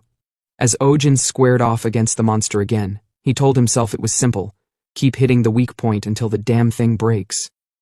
Logical, sure, except for the part where the monster was still very clearly stronger than him. He admitted it, the beast outclassed him. At this rate, begging Vega for a divine buff wouldn't even be embarrassing. It'd be survival instincts. But instead of panicking, Ojin just smiled to himself. Because if he asked for help now, the rush, the exhilaration of overcoming it with his own strength, might just slip right through his fingers like sand. That he couldn't allow. He gripped his spear tighter. The monster roared again, pain twisting its face. Ojin stared it down, smiling like a man who finally found a proper punching bag. He called it a beast, then casually asked if it was starting to hurt. Perfect. He hoped it hurt more. A lot more. The monster swung again. A huge swipe aimed straight for Ojin, but he dodged at the last second. No rest, though. The monster immediately shifted part of its body and launched it like missiles. Gross. But creative. Ojin, thankfully, was built different. He dodged every single one. Mid-dodge, he smirked to himself. He was starting to read this thing. Patterns, timing, tells. And to top it off, his mana was overflowing again. Perfect. He charged up. One strike, loud and clean, blew off the monster's hand. It howled in pain, body reeling. Ojin didn't even blink. This was just the start. He infused his spear with lightning, planted it in the ground, and launched it forward with everything he had, stacking 4 different skills into one combined assault. The result? A bone-rattling explosion that tore through the monster's chest like it owed him money. The monster stumbled, ragged and shredded, like an old man who just remembered he left the stove on. Then it tried to run. Ojin didn't even give it a head start. He fired his cable and reeled himself toward it, chasing it through the ruins like a hunter with a vendetta. He snagged 2 massive boulders nearby, anchored his cables, and slammed both rocks into the monster's skull like a steel trap. Still, not enough. Realizing this, Ojin sighed and admitted inwardly, it was time. Time to go beyond his limits, not just push them, obliterate them. He began channeling his newest skill, lightning charge. The system chimed in, level 1 upgraded to level 2. He kept going. More power, more voltage. Then, level 3. And boom. An earth-shaking blast of pure lightning tore through the monster, draining every last shred of life from its body. Finally, the monster froze and dropped. Dead, for real this time. The sewer trembled. Silence returned. Ojin had won. Vega floated over immediately, asking if he was all right. Calm, motherly, concerned. Ojin smiled, told her to relax. See? He'd said just to wait. But inside? He was wrecked. He was barely holding it together behind that confident mask. Vega, unimpressed, reminded him that he said he'd finish it quickly. Did he know how worried she was? Ojin let out a dry laugh and shrugged. But hey, a win's a win, right? Then he teased her. Since when did their little goddess start acting all cute? She didn't answer, she just stared. Ojin turned his attention to the surroundings. The civilians who had been hiding? Now they were out in full force, cameras rolling, phones raised, cheering like he was a damn rock star. They thanked him. Over and over. And Ojin? He smiled politely. Inwardly? So much for staying low profile. Then a man in a suit stepped forward, a reporter from the 1,000-mile-high daily. He asked what guild Ojin belonged to. Ojin replied with a clean lie. He was with the association. In truth, that line was strategic. If people saw him as a heroic association type, it'd make it a hell of a lot easier to manipulate them later. Favors, access, leverage. The reporter asked if the association always had awakeners like him. The crowd started murmuring, awed by the idea that Ojin was officially backed by the biggest hunter institution in the country. Their surprise was genuine. Apparently no one expected that. Ojin, hearing the whispers and seeing the praise, told himself this was the moment to act humble, not cocky. So, forcing it out through gritted teeth, he told the civilians they really shouldn't praise him too much. He hadn't done anything special. Just what needed to be done. That was supposed to be the end of it. But before he could even finish the sentence, Vega cut in. She floated forward with radiant energy and addressed the crowd directly. Her voice carried with pride as she pointed toward Ojin and asked if everyone had seen it clearly. The hero who saved them? Yes, it was him. Not just some awakened civilian, not just some hunter passing by. He was the esteemed one's apostle. Ojin froze, internally screaming, "What the hell is Vega doing?" But she kept going. With a gracious smile, she said their words of thanks were appreciated, but felt lacking. Gratitude was good, but gratitude alone didn't honor a savior. Then came the follow-up. She encouraged the civilians to offer their appreciation in the form of a proper offering. Monetary, of course. Ojin's heart dropped. No, please Vega, stop. What are you doing? The crowd hesitated, confused, but one of them mumbled that, well, it wasn't wrong, he had saved their lives. Slowly, money started changing hands. Vega collected everything, every note, every coin, and then she turned to Ojin and asked what he thought. The esteemed one had granted him a generous reward. Ojin was dying inside. He didn't even have the energy to respond. This wasn't gratitude. This was divine scamming with style. Later, Ojin went to visit Junman at the Hunter Association. The moment he stepped in, Junman welcomed him with a grin and told him the internet was losing its mind over him. Over 16 guilds had reached out in a single day, all wanting to recruit or make contact. Then came the more serious update. Junman informed him that the secret was out. Everyone now knew Ojin was the apostle of the North Star. They'd tried to keep it confidential. The association had done everything they could. But somehow, the news still leaked. Ojin gave a dry laugh and said it was fine. Internally, he was annoyed. He only wanted to keep it secret so he could build strength and peace.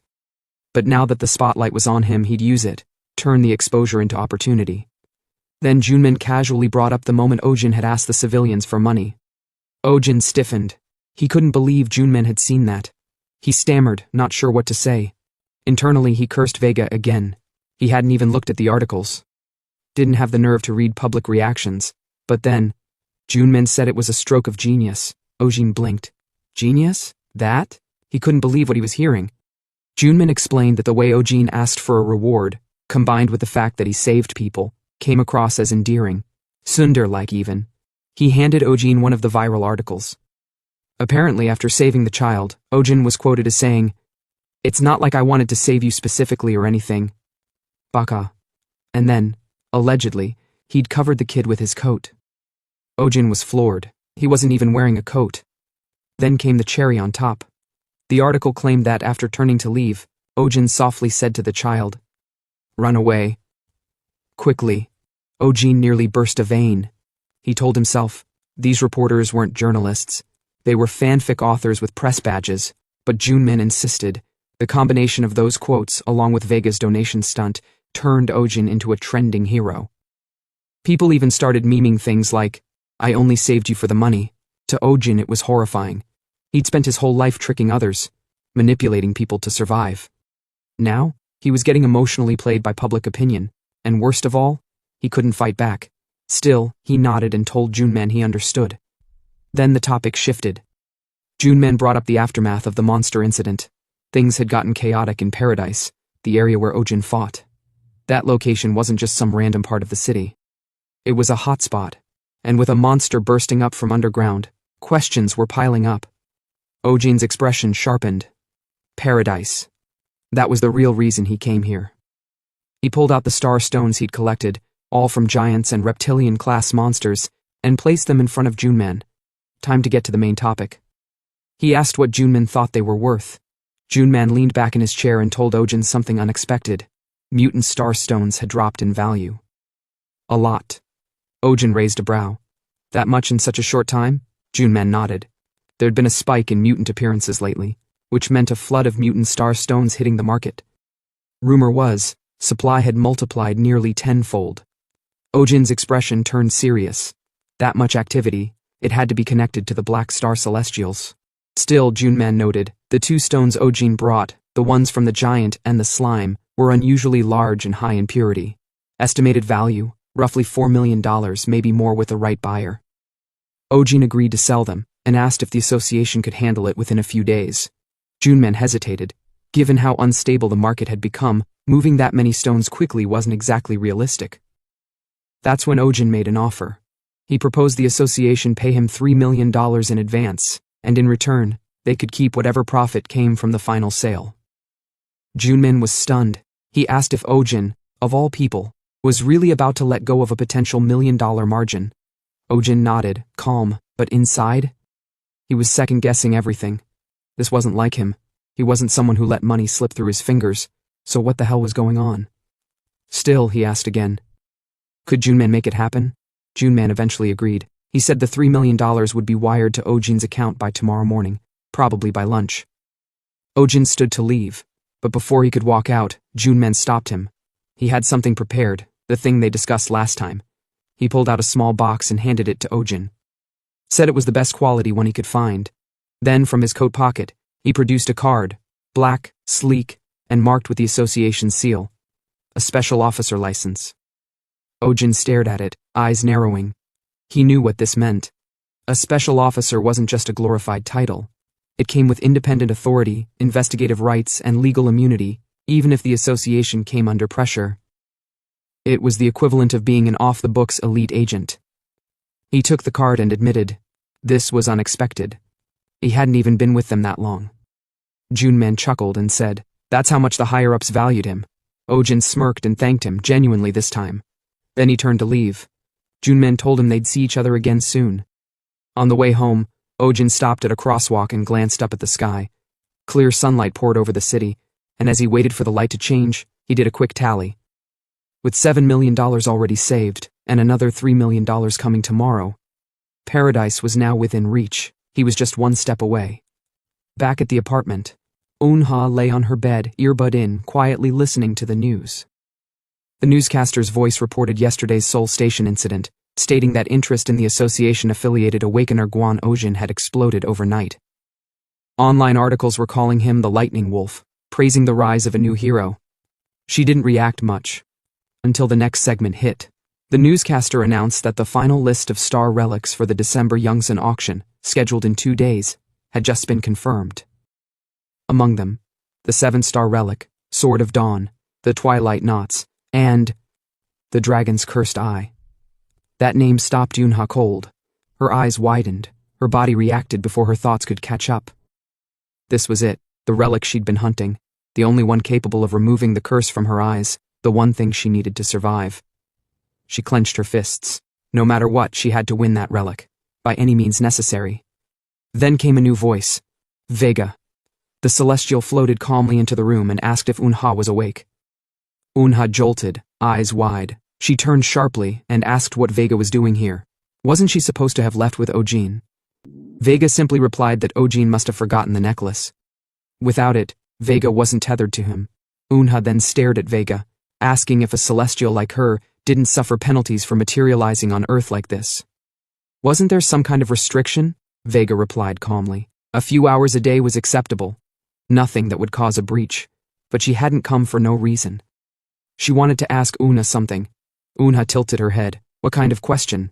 Vega said she had been observing her child, Ojin, and noticed he was deeply obsessed with money. She asked if Unha knew why. For a moment, Unha said nothing. Her expression tightened, then inwardly she admitted it. Ojin's obsession with money had nothing to do with greed. He was saving up for paradise. Vega's eyes narrowed slightly. Paradise? Unha explained. Paradise was the formal name for the Ganghwa Island Special Autonomous Zone. It was the only place in all of Korea untouched by gates or monsters. No dimensional tiers, no outbreaks, a perfectly regulated environment, peaceful, stable, and safe. Ojin had been saving to buy his right of occupancy there. Once inside, he'd finally be free. No running, no fighting, just a normal, happy life. Vega was surprised. A place like that really existed? Unha nodded. Paradise was managed directly by Shion Sangil, known as Dubai, the first star, one of the 7 stars and head of Heaven's Grace. If there was any place on Earth that could still be called safe, it was there. And yes, Ojin's goal was to go there. Then she asked Vega if she knew what Ojin's dream had been since childhood. She remembered clearly. Back when they lived at the orphanage, Ojin was always bruised, always injured, but he'd whisper the same thing. I want to live somewhere that doesn't hurt. Somewhere he wouldn't freeze at night. Somewhere he wouldn't starve. Somewhere he didn't have to lie just to get through another day. Yunha let out a quiet breath. It sounded simple, laughably small to others. But for people like them, those tiny dreams were unreachable luxuries. They had been beaten by the orphanage director every day. But Ojin had it worse, because he took the beatings for her. One day the director was hitting Yunha again. Ojin suddenly yelled that the kitchen was on fire. The director panicked and ran. When he realized it was a lie, he beat Ojin senseless for it. Yunha looked at Vega. That's the kind of person Ojin had always been. He took pain so others wouldn't have to. And that's why he only wanted one thing, a life where he didn't have to lie to survive. Now he was finally close. Just one step from paradise, but Unha said quietly. She knew he would go without her. Because paradise didn't allow people like her. Vega asked, Ojin wouldn't take her? Was it the cost? Unha shook her head. Even if they had the money, she'd never pass the entrance requirements. Paradise demanded tests, physical, mental, magical. Only qualified awakeners were allowed in. And her? She was blind, crippled, failed all of it by default. Vega paused, then asked gently, then what's going to happen to you? Unha gave a half smile and said she'd survive. Somehow. She had been a 7-star awakener, 5 years ago.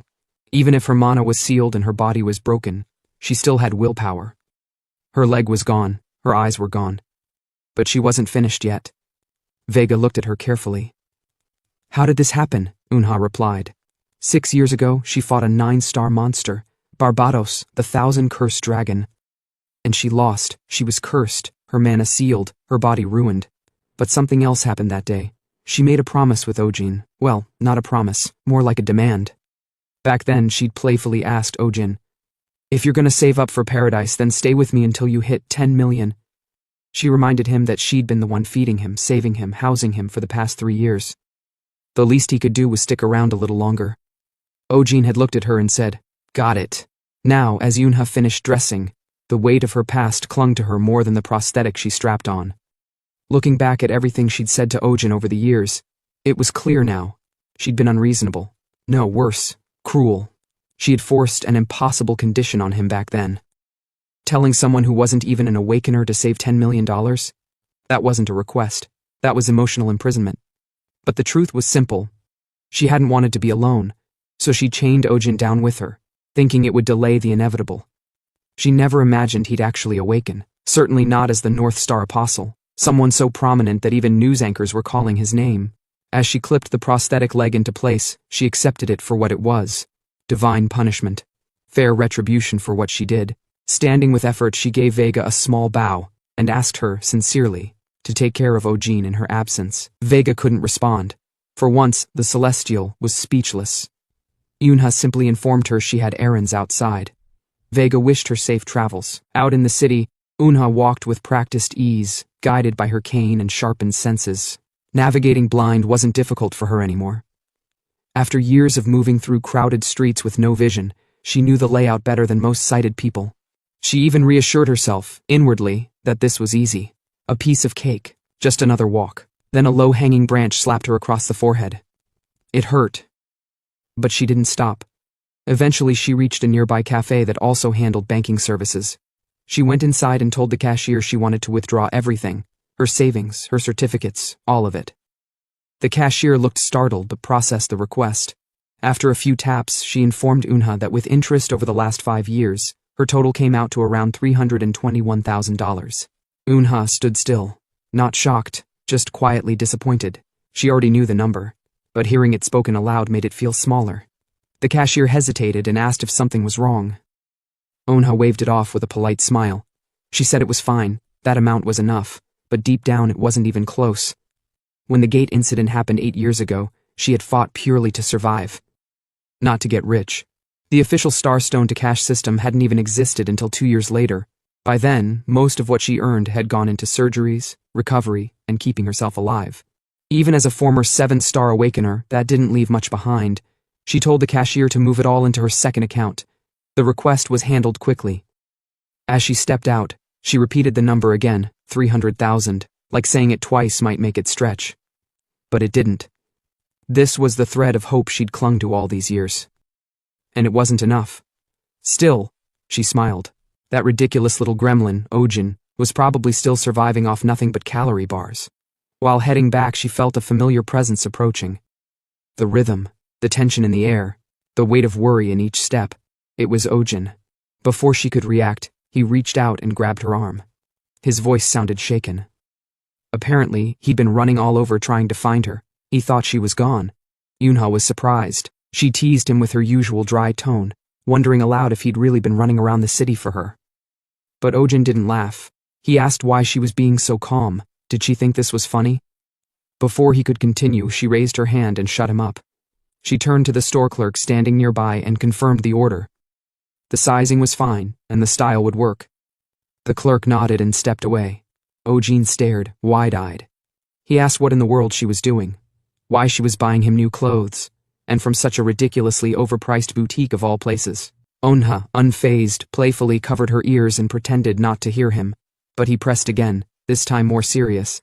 He asked what was going on. Why the sudden spending spree? With a calm smile, Yoonha explained that they were going on a date. As they walked, Ojin finally asked what had gotten into Yoonha. The sudden spending spree, the high-end shopping, it wasn't like her. Yoonha let out a dry laugh. She told him he always dressed like a broke college student and lived off calorie bars. She said she pitied him. Ojin narrowed his eyes and pointed out the obvious. How would she even know what he wore? She couldn't exactly see his outfits. Yoonha shut that down fast. She told him to stop thinking so hard about it, and claimed she just had a CD mature with enough interest to buy a few decent clothes for once. But Ojin wasn't buying it. He looked at her seriously and asked again why she was acting this way. Yoonha paused, then admitted that he'd suffered plenty for her sake.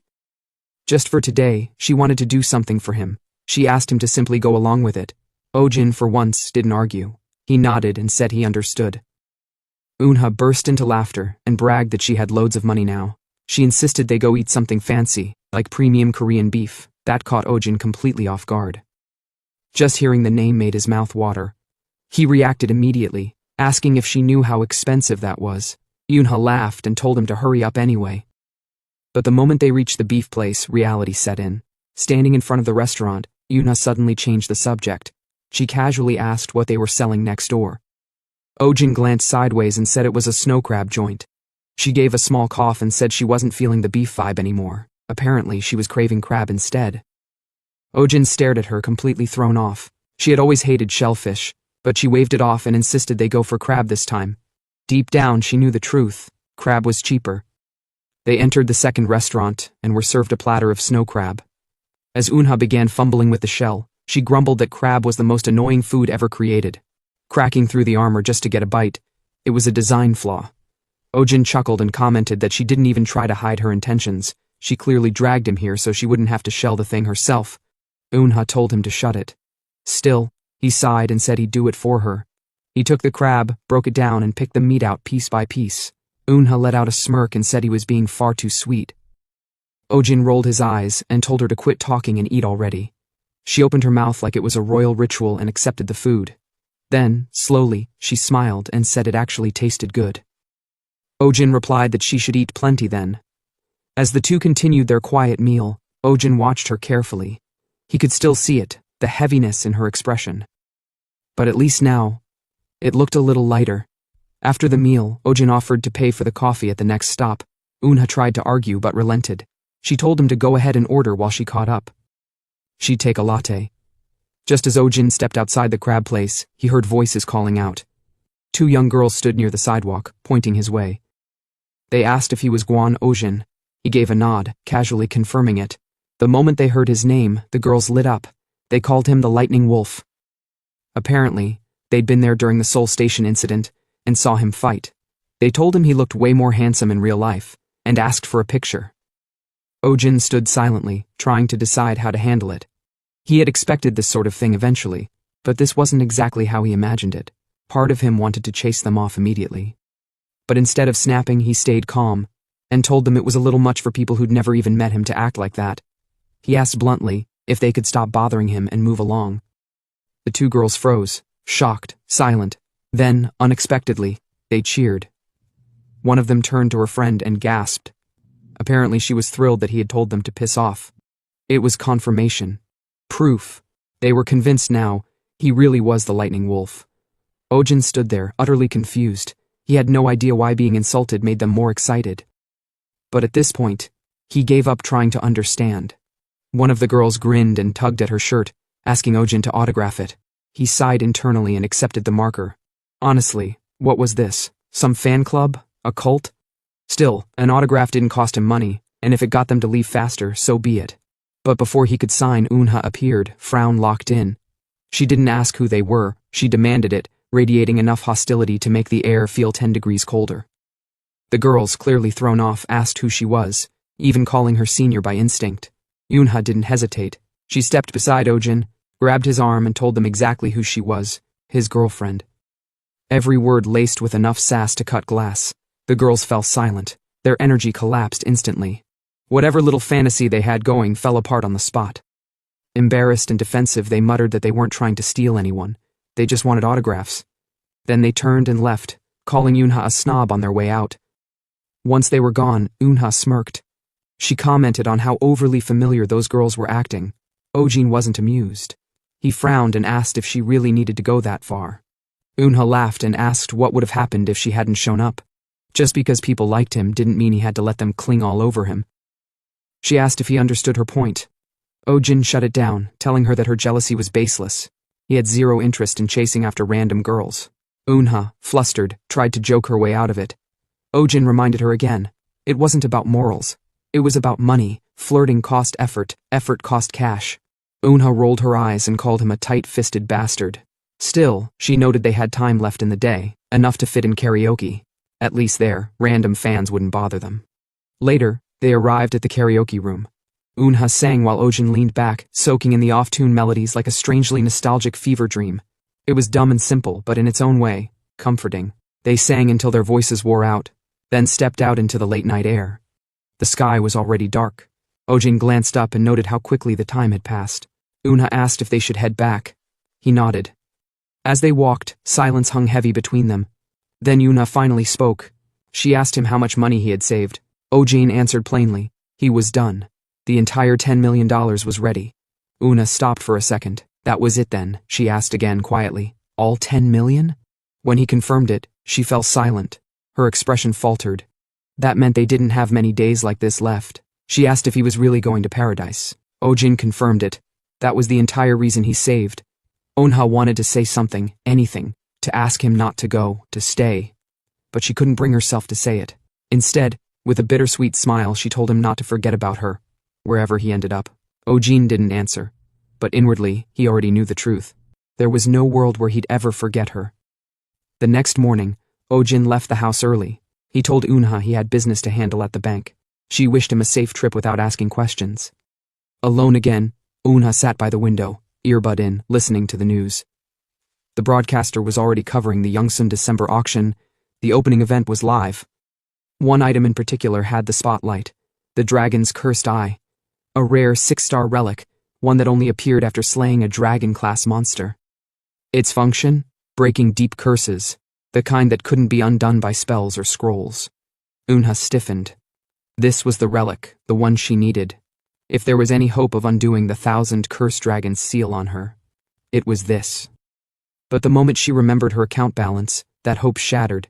$300,000 wasn't even close to what a relic like that should cost.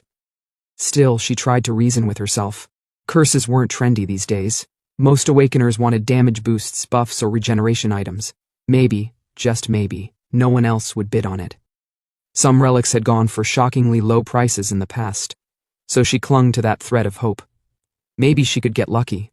Maybe this was the one time fate would cut her a break. She took a deep breath and told herself she had to go.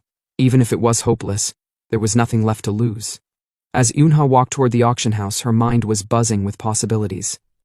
If she could just buy the dragon's cursed eye, maybe, just maybe, she could break the curse that held her captive. If she was lucky. She entered the Yongsan auction house. The security guard asked her to fill out forms before entering. But when he noticed her condition, her blindness and her cane, he hesitated and offered to help her complete the paperwork. Unha nodded gratefully. After finishing, the guard reminded her that once the auction began, no one could leave for security reasons. She would have to finalize all her business before the event started. Inside the auction room, Unha couldn't immediately find her seat. She asked a fellow participant for directions, and he pointed her toward the right side, 2 rows ahead. As she walked toward the seats, murmurs started to rise. One person muttered that it was strange to see a blind person at an auction. They wondered why she didn't have a guardian with her. Another made a pointed comment about how they'd never let a blind person come to something like this alone. Unha clenched her fists at the whispers, but she kept moving forward. This was her decision, her battle. She didn't have the luxury of breaking down now. She told herself, inwardly, that as long as she could buy the dragon's cursed eye, she'd find a way to make it work. Then the announcer's voice rang through the room. The Yongsan December auction had officially begun. The first item was a 4-star relic, the incenser of gray lights. The bidding started at $100,000 and quickly escalated, eventually halting at $670,000. Unha couldn't help but feel a pang of disappointment as she watched the frenzy unfold. A 4-star relic reaching that price was expected, but it was just another reminder of how far she was from her goal. She let out a quiet breath. No, the dragon's cursed eye will be different. People don't care about curses anymore. It's not as valuable as the other relics. Maybe I'll get lucky. The dragon's cursed eye was next. The announcer built up the excitement, describing the relic's power, how it could break any curse. He explained that the relic would be absorbed into the user's body, giving them the ability to dispel curses permanently. Yunha's heart skipped a beat. It's finally here. She scanned the crowd. There wasn't much of a reaction. That was good, right? The fewer people fighting for it, the better her chances. She closed her eyes for a brief moment and whispered a prayer. Please, she thought. Please, let me have this chance. The bidding started at $100,000, with a buyout price of $10 million. Unha's nerves flared, but she didn't hesitate. She raised her paddle, her voice quietly urging herself to stand firm. She bid $100,000. As soon as she did, a few of the other participants chuckled, laughing at her audacity. One whispered to another, "Is this her first auction?" A beggar trying to grab a relic she doesn't deserve. Eunha's stomach twisted with humiliation. She felt exposed, vulnerable, and completely out of her depth. But she didn't retreat. Instead, she held her ground. This was her only shot. The announcer picked up on her bid and asked if anyone else would challenge it. The room was silent. Eunha held her breath. Her mind raced, praying that no one would outbid her. Please, please don't let anyone beat me. Just as she thought she might win, suddenly, one of the bidders raised his paddle and confidently threw out a $2 million bid. Another countered with $2.5 million, and before Eunha could even react, someone else raised it to $3.2 million. The room buzzed with power plays. Numbers climbed like flames, high, fast, and hopeless.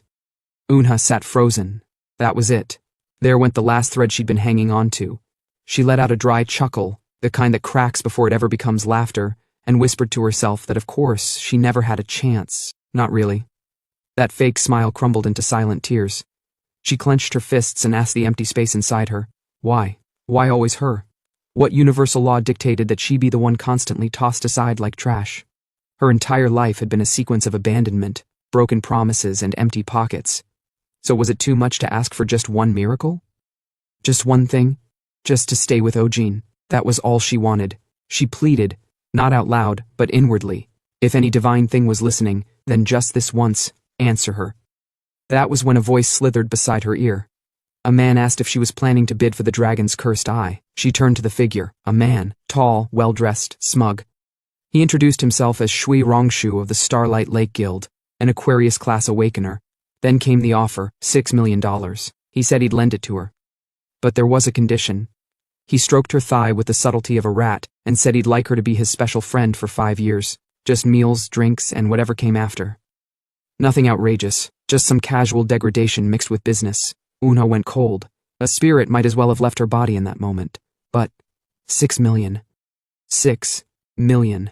That was enough to reach paradise, enough to stay by Ojin's side. She hated that she was even thinking about it. She sighed. Her lips parted. She was about to answer him, one way or the other, when the auction room doors slammed open. Everyone turned. A ripple of confusion passed through the participants. Someone barged in, walking like he didn't care that no one was allowed to enter mid-auction. The auctioneer snapped at the intruder, until he caught sight of the identification card being flashed in the air. It wasn't just any ID, it was an association special officer's card. Not just any officer. Ojin.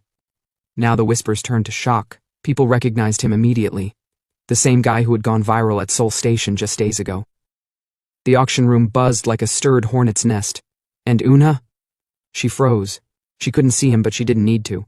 Those footsteps, she knew them. That aura. That stubborn presence. Ojin wasn't here for a visit. He was climbing the steps to the auction stage. The announcer apologized for the disturbance, even though he was clearly sweating now. A special officer wasn't someone you scolded. Not unless you liked being audited, fired, or publicly humiliated. Ojin carried with him 2 massive Ecolac bags. He kicked one open on the podium. Cash. Stacks and stacks of hard currency spilled out in front of everyone like it was nothing. He turned to the auctioneer and stated that he was placing a buyout for the dragon's cursed eye. $10 million. Cash. No negotiations. Silence. The announcer composed himself quickly and confirmed the sale. The buyout price had been reached. The auction was officially over. The dragon's cursed eye was sold. And Ojin? He didn't stay on the stage to gloat. He walked straight toward Eunha's seat. As he approached, Eunha sat there, still stunned. She didn't understand what was happening. Why here? Why now? But he kept coming, until he spotted the man beside her. Specifically, the man's hand on her lap. Ojin's expression darkened. That look alone could have boiled seawater. Shui Rongshu turned and lazily asked who the hell this was supposed to be. Ojin didn't waste time with explanations. He told him to move his hand and leave. Shui blinked. Was this guy serious? He sneered at Ojin, barking that an association dog like him had no business interfering with a guild like Starlight Lake. Bravado on the outside. But inside? Panic. He took another look at Ojin's face. Something about him felt familiar. Then it clicked. The headlines, the viral video, the rescue at Seoul Station. This wasn't just some random special officer. This was the Lightning Wolf, a North Star apostle. The man nearly choked on his own saliva. He stammered, asking if Ojin really was that North Star guy, the one with the lightning and the cult following. Ojin casually admitted that yeah, people had thrown that nickname around before. Then, as if that were just a mild footnote, he added, "So, you said you're from Starlight Lake Guild, right?" The words hit harder than a taser. The guy began trembling like a leaf during typhoon season. He fumbled out something about a misunderstanding. Claimed he didn't realize Eunha was with Ojin. He bowed so fast it looked like his spine folded in half. He begged, straight up begged, for Ojin not to report him to his guild leader. Ojin smiled thinly and placed a hand on the guy's shoulder, not a friendly one, more like the grip of an executioner trying to decide where to strike. He suggested they go ask that guild leader together, to clear up this misunderstanding. The man nearly pissed himself. He dropped to his knees, apologizing profusely, swore he didn't mean to inconvenience either of them, promised to vanish from existence if needed. Ojin finally relented with a dismissive shrug, and told him to get lost, now. The man didn't wait for a second invitation. He bolted like the building was on fire. With that out of the way, Eunha asked the question that had been stuck in her throat since the door slammed open. Why was Ojin even here? Ojin didn't answer. He just grabbed her hand and let her out. Moments later, they reached their small shared space. Eunha was panting by the time they arrived, more from emotion than exertion. Then came the explosion. She yelled at him, demanded to know what the hell he was thinking. That $10 million wasn't just money. That was paradise. That was his ticket out of this mess of a world. She reminded him of everything he'd said, about buying an N3 pass, about how he'd waited and saved and dreamed. And now, he just burned it all. Why? Why throw away all of that for her? Ojin stayed quiet. He simply cupped her face in his palms and told her to stay still. Just for a moment. Then he took out the dragon's cursed eye. No hesitation. He gently inserted the relic into her blind socket. A jolt of pain coursed through her face, her entire body spasming. She cried out, but Ojin held her close, whispering that it was okay, to hold on just a bit longer. And then it happened. Her world, once a blur of gray, started to shift. Slowly, light pierced through the darkness, shapes formed, colors emerged, and then... his face. She could see Ojin, faintly, then clearly. He smiled. That same stupid, crooked smile that always meant trouble. He asked her how paradise looked now. She turned her eyes toward the sky. She saw it, really saw it. The blue skies, the leaves fluttering on the trees. She gasped. Tears started pouring from her newly restored eyes, so fast she couldn't stop them. She turned to him, trembling, asking him why. Why would he do this? He didn't just give her sight, he gave her hope. A second chance, a future. Ojin didn't respond immediately. Instead, he crouched down and pulled something else out of his pack, a prosthetic leg. Sleek, seamless, designed to match the skin tone of her real one. He gently attached it and asked if it felt more comfortable than her old one. She stared at him, overwhelmed. Why was he doing all this? Why burn everything? All that time, all that money, all those dreams? She shouted at him, heartbroken. He had always said he'd only stay with her until he could afford the N3 pass to paradise. That was the deal, that was the plan, so why throw it all away? Ojin gave her that same smile again, the one she hated, the one she recognized. It was that smile, the one he used back at the orphanage, the one he used when he lied. She remembered it vividly. After everything settled, and Eunha's eyes fully stabilized, she couldn't stop smiling. She tested her vision around the house, humming softly as she cooked in the kitchen, the scent of food, the clattering of plates. Everything felt new again. He calmly told her to put out the fire. Too late. The food was charcoal, and not the good kind. Turns out, Eunha had used a bit of her stigma to compensate for the weak kitchen stove, but forgot she was still adapting to her powers. The result? A meal that could probably crack tiles. She blamed the stove. Then sheepishly admitted she might have overloaded it with her stigma by mistake. Ojin sighed inwardly. The girl just got her eyesight back, and she was already pouring energy into cooking experiments like she was applying to a culinary guild. No wonder her control was off. He then asked about her eyes. Hope it didn't get burned, and whether the earlier sparks hurt her in any way. Eunha replied that her eyes were fine. Actually, her right eye seemed too good, almost unnaturally sharp. That caught Ojin's attention. Too good? He wondered if this was a side effect from the dragon's cursed eye. Surely it wasn't something dangerous. But Vega reassured him. It wasn't a flaw. If anything, it was more like a blessing. A rare interaction had occurred. The dragon's cursed eye resonated with the stigma of Draco embedded within Unha while purging the curse. The after effect? A surge in visual clarity, especially through the right eye. It was temporary. The adjustment period would be bumpy, but once her stigma rebalanced, she'd gain proper control over the power now infused within her. Unha nodded in understanding, grateful for the explanation. Meanwhile, Ojin reflected on it in silence. The stigma of Draco wasn't part of the 12 zodiacs, so most people overlooked it. Only about 20 people worldwide even had it. But from what he'd seen her do so far, it was no joke. The power was real. Ona, on the other hand, smiled softly and said she should focus more on healing now, especially if she planned to support her Ojin. She reminded him that she hated owing people anything, especially him. That made Ojin frown. He had a bad feeling about where this was going.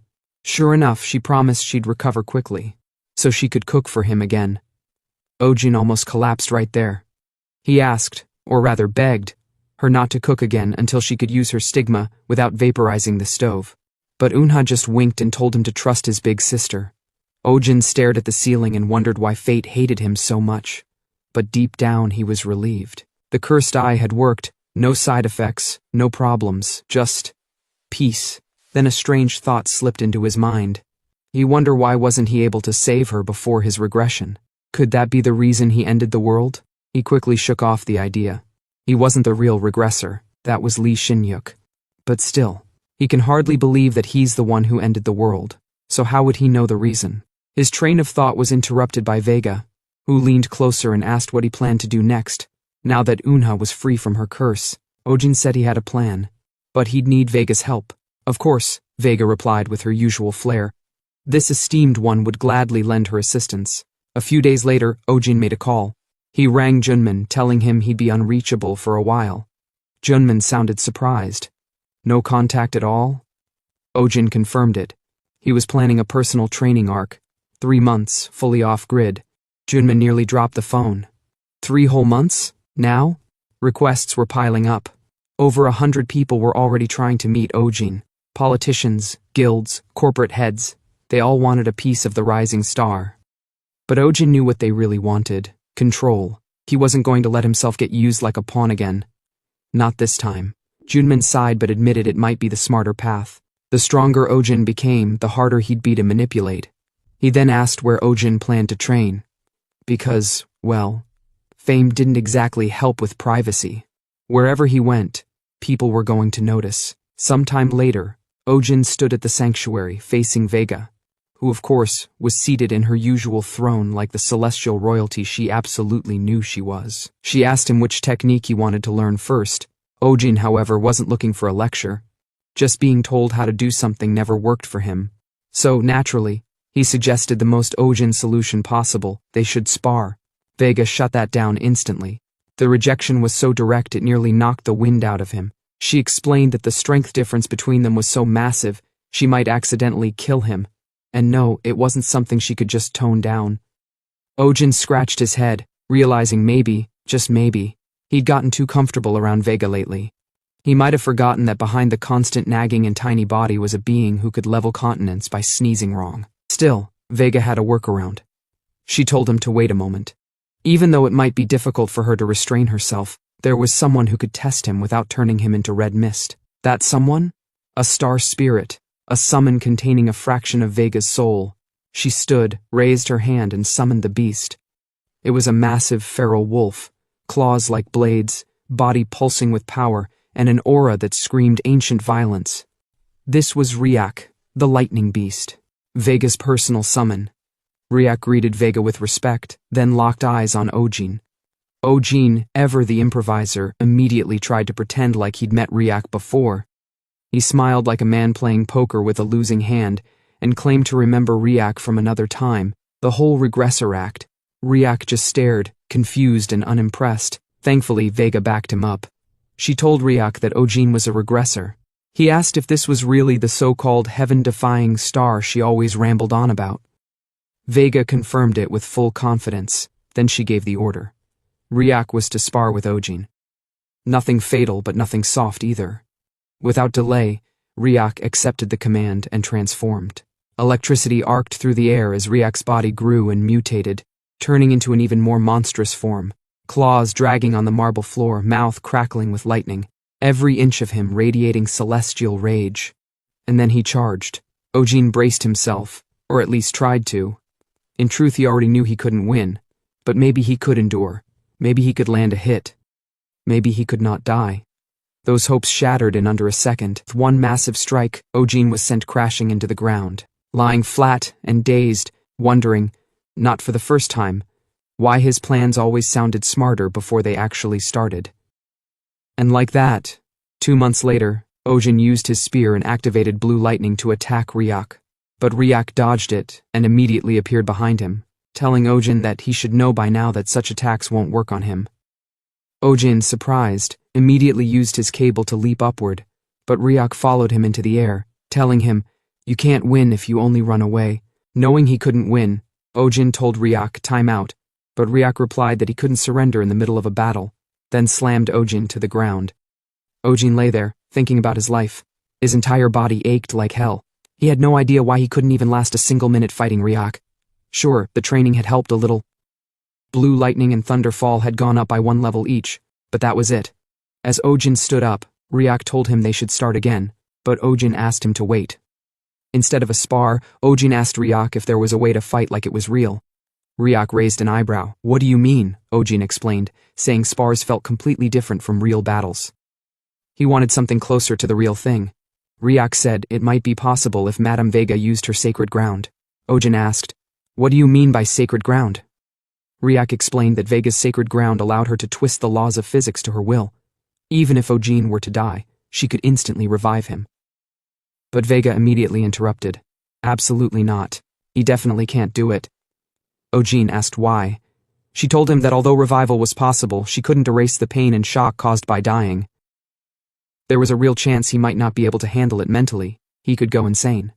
Ojin gripped his spear tightly, saying to himself that he had no idea how painful it would be to die, but he had decided to take the risk.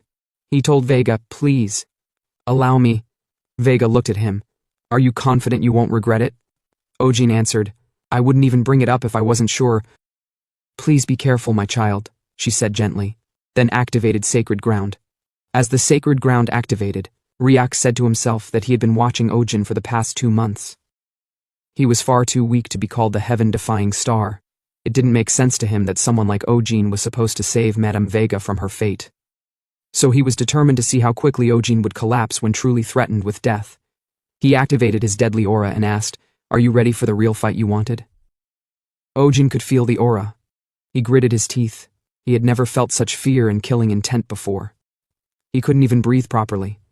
He never expected Ryak's true power to be so terrifying. He could tell, Ryak really intended to kill him. Why? Why did Ryak want to kill him? Or was it just that killing made the spar more thrilling? Ojin licked his lips. "Aren't you going to attack?" he asked. When Ryak didn't respond, Ojin decided to attack first. He jumped forward with his spear, launching multiple spear strikes, but Ryak dodged them all. He grinned. "Your attacks are predictable." But Ojin leapt upward with his spear. "That was a feint," he said, then activated blue lightning and struck at Ryak. Though Ryak didn't expect it, he still managed to dodge and immediately launched a counterattack, kicking Ojin in the stomach and slamming him to the ground. Ryak appeared in front of him, his killing intent even more intense. "Let's see if your courage remains in the face of death," he said, then stabbed Ojin in the stomach. Vega shouted in panic. Ojin coughed blood, his vision faded. Then, he died. Sometime later he woke up gasping for air. He stood up, groaning in pain. Ryak looked at him. "Do you realize how reckless that was?" he asked. "How long do you think you'll be able to endure dying?" Ojin picked up his spear and stood again. Ryak was a little surprised. "Still willing to fight?" he said. "Maybe you aren't all talk after all."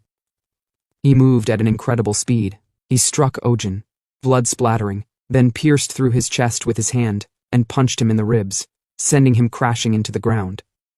As Ojin woke up for the second time, Ryak told him, "You're also an apostle of Ryak. You can't hurt me with that level of lightning charge." Ojin finally realized his mistake. The stigma of Lyria alone wasn't enough. So, he added another. He picked up his spear. The symbol on his chest glowed. A message appeared. the stigma of Lyria and the stigma of Noctua are resonating. As a result, he acquired the combination skill, Lightning Feathers max level. He also achieved part of the conditions required for Black Heaven's fourth awakening. He shot Lightning Feathers at Riak. In the process, the stigma of Lyria was promoted to 4-star. As a result, Lightning and Thunder level 4 increased to Lightning Thunder level 5. Riak tried to block the attack, but he didn't escape unscathed. He gritted his teeth, worried. He knew the stigma of Lyria didn't include a skill that used lightning in the form of feathers. That meant Ojin created the skill on the spot. As a child who had just awakened, Riak wondered, how in the world did Ojin do that? Though shivering slightly, Riak angrily struck at Ojin for being a cocky bastard. The kick sent Ojin flying. Riak growled that a mere human like him dared to believe talent alone could change fate. But before he could attack Ojin again, Vega shouted for him to stop, and he did. She told Riak that she understood how he felt.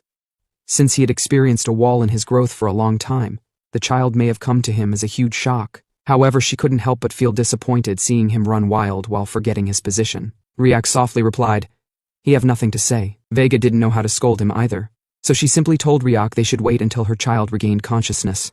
But to her surprise, she saw Ojin standing up. Ojin, not fully upright, asked Riak if they could still continue fighting. Riak asked, "What do you mean?" With a grin, Ojin repeated the question, "Can we continue the fight?" Riak was stunned. He asked, "What the hell are you?" Ojin, with a scarring expression that sent shivers down Riak's spine, asked him, "Why are you just blankly staring?" He walked forward. "I didn't think we were done yet." Riak stared. "What are you even saying? How are you still able to move? You're not even in a proper state of mind right now." He realized Ojin was displaying something beyond willpower. It was madness that far surpassed belief. Ojin then asked, with a determined expression, "Are we going another round?" But then Vega interrupted. "Didn't you hear me tell you to stop?" she scolded. Ojin immediately snapped back to his senses. She sighed. "When it comes to doing useless things, you and Riak are the same." Ojin apologized for being overexcited. "How much more are you going to make this esteemed one worry?" "You are quite the wicked child," she scolded. Speechless for a moment, Ojin replied that he'd be really careful going forward. Vega calmed down, then asked, "Is that a promise?" Ojin replied, "Yeah," then asked, "Where did you learn how to do the pinky promise?" Riak was speechless, watching them. He said to himself that Ojin being able to create a new skill mid-fight was already amazing, but that wasn't the scariest part. No matter how talented someone was, once they hit a wall, they could fall into despair. So watching Ojin's fearlessness after dying, that was just madness. In both talent and will, Riak admitted that he could not surpass Ojin. It was his complete loss. He then made a silent wish for Ojin, the heaven-defying star, to please protect the light of the star of the Weaver Girl from the Black Heaven. 1 month later, someone knocked at Team Leader Han's office door. Ojin entered with a smile. "It's been a while." Han was surprised to see him. He laughed and said, "I'm no longer just a team leader. Thanks to you, Ojin, I got promoted." "Oh? Doesn't that mean you owe me a meal?" Ojin remarked. Han put on his jacket. "Anytime. It just so happens to be lunchtime." He asked if Ojin would care to join him. Ojin agreed. "Sounds good." At the restaurant, Han told Ojin to order as much as he wanted. Ojin didn't hold back. He told the attendant he'd like to order everything on the menu. Han was shocked at his wallet's impending doom. Anyway, he asked Ojin if he'd seen any results from his training. While eating the delicious side dish, Ojin told Han that he had entered 4-star. Han was surprised. "You entered 4-star in only 3 months?" He then asked, "Do you have the stigma of Lyria? If that's the case, the more powerful the stigma, the harder it is to raise your star rank. Not even the 7 stars advance that quickly." Ojin told him that such speed was expected. "I'm a rookie with a ton of attention on me. I need to be this fast so I'm not looked down on." Han laughed. "Recruiting you into the association was definitely a stroke of genius. And luck, on my part." Ojin then asked if anything had happened during the last 3 months. Han thought for a moment. "There was one big thing, a gate break incident near Soksho. The problem is," he continued, "the monsters weren't normal, they were demonic beasts." Ojin was surprised. "What do you mean by demonic beasts?" Han reminded him, "Remember when I told you mutant beasts were appearing more frequently around the world? Well, there have been so many now that people started calling them by another name. Anyway, the demonic beasts were running wild through Soksho and creating a terrible situation. It's estimated that at least 1,000 of them were out there. Because it was such a huge number, a subjugation force was being formed. The rewards were generous. For each demonic beast, depending on the star rank, $1,000 to $3,000 will be awarded, and that excludes the price of recovered starstones. Ojin was speechless. He thought to himself, it really wasn't a bad deal. He had already fixed Ha-Eun's eye. Now he wanted to eat good food with her and treat her to fun things. He asked Han if it would be possible for him to join the raid team. Han laughed. Of course. I was going to ask you to anyway, but I missed the timing. At the latest, the raid team will leave the morning 2 days from now. Ojin smirked. That's perfect. Han laughed. Everyone's going to be talking about the lightning wolf joining the raid team now. Ojin laughed back. I guess I'll have to eat even more. I'll be working hard. Sometime later, Ojin left Han and went home. He saw Ha-Eun outside on the veranda, training. He just watched her quietly without disturbing her. She was skillfully handling the flames with precision. Even Ojin was amazed. Back then he'd thought her skills were flashy, but now he realized she was strong. She finished training, then asked Ojin why he was just watching her instead of saying something. Ojin told her she had gotten much better. She swallowed the compliment, saying she's still not completely recovered yet though. Ojin asked her about her eyes. With a smile she told him it's a bit annoying to have one covered up, but it's not a big deal. Though it looks a bit creepy, she then asked if he wanted to go get food. But she was shocked as Ojin told her he had just been treated to some Korean beef barbecue. She grabbed his clothes, accusing him of daring to eat it on his own. But Ojin told her they should go get some once he finishes his job. Surprised, she asked what job. Ojin told her about Sokcho, the monster appearance, which she also knew about. He said he'd be part of the raid team for it, so he's going to be gone for a few days. She was speechless for a moment, thinking about something. Then she told Ojin she wanted to come with him too. The next day, Sokcho raid mission, day 1. Ha-Eun followed Ojin. The place was in total chaos. Ojin looked around, saying it seems like it's true, the monsters made it to the downtown area. She asked him if the civilians had all evacuated. Ojin replied yes. She then noticed a crowd ahead and asked Ojin if he wanted to go check it out. In the crowd, a reporter was asking a member of the Star of Peace Guild about what kind of mindset they were going into the mission with. Confident, one of the guys replied, saying they always prioritize the peace of the nation's people, and they promised to get rid of all the evil monsters. But then, the reporters immediately turned their cameras toward Ojin. They were excited to see the lightning wolf, so they asked him to say a few words. Ojin didn't speak for a moment, then asked them with a disgusted face what they were doing right now. There might still be people who haven't evacuated. This shouldn't be the time or place for interviews, he said, then told them all to get out of the way. He's busy. Instead of being angry, the press were thrilled, saying such words were exactly what they expected from the lightning wolf. His words alone are good enough for 3 articles. Ha-Eun told him, "You're sure good with the press." Ojin remarked, "I lived off of verbal manipulation after all." Someone then announced that they'd be forming into groups of 3 for the raid. Seeing that they were short one person, Ha-Eun told Ojin they'd need a third. Ojin told her not to worry, they'd find one. Suddenly, someone called out Ojin's nickname, Lightning Wolf, from behind. "What a coincidence," the guy said, asking Ojin if he wanted to party up with him. Ojin asked, "Who is he?" The guy introduced himself, Park Chang-yoon, a disciple of Taurus. Ojin thought to himself, wondering if this guy was one of the awakened who was there when he infiltrated the Dark Star Society. If that's true, then his skill level is guaranteed. The guy happily shook Ojin's hand and told him he's with the Valhalla Guild. He knew about Ojin since the Seoul Station incident. Seeing this, Ojin asked how Lee Woo-yuk was doing these days. The guy replied, "He's really busy, still trying to investigate the Dark Society or whatever." Ojin thought to himself, it seems Woo-yuk has yet to find conclusive evidence. It's true that it would take more than just contact info to expose an underground organization like that. Ha-Eun placed her hand on Ojin's shoulder and introduced herself to the new party member, saying she's Draco's disciple, and that he could talk to her casually. They shook hands, but he replied that he'd speak more casually once they got to know each other better. Suddenly someone interrupted them. "Who's this?" the man said sarcastically. "Isn't it our wonderful and great rookie?" He called Ojin a son of a bitch, then asked if he still remembered him. Ojin acted surprised and asked, "Who are you again?" The guy cursed, calling Ojin a goddamn bastard, and introduced himself, Park Jung-woo from the Pandinas Guild. Now Ojin remembered him, the egotistical testicle from the association. He laughed and asked the guy if he'd said hi to his guildmaster for him. The guy, pissed off, told Ojin, "Like hell I would." Another man came over and told Jung-woo to calm down. "What a coincidence," he remarked. Ojin was surprised to see him, Choi Jong-cheol. He wondered what the guy was doing here. Were those 3 in the same group? The scorpion tattoo is a symbol of the Pandinas Guild. but having it on the neck meant something happened. Ojin then asked, "What did you do with the Starlight Lake Guild?" The guy, pissed, replied, "Are you really gonna ask me about that?" Ojin thought to himself that he did snitch on him to Han Unmatched. Guess the guild found out about it. Yongcheol laughed and told Ojin that thanks to him he was kicked out for breaking the guild's rules. "What a shame," Ojin remarked. "Not really," Yongcheol replied. "I found a better guild. There's a lot of demand for Aquarius stigmas." He smirked. "We have more than just Aquarius now." With a grin, he waved at Ojin and told him he'd still witness something fun soon, so to look forward to their next reunion. As the guy left, Ojin thought about the fun stuff he mentioned, then grinned to himself and muttered, "Be careful what you say." He memorized Zhangxiol's scent through the stigma of the hunting dog. It's actually good they met. Ojin wanted the Aquarius stigma eventually, so he'd take care of them all. It's best to get rid of the root of evil. He wasn't scared. After all, deaths during a raid are expected. Now, somewhere nearby, Chongyun used his shield to block a monster's attack and told Ojin to strike. Ojin jumped forward and used Thunderbolt to hit the monster. The monster, realizing it wasn't a match, tried to run away, but Heyoon told them to leave it to her.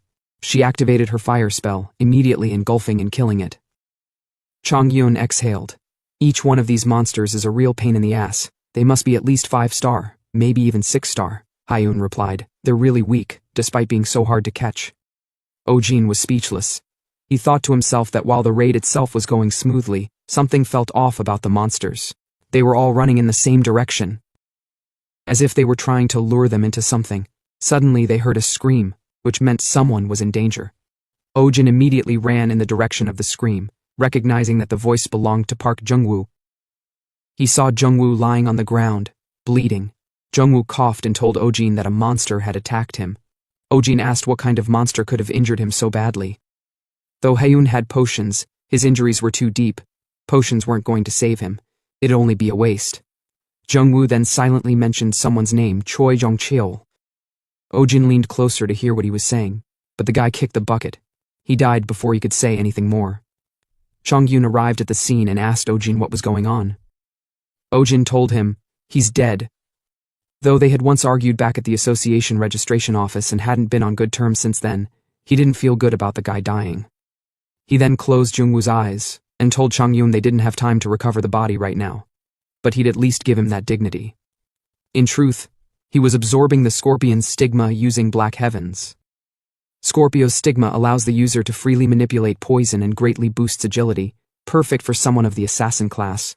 Plus, thanks to the dark secret trait, no one noticed he had absorbed it, so he wouldn't have to try too hard to hide it anymore. He stood up and told them they should get going. Hours later, in another scene, Ojin and his team were busy taking down monsters. Heyoon commented while fighting that the monsters were really good at running away, but she wouldn't let them. Ojin immediately told her to wait. Something was off. He said they should follow the monsters, so they followed. Heyoon and Ojin began to notice what was going on. The monsters were sporadically appearing despite having taken over the city, and they ran toward the city center whenever a fight turned against them. Ojin realized they were definitely luring them towards something. Ojin wondered if that something was the reason Choi Jongcheol had gone in that direction. He told his team to stop chasing the monsters, since they'd clearly been luring them toward the city this whole time. Chongyun was surprised. He asked, "Are the monsters smart enough to do something like that?" Ojin replied that while he wasn't certain, he thought it'd be best not to pursue them any further. Chongyun agreed and said they should return, but Ojin told them to wait. He grinned as he looked back, not wanting to miss this opportunity to obtain Aquarius's stigma. He told the team they'd inform other groups that the monsters were luring people. Chongyun asked if they'd all be going together. Ojin said no, he'd go on his own. He could escape the fastest if anything were to happen. Haon made him promise to run as soon as something felt off. Ojin promised, then flew off, telling her he'd get back in touch with her later. Somewhere, at the city center, Jongcheol was ordering the monsters to continue luring the Awakened toward the city center. The monsters obeyed. He grinned evilly, holding a glowing stone. He couldn't believe it. Even after seeing it many times, he was really controlling the monsters, and that was only a small portion of the stone's power. He said to himself that he had gone to the Pandinus Guild, thinking of it as his last hope. But then Arshad Khan gave him something and told him to follow orders and he'd be accepted into the guild, because once the Black Star conquers the sky, it would be the end of this unfair world. Jongcheol grinned. "I don't give a shit about the so-called Black Star or whatever. What matters is that I got the chance to take revenge on Ojin. Given the scale of the massacre about to unfold, the death of the lightning wolf wouldn't even make headlines. But to avoid suspicion, he needed to ensure there was a casualty on his side too. Above the building, Ojin had found Zhangchul. He noticed how calm Zhangchul was, despite losing his colleague to a demonic beast. Ojin recalled Zhangchul saying he was a 6-star awakened of Aquarius. He wanted to fight him, but he knew it wouldn't be easy. Even if the guy didn't have a combat-oriented stigma, a 2-star difference was no joke. Still, Ojin was confident. He knew the guy would definitely have a secret weapon. Whatever it wasn't something he could take lightly. So he decided to prepare something solid as insurance. He called out to Vega. She appeared and asked, "Why did you call me? Didn't you say you wouldn't during the subjugation?" He told her that aside from the demonic beasts, there was someone he needed to take care of. He called him sex demon Choi Yong-cheol. In the original timeline, he was an infamous criminal who violated over 300 women. Vega asked, "Are you saying you want to eliminate the future's evil before it happens?" But she also said it wasn't right to punish someone for crimes they hadn't committed yet. Ojin insisted. According to the guy's testimony after being captured, he had already been doing such horrible things for quite some time. Vega was still thinking about it. Ojin, remembering how Vega had doubts like this before with Shin-yuk, decided he'd fabricate evidence for her later if needed. He jumped down, choosing to play it safe and figure out what Zhangchul was planning first. Zhangchul saw Ojin and asked how he found the place. Ojin looked at Vega and acted. He said, "I already know what dirty secrets you're hiding." Zhangchul was shocked. "How did you figure it out? I hid everything so thoroughly, it should have been impossible." Ojin was surprised too. He had no idea what the fuck the bastard was talking about. Though scared for a moment, Zhangchul shook his head. He grinned, telling Ojin that his appearing here alone is actually a very good thing. He told him not to be so conceited just because he was given a good constellation. It's extremely unfair to everyone else. Therefore, following the will of the Black Stars, he told Ojin he would punish him. He then summoned all the beasts to attack Ojin. As the monsters stood behind him, Zhangchul laughed, telling Ojin that he doesn't know how he found out he joined the Black Star organization, but he'll pay for his recklessness in coming here alone. Ojin was speechless the entire time. In his mind he was shocked. He had no idea what kind of situation was unfolding before his eyes. He never knew Zhangchul was in the Black Star organization. He then told Vega that what he's about to say might come out of nowhere, but he has no choice. He decided to request a blessing, but she apologized to him. She told him that, honestly, she felt a bit reluctant about punishing evil acts before they happened, even though she should have been the one to trust and support him the most. She had been suspecting him until the very end, until she saw the moment with her own 2 eyes. She then placed her hand on Ojin's face, telling him to hurry and go. Once again, he should rewrite the pages of fate with his powers. She then gave him a blessing. A huge amount of energy coursed through Ojin's body. He was surprised. It was a completely different feeling from the blessing he received back at the Mokdong Gate. He realized it was a result of his training. Maybe it's because he's on a whole different level now, which is why he can't accumulate more of Vega's power. He then charged out to end things quickly. He took down the first monster with his spear. He stretched out his hand imbued with energy, and told the monsters they posed no threat to him. The lightning energy took down quite a number of them. He was impressed himself. Creating a lightning bolt out of thin air was something he was never able to do before. He might really get addicted to it. But suddenly, he noticed a tremor from below him, so he immediately jumped. What came from below was a really irritating monster. He grinned, saying the bastard monsters were wasting their efforts. Well, it's easier for him if they come at him like they're doing now. He then used the bracelet on his wrist to create a rope imbued with mana and took down the monster at once. Ojin exhaled. "That was rough," he remarked. Zhangchul panicked. He commented, "This doesn't make sense. How can a 3-star awakener do something like this?" Ojin told him to stop spewing nonsense. He's now a 4-star. Panic-driven, Zhangchul tried commanding the monsters to kill and tear the bastard to shreds quickly. He got so scared that he indulged in self-harm. His colleague politely told him to calm down, that their plan would fail if he continued like this. Zhangchul grabbed his neck and told the guy, "Fuck the plan. Can't you see I'm trying to destroy that bastard?" The guy tried to struggle, but Zhangchul started acting weird. His killing intent thickened, and his speech became unnatural as he shouted that they should kill the bastard Ojin. Ojin was surprised. He had no idea what the fuck was wrong with Zhangchul. Was it because of the star relic? He decided to get rid of the relic first, But as he looked back, he saw the monsters. A bunch of them had shown up again. Vega groaned, as if in pain, and asked Ojin if he was all right. Ojin apologized to her. He told her he thought the fight would take a bit longer than he expected. He decided to move quickly since Vega was already hitting her limit. He began taking the bugs down quickly, but their attacks were endless. Vega was already at her limit. He closed his eyes, knowing he was in danger. But then, a flame appeared out of nowhere and took down the bug that was about to attack him. He was surprised. He heard a voice. It was Haeun. Haeun and Chongyun had arrived at the scene. She asked if he had forgotten the promise he made not to get hurt. She then stepped in front of him and told him she had already contacted the subjugation squad. The others would be headed in their direction soon, so he shouldn't rush himself too hard. He should only focus on buying time. She then removed the patch on her eye. It glowed gold, which surprised not just the bugs, but Ojin. It was the dragon eyes. She told Ojin that she didn't want to use the dragon eyes since she was still not fully accustomed to them. Still, if he considers how long she's been an awakener, she's been doing it much longer than he has. So she can't spend too much time hiding behind her dear Ojin. Her flames surrounded her, the heat intense. She grinned, telling the bugs they would pay for touching someone else's property. As she fully charged up her flames, taking the shape of a dragon, she sent them at the bugs. They screamed within the fire as they burned to death. Ojin was surprised. He had no idea the dragon's eye power would be this strong. Though he wasn't sure about its specific effects, he noticed that after she used it, the flames started moving like a living thing. Ojin then joked that her claiming him as her property would make anyone listening think he was the one who got a chunk taken out of her shoulder instead. She laughed loudly, saying, "What's yours is mine anyway, so don't ever get hurt again without my permission." Ojin looked at her, speechless, then told her, since she charged out like that, he'll at least try not to. Chongyun was busy taking down the bugs. Ojin joined in. As they all fought, people started arriving at the scene. They were shocked. They had no idea why there were so many demonic beasts, and what's more surprising was that just the Lightning Wolf and his team were holding all the beasts back. So they hurried to support them. Ojin grinned happily, saying to himself that it's great. The momentum had shifted in their favor. But as for Zhongxiu, something strange was happening.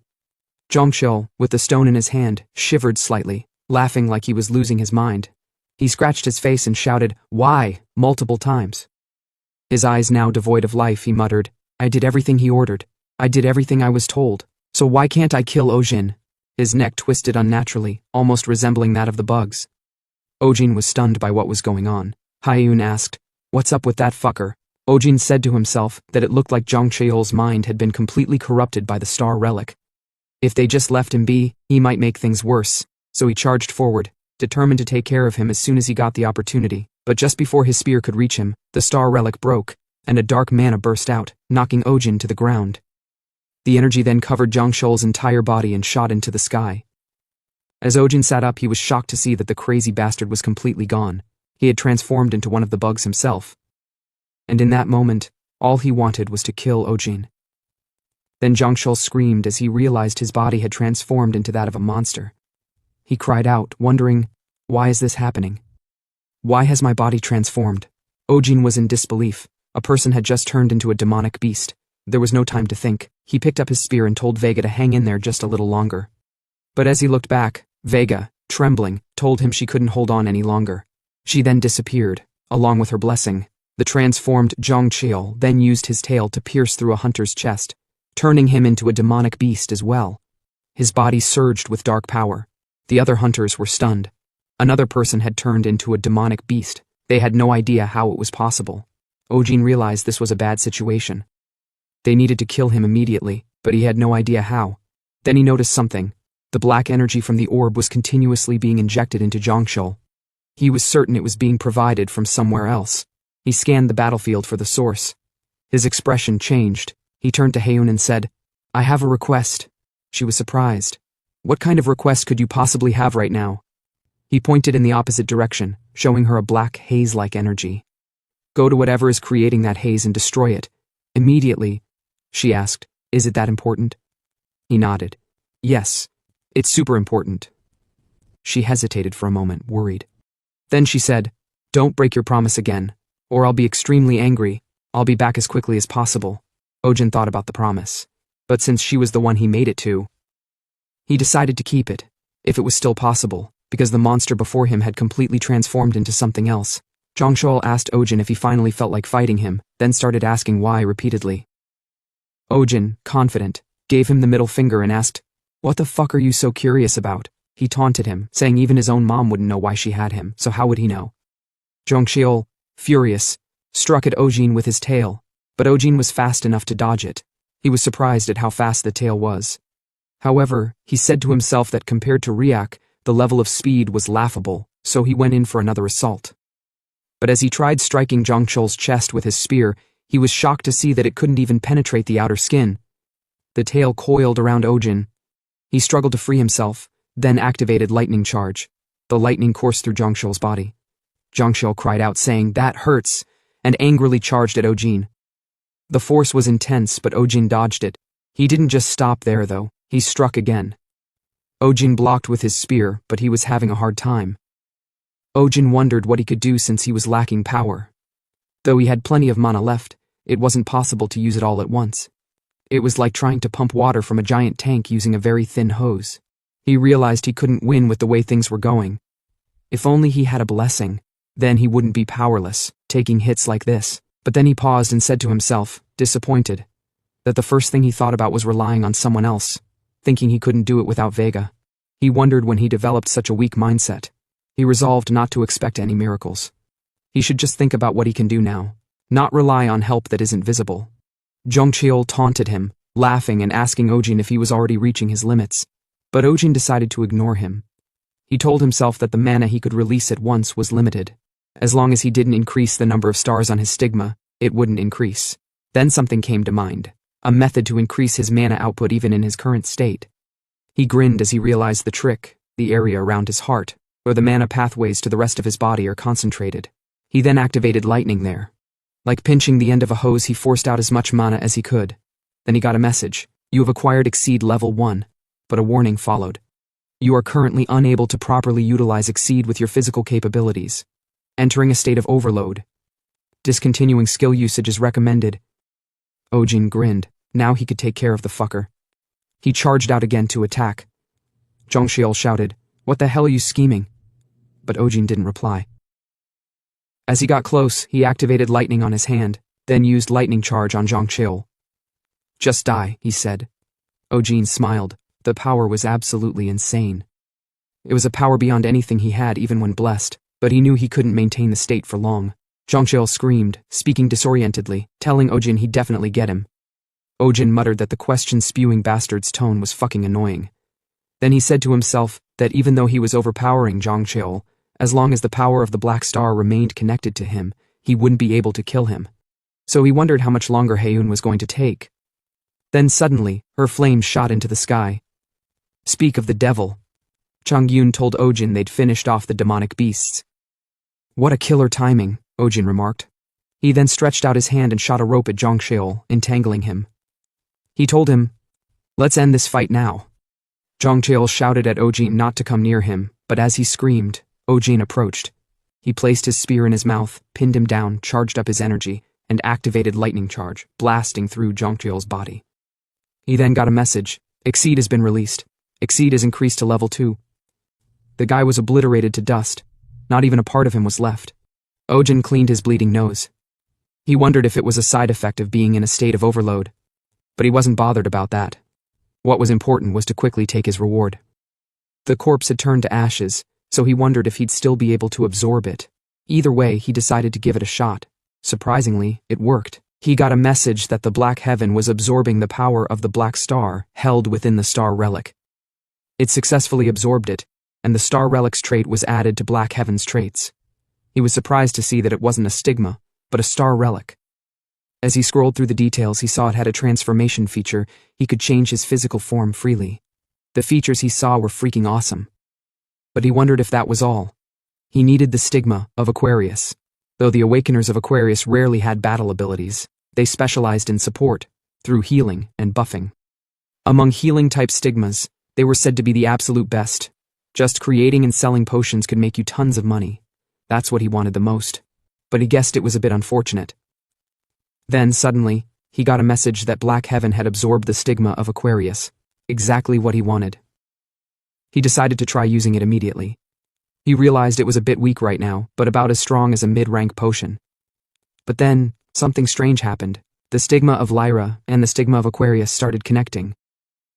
With that, he acquired a synthesized skill, water affinity, level max.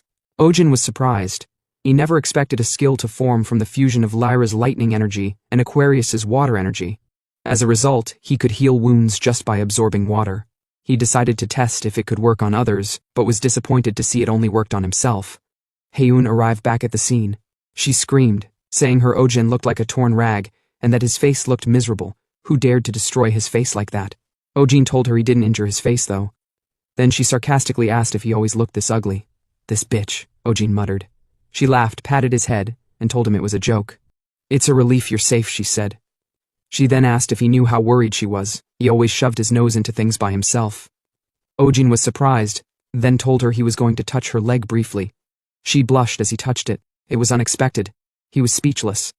He said to himself that no matter how similar it was to a real one, it was still an artificial leg.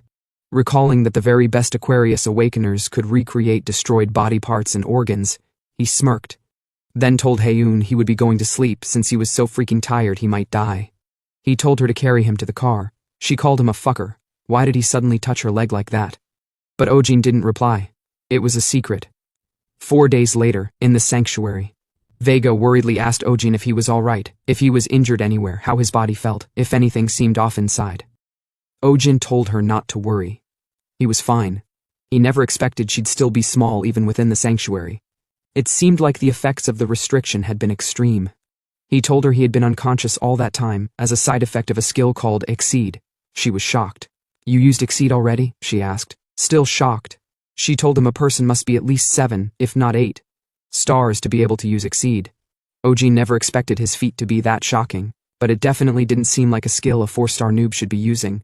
She told him it appeared he was truly born with heaven-defying talent. But Ojin said it was something he had already done before, which was another lie, since he hadn't at all. She told him no, that isn't enough to explain all of it. Anyway, she warned him not to use Exceed again until he had surpassed 6-star. His body might not be able to endure it. He told her okay, he'd be careful. She then told him in a serious tone that if she could do as she pleased, she'd tie him up and thoroughly watch over him. With a sad expression, she said it seemed like it would take at least another 3 weeks before she could appear again. Also, the current situation wasn't one where she could just tie him up and keep him safe. She asked him to explain what had happened so far, since it seemed those apostles of Scorpio had joined hands with the Black Star organization. He confirmed it. He told her that first, there was a worldwide uproar over the shocking case of a person turning into a monster. It was such a big deal that even foreign countries were keeping a close watch. Thanks to that, the media was portraying him as a hero, so much so that he couldn't even walk around freely. Actually, even now, he was officially still unconscious. Ever since he fell asleep and Heyoon carried him home, he'd basically been in hiding, more like house arrest.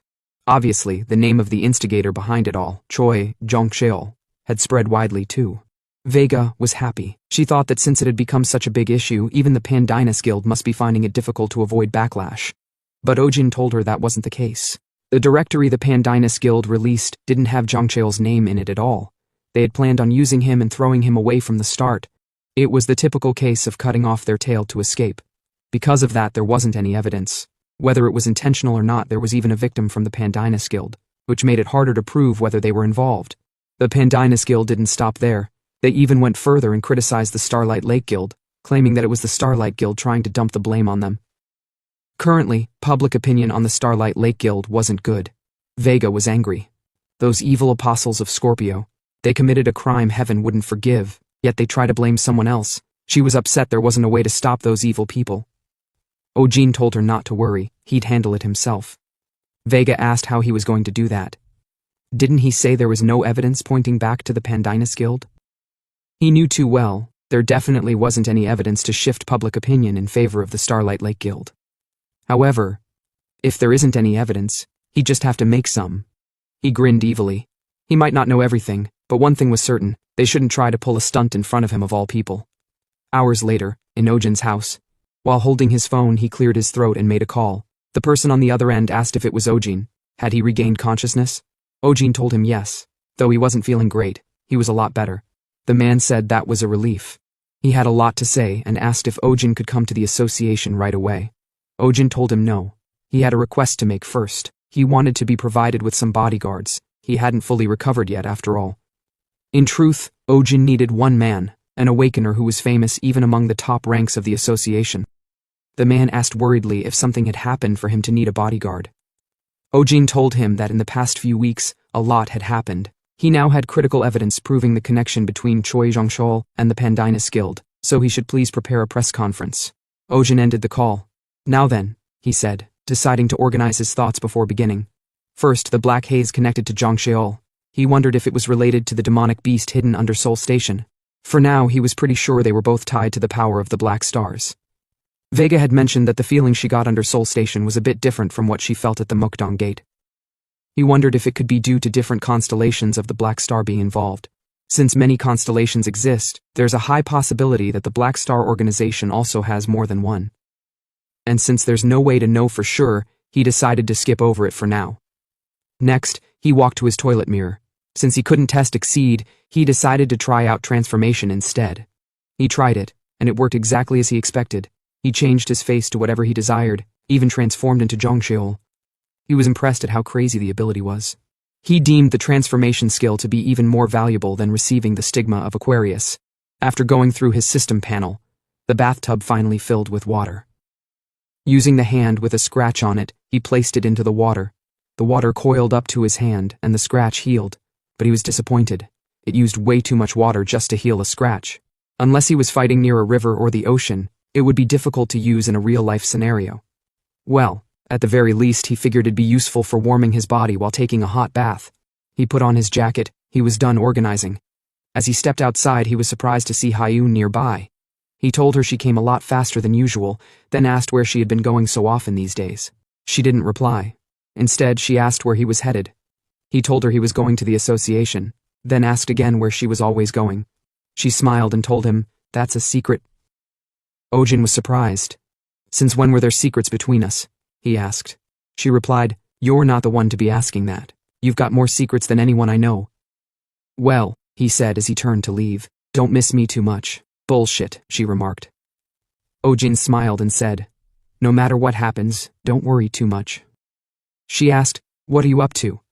He looked back and said, "That's a secret." Hours later, a man welcomed Ojin. He introduced himself as Choi Woojin, an association-affiliated special officer. Ojin shook his hand, saying he had heard a lot about him. He thought to himself, this guy is known across the hunting dogs, an 8-star awakener. Once he's assigned a case, he chases it to the very end. Woojin said, "While it's a bit laughable for a special officer to act as a bodyguard for another officer, I'll overlook it since it's my mission." Ojin smiled. In his mind, he thought Woojin seemed too cold. But it was expected. From Woojin's perspective, Ojin basically got in through nepotism. Still, it was fine. As long as he didn't slack off. Woojin led Ojin to the conference room, where several reporters were waiting. One reporter asked, "Is it true that it hasn't even been half a year since you awakened?" Another added, "You've been praised as a national hero due to the recent case. Please give us your thoughts on the situation." With his head down, Ojin greeted them. "I'm Guan Ojin, an association-affiliated special officer. I won't be taking personal questions today. There's something I absolutely must tell everyone." He then said, Choi Jong-chol was not a member of the Starlight Lake Guild. He was a member of the Pandinas Guild. For a moment there was silence. Then a reporter asked, "Do you have any evidence?" Ojin thought to himself, "There's no way I have evidence." But just as he was about to lie and say there was, he coughed up blood and collapsed. Woojin rushed over immediately. No one knew what was going on. "Call the emergency team," he shouted. He tasted Ojin's blood and realized he had been poisoned. He told his men, "Block the entrances. Starting now, everyone in this room is a suspect." The reporters were still recording. Woojin looked around. The few awakeners here are 3 stars at best, he thought. They wouldn't be able to fool my senses. I didn't sense any killing intent, and Ojin hasn't eaten or drunk anything. He activated the stigma of the hunting dogs. His senses heightened. He smelled a foreign mana. Aside from the stigma of Lyra, traces of another mana connected from outside the building. He told the guard checking on Ojin, "I'll leave the crime scene to you. Investigate the reporters' identities and alibis." As Woojin stepped outside, he followed the mana trail. It led back to the car Ojin had ridden in. As expected, Ojin had been poisoned before they even met. There was a high chance the trail would lead back to Ojin's house. He needed to get there as fast as possible to find the evidence. He activated beast movements and took off, following the scent. Back inside, the reporters were stunned. What in the world is going on, they wondered. They never expected Ojin to be attacked. Unconscious, Ojin let out a gentle smile. Woojin arrived at Ojin's house. As expected, it connects to his house. Woojin tried to mirror what happened. Given the fact that Ojin was unconscious and still recovering, it made sense that the culprit was hiding near his home. Still, the culprit found himself hindered by the presence of Ojin's housemate, Song Hyun. He waited patiently for his target to step out of the house alone. He wondered how the neighborhood could not have a single CCTV. No wonder the ambush happened. But then, he saw that the eco bag had the same stench. He deduced that the person must have been holding the bag and used it to spread the poison when he bumped into Ojin. It was subtle enough that you wouldn't notice you were poisoned. He bent down and began analyzing. As long as there's some form of evidence, they can't run away. After analyzing, though it looked like the culprit tried to hide it, the mana was clearly from the stigma of Scorpio. It's a well-known fact that awakeners of the stigma of Scorpio, with almost no exceptions, are associated with the Pandinus Guild. If it was someone skilled enough to try assassinating the Lightning Wolf specifically, then Woojin couldn't think of any other guild but the Pandinus Guild. With that, Woojin deduced that the Pandinus Guild was responsible for Ojin's poisoning. Sometime later, the news about Ojin throwing up blood during a press conference left people in shock. It was also discovered that traces of the stigma of Scorpio were left behind at the crime scene. As a result, people were questioning what the relationship was between the Pandinus Guild and Choi Jong-chol, which Ojin had tried to reveal. Now Ojin was finally discharged. He complained to himself that just lazing around had him so stifled he felt like dying. Since he had nothing to do, he practiced controlling minute amounts of electricity. He usually tried to pump out as much electricity as possible, so it was rather difficult for him to decrease the output to lower levels. Still, he thought it would be helpful. Han entered the room. He asked Ojin if it was all right for him to be discharged so soon.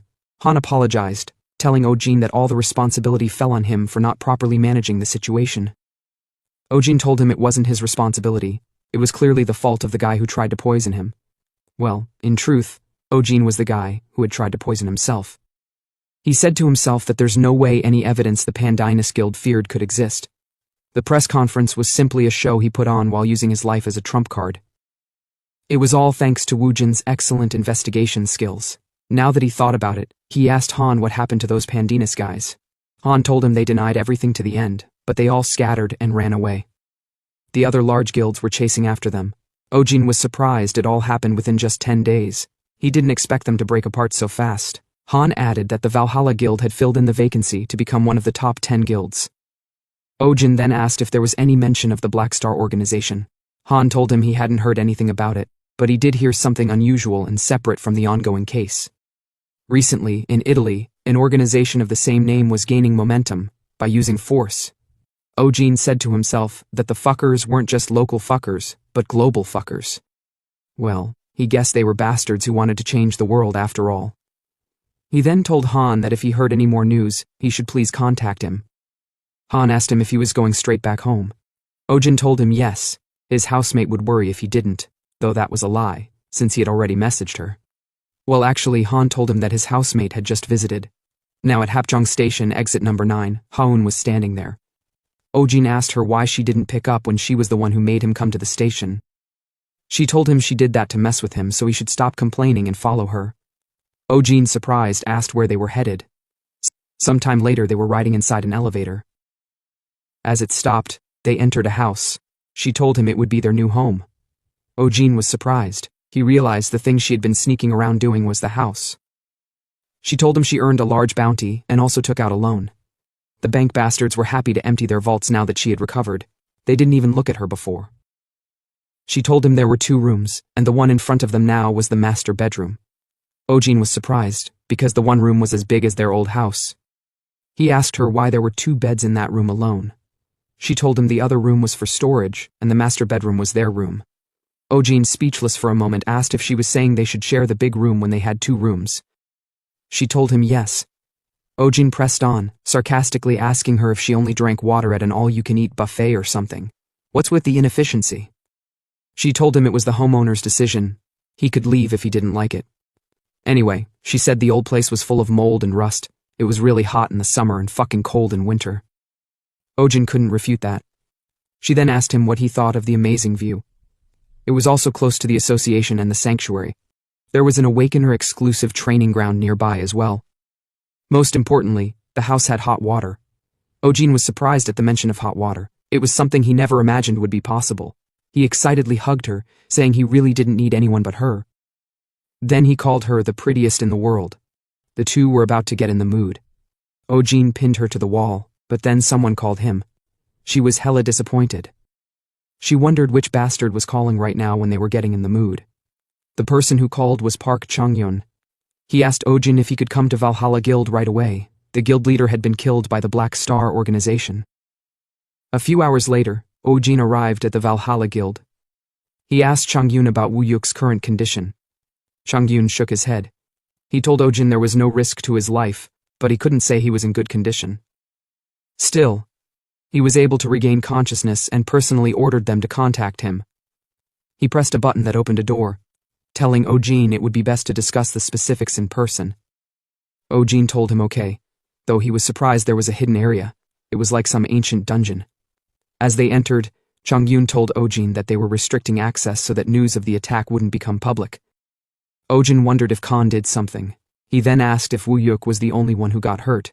Changhyun replied yes, there were no fatalities, but other than himself, who wasn't participating in the operation, everyone else was defeated.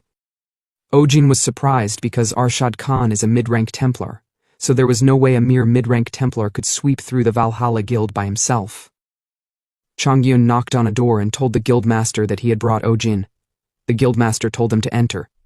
As they entered, the guildmaster was coughing. He began explaining what happened. He told Ojin the place was a much larger scale facility than the one in Baeksan Mountain. At the time, they figured out that the place the Pandinus Guild used as a storage facility was actually a hideout. But they couldn't find more than that, so they decided to attack it. Of course, they intended to contact Ojin as well. After they heard he had collapsed from being poisoned, though, they proceeded with the attack themselves. The plan went pretty smoothly. The attack was a success, and they were able to capture most of the people there. At the end, though, right when they needed to capture Arshad Khan, the bastard appeared with an elderly person. The attack from the elder was overwhelming. They were unable to even fight properly and were just one-sidedly stomped. The guild leader clenched his fists disappointedly, saying honestly, just being able to escape with their lives was a miracle. At first he thought it was a good opportunity to capture a high-ranking member of the Black Star organization. But that was too presumptuous of him. He told Ojin that the elder, Cheon Do-yoon, was called the King of Owls. Ojin was surprised hearing that name. He said to himself that he had the stigma of Noctua that he absorbed from Yujin. And if the elder is the one titled King of Owls, then he's definitely at the executor level. Though he knew he would be strong, he never expected he was strong enough to overwhelm the entire Valhalla Guild alone. He wondered, if they're so strong, then it doesn't make sense for the Black Star organization to be the ones ruining the world, and not him himself. He sighed and told the guild leader, it's a relief that he returned alive. But with this, the bastards would erase all the info they could have used to track them, and it will become much more difficult to find them again. But the guild leader told him that isn't the case. They still have a lead, so he told Ojin there's a job he wants to request of him. A few hours passed. Later that night, while a guy was walking, someone appeared behind him, and his mouth was sealed tight. The attacker was Ojin. He asked the frightened guy if there was anyone tailing him. The guy replied no. Ojin then tied his hands and pushed him forward, telling the guy to speak. The guy turned around and told Ojin it's not proper to greet someone in such a violent way, but Ojin told him the situation at hand doesn't warrant them to chat over a few cups of coffee, since he knows that he's a member of the Black Star organization. Earlier before, Woo-yuk stated that they still had a lead and handed Ojin a piece of paper with some contact information. It contained info on a member of the Black Star organization he'd obtained before Cheon Do-yoon appeared. For some reason, the man has a deep hatred for the Black Star organization, and he wants to cooperate with the Valhalla Guild. To put it simply, he's a whistleblower. The guy told Ojin his name is Jiang Suko. He was in charge of the Black Star organization's Star Relic development. Ojin introduced himself to the guy. The guy wasn't surprised since he knows Ojin. He told Ojin that he never heard the Lightning Wolf and Valhalla Guild had connections. Ojin told him with a grin that that's the only reason why he's here. Then he said to himself that everyone in the Valhalla Guild, other than Changhyun, has injuries. Since the Black Star organization's focus would be gathered on the Valhalla Guild, he should have an easier time. He then asked the guy what he could tell him about the Black Star organization. The guy told Ojin he would tell him, if he listened to his request. Ojin was surprised. He asked the guy if he was requesting an exchange, and what if he didn't want to. The guy replied there would be death. But Ojin told him he's not the type of person to easily die. The guy told Ojin no, he's the one who will die. He has a star relic attached to his heart that'll explode if he releases mana into it. If it explodes, it should be enough to kill him at least. Of course, in that case, he told Ojin his opportunity to learn information on the Black Star organization disappears. Ojin was speechless. He realized the guy isn't a simple whistleblower. He has a different objective. He was tricked. He then asked the guy what his request was. The guy immediately bowed and told Ojin that his son is being held hostage by the Black Star organization, so he should please save his child. Everything became chaotic after the Valhalla Guild attacked, so this is the perfect time to move, since they'll be distracted.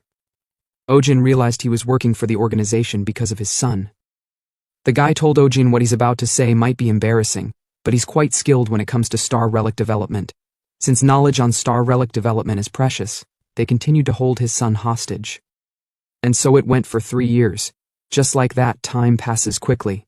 He slammed his head on the ground harder, blood splashing, and told Ojin he'd tell him everything he knows, so he should please save his son. Ojin wondered if all parents are so passionate about their children. He then asked the guy for his son's age and name. The guy replied, Jang Hyunwoo. Ojin asked for his height and favorite food. The guy replied, 10 years old now, born March 12th, and he loves oranges.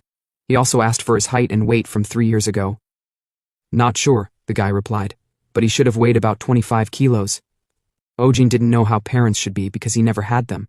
He then told the guy to answer everything he asked in reverse: weight, favorite food, birthday, age, name. The guy had no idea why Ojin was asking all this, but he answered all correctly either way. Seeing this, Ojin told him with a grin that the transaction is established. They should get moving immediately. One thing was certain, Ojin knew that the guy wasn't lying. Sometime later, another scene. Ojin was driving with Suko in the car. On the way to save Suko's son, Ojin was able to learn about the Black Star organization's overall structure. The Black Star organization spends most of its time hiding in the land of monsters called the Demon Realm, beyond the ultra-large gate in the North Pole. There are 7 different divisions, each secretly gaining influence in different countries. The Korean division is led by the King of Owls, Cheon Do-yoon, ranked 6th in the executor rankings. Ojin never expected the person who swept away the Valhalla Guild by himself was ranked 6th. At this rate, they really might have power comparable to the 7 stars. Suko told Ojin he's really thankful. He then gave Ojin a glowing gold relic, telling him to accept it. Ojin told him to stop messing around, he's driving, but he saw the speck. The relic is called Guardian Talisman of the 3 Virtues. It's a 5-star relic created by a master artisan. 3 times a day, it can create a powerful barrier to protect the wearer. Ojin was surprised it was a 5-star relic. Suko told him he created it with all his life and soul. Originally, he made it as a gift for Hyunwoo. He brought it with the hope that it could help save his son, even if only a little. Ojin told him that if he gave it to him now, there's no taking it back, to which the guy agreed. After driving for a while, they arrived at their destination. Ojin asked if that's the house he's being held in. Suko replied yes, from what he knows. At most, the scale of the operation is 5 people. Ojin asked again if he had seen his son once in all this time. Suko replied no, the occasional photo was all he got. Ojin was speechless. Everything going on right now was giving him a feeling of discomfort. Suddenly, they heard a voice. The person commented, laughing, saying he couldn't believe Suko really showed up. What incredible fatherly love. The person laughed again, telling his comrade that he even brought the lightning wolf. Sir Khan will love it. The guys, covered in cloaks, were equipped with swords and weapons. Suko, shocked, panic-stricken, asked why Khan's owls were here. Who are they? Ojin questioned. Are they Templars? He replied no, but they are all strong 6-star awakeners at the very least. Ojin was speechless. Though a normal person would have been scared shitless, Ojin wasn't. He said to himself, as expected. The relationship between me and the Valhalla Guild leaked. The men charged out viciously toward Ojin to crush him. Ojin took an offensive stance, his hand shone with thunder energy. He wondered if they intentionally created a weak point in their surveillance, so that Jang Suko would come to him. He then activated lightning charge and took down one of them in one strike, blood splattering in the air. The other guy was shocked. What the hell is this? Ojin grinned. 1 down. he commented. He decided to take out the trash first before going for the intended rescue, and so he took them all down within the blink of an eye and absorbed their stigmas, which increased his proficiency in the absorbed stigma by leaps and bounds. He got a message that Blue Lightning Level 3 has increased to Blue Lightning Level 4. Lightning Charge also increased to Level 4. He also acquired Lightning Shot Level 1. And as a result of Lightning and Thunder Level 6 influencing Lightning Shot, its level increased to 3. Ojin said to himself that even if they're half-baked, a 6-star is still a 6-star, so the mana he got from the guys he defeated is quite considerable. His mana circuit feels more sturdy since he used Exceed before. Fighting is much more effortless. Now it's time to search inside. He told Tsuko to stop standing around. They need to go save his son. They searched, but there was nothing in the warehouse, so they decided to head to the basement. Tsuko shouted out his son's name. While they were walking, Ojin activated the stigma of the hunting dogs, but he still didn't smell any human in there, so he wondered if they hid Tsuko's son somewhere else. He thought, isn't it that the bastards let Tsuko go on purpose to get to me? But unfortunately, he kept getting an ominous feeling. He thought about something, paused, then slightly opened a box. Immediately his expression changed. He saw something in there. Actually, he expected such a thing to happen from the beginning. Those bastards didn't let Tsuko meet his son a single time. After all, he wondered why. As Tsuko was still calling for his son, Ojin told him they should get going. They had searched the entire place. Tsuko asked if that's true. Then that means his son isn't here. Ojin replied yes, there's nobody here. Though his hand trembled slightly, he didn't show it. Tsuko scratched his head, saying it seems that they took his son somewhere else. Ojin told him that's most likely the case. Tsuko asked what they should do now. But then, Ojin told him to keep quiet. Someone had entered the building. Ojin went on alert mode, wondering how many came in. From his perception, he could see that there were at least 5, maybe more than 10. So he told Tsuko to follow him for now. Ojin decided to hide since he couldn't track them with the stigma of the hunting dogs. It was definitely not Cheon Do-yoon. Either way, he decided to run for now. But then, they felt a tremor from below. Everywhere started shaking. That was when Ojin realized that the sons of bitches never planned on coming down to the basement in the first place. They wanted to bury them alive. They needed to escape immediately, but then the place crumbled. Minutes later, as the dust faded, we see a shield. In it was Ojin, looking quite beat up. He wondered if they loaded a truck full of bombs or something. If it weren't for the lightning thunder wall and the bracelet Tsuko gave him, he wouldn't have been able to block it. He then called out to Tsuko, asking where he was. But then, he saw him under a stone, iron pierced through his body. Ojin worriedly rushed over to him. Tsuko, bleeding heavily, asked Ojin if he's okay. Ojin told him he's alright. He gritted his teeth. He can't save him. Though he's still barely alive, it's too late to do anything. He'll die soon. Tsuko laughed slowly. He gave Ojin a USB flash drive saying it's the information he promised. However, he had a final request. If he escapes from this place alive, he should please find his son. Ojin was speechless. He had no idea what to say since there was no need to look for him. He wondered if he should tell him that his son had been dead for a long time already. Tsuko laughed, saying his son was a bit of a troublemaker, so he might make a fuss. Still, he was a kind child, so he should please save him. Ojin gritted his teeth worriedly. He had no idea what to do. He couldn't even count all the times he had lied, but he really didn't know what to say now. But then, from behind him, someone told Sir Arshad that Ojin was still alive. It seemed the rumors about the lightning wolf were true, so he told Arshad he would take care of him. He then charged forward to attack Ojin, but before he could land, Ojin angrily pierced his spear through his throat, telling him he was noisy, he should be quiet for a bit. He was trying to think. Hearing they mentioned Arshad, Tsuko told Ojin to hurry and run. Arshad Khan was dangerous.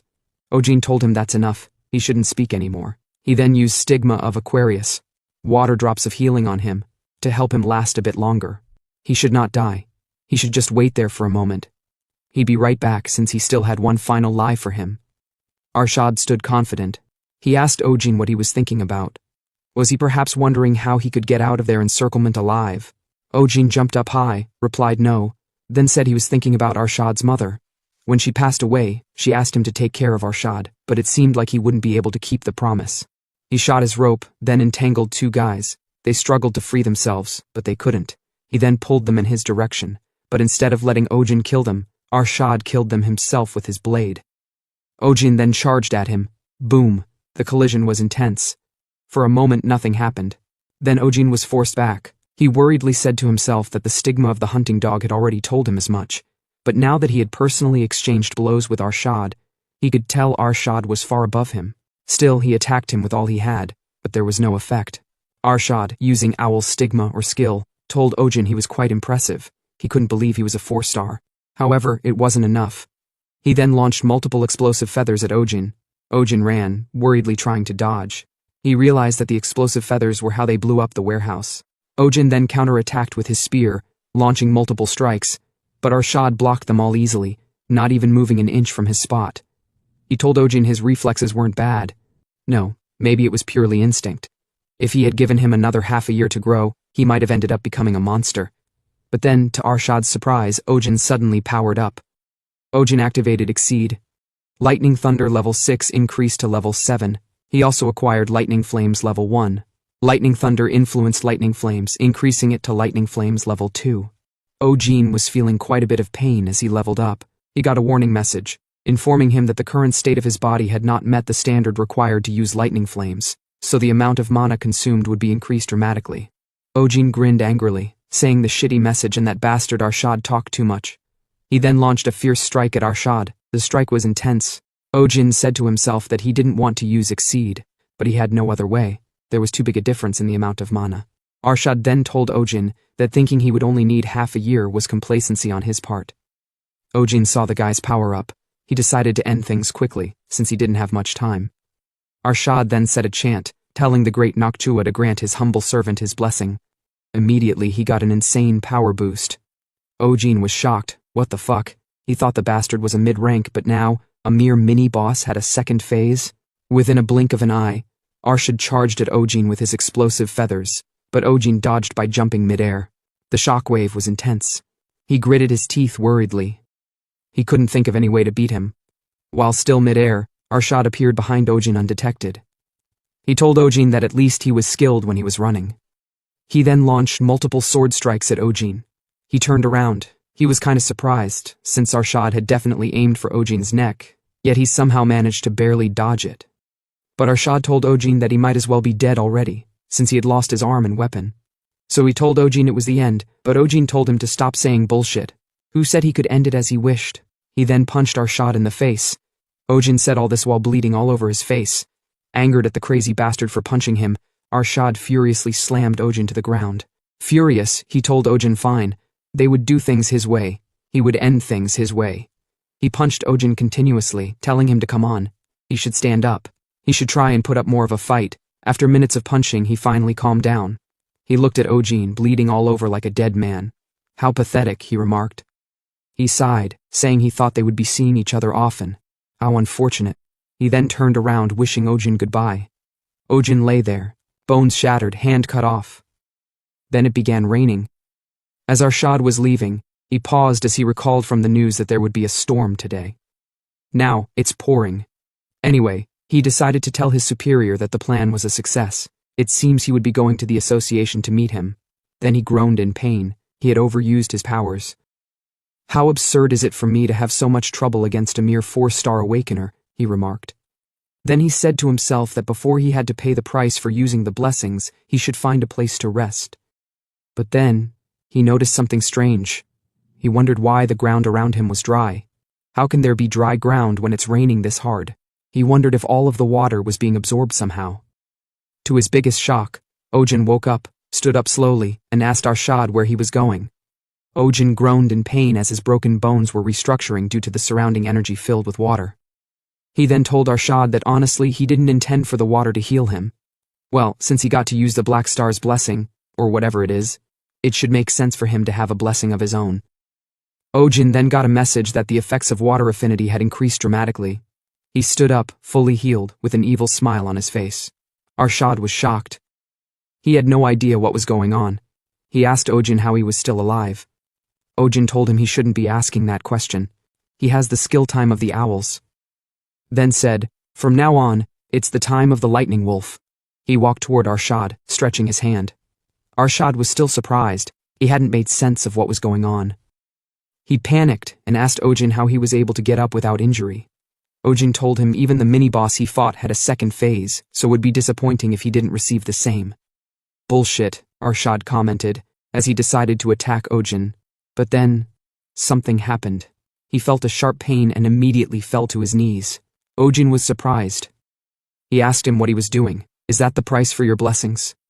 He was confused, since typically the responsible celestial pays the price for their blessings, but it seems like that Noctua bastard wasn't much.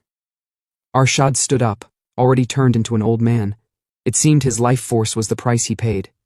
He angrily swung at Ojin, telling him to shut up, but Ojin walked through his attacks without defending, as he was being healed by the water energy.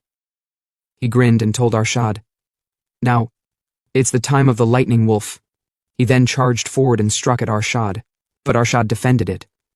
The force was intense.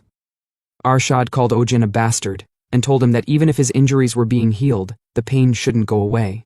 "Are you unable to feel pain or something?" Ojin imbued his fist with energy and said, "No, it still hurts, so much that I feel like I could die at any moment." "So what sort of bullshit are you spouting?"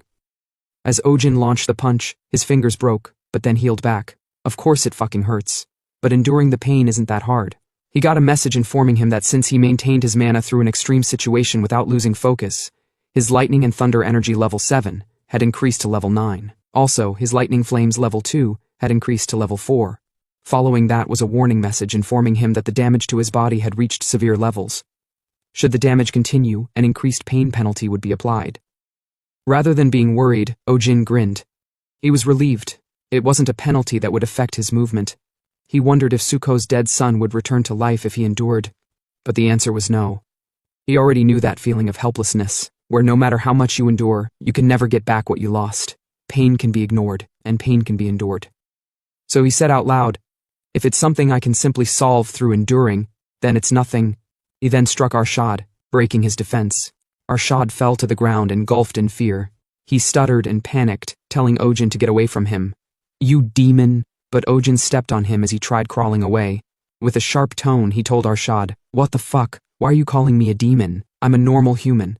It's because I'm human that I can endure the tiredness that makes me feel ready to collapse at any moment." Now, after defeating Arshad, he went to Tsuko. Tsuko, who was barely conscious, asked Ojin if he beat that bastard Arshad. "You're truly impressive," he said.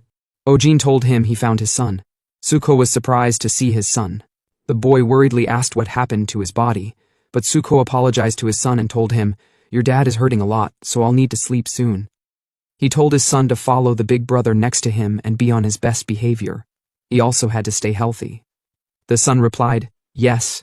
Tsuko told his son it would take a long while, but he'd definitely come and visit him when he returned. They hugged. Then Tsuko died. In truth, that child was Ojin. He transformed into his child. Ojin then groaned. He wondered if he had received too many internal injuries. Though he was healing, the pain was still there. Well, recovering to such an extent from the brink of death was pretty decent. First, he decided to go back home, but then he noticed something. The stigma of Lyra had risen from 4-star to 5-star. He wondered if it happened during the battle. It had been about 2 months since he rose to 4-star. He never imagined he'd already be a 5-star. His dear goddess would faint again if she saw it. Well, he said to himself, he still has a long way to go. If he wants to live a life without needing to lie, then he needs to get a lot stronger. But first, he needs to leave this place. And so, morning arrived. Ojin screamed as he woke up because he found himself sleeping on Vega's lap. She scolded him for being reckless since she had told him many times to be careful, but he always overdid it. She touched his head and told him they could talk about it later, so he should be sure to get plenty of rest for now. Ojin was speechless. He wondered how things had come to this. He remembered up to when he got home. Of course he was in a bad state due to the exhaustion from the battle. Maybe it was because Haeun was in front of him, but he released all of his tension and just collapsed right then and there. He wondered how much time had passed. Also, how was Vega back to her original appearance? He then asked Vega if he could get up now. She replied no, he was not allowed to move. A few minutes later, Ojin sat up. She told him he had fainted and slept for 4 days. Haeun was worried about him and personally went to the sanctuary to find her. The restrictions ended just in time, which is why she's able to be with him here like this. Ojin realized he had been asleep for 4 whole days, then asked Vega how she was able to stay there in that form. The restrictions had previously kept her from being in her original form outside the sanctuary. Riak arrived and told him that a few days ago, the commandment's restriction weakened. It was around the day he fainted. Ojin was surprised to see Riak as well. Vega told him that thanks to that she could manifest for longer and maintain her original form, even if only for a brief moment. Riak was also able to manifest. Ojin cleared his throat. Hearing that it happened the day he fought Arshad Khan, He wondered if that meant he was the cause. At that time he had inherited the records of Awakener Arshad Khan after absorbing his stigma, and he obtained the skills Black Feather Armor Level 3 and Black Feather Explosion Level 5. Another message appeared, informing him that due to the influence of the stigma of Lyra, the acquired skill would transform. Black Feather Armor Level 3 was now Lightning Feather Armor Level 3. Black Feather Explosion Level 5 would become Lightning Feather Explosion Level 5. He was surprised since the quality of Arshad's mana was different. He was around a 7-star Awakener. So he wondered curiously, how crazy would the mana from an 8-star be? Another message popped up, informing him that the Black Heavens conditions for the 4th Awakening had all been met. So the Black Heavens' 4th Awakening was starting. After the battle with Arshad, the transmission started right when the Awakening began. He received Arshad Khan's memories. From the memory, he could see Arshad speaking with someone on the phone. The memory was from before he went to attack Ojin.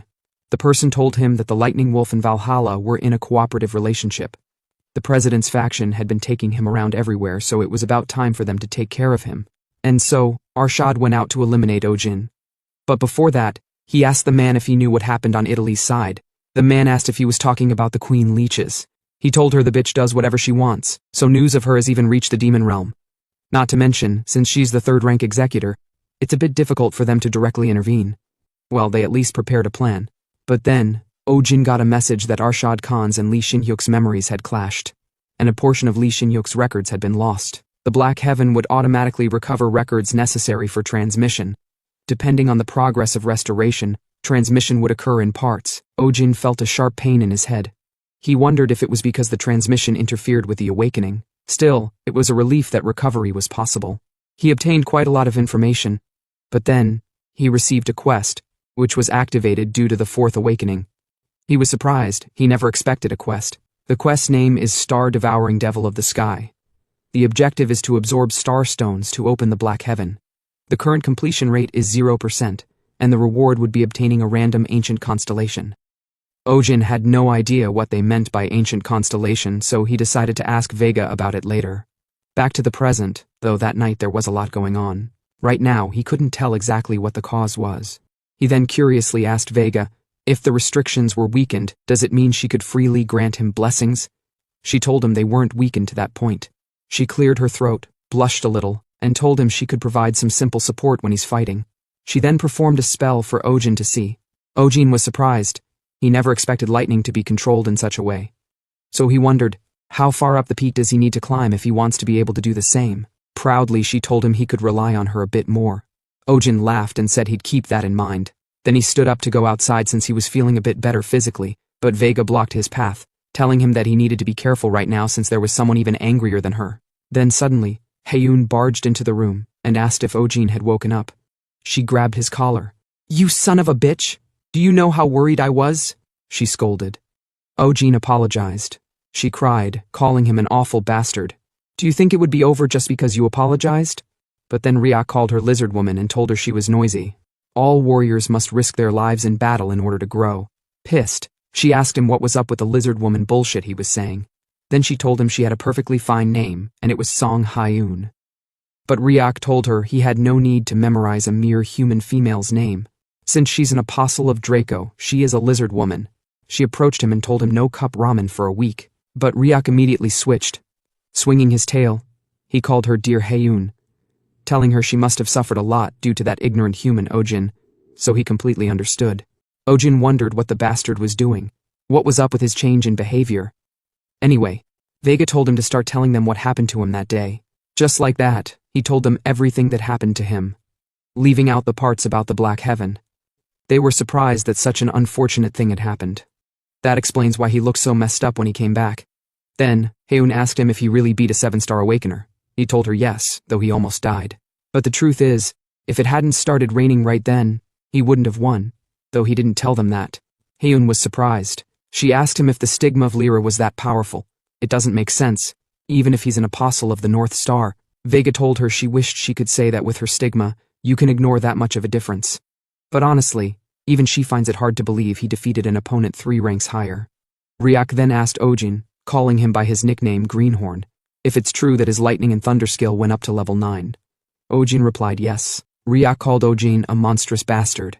Anyway, he told him to constantly train his lightning and thunder skill.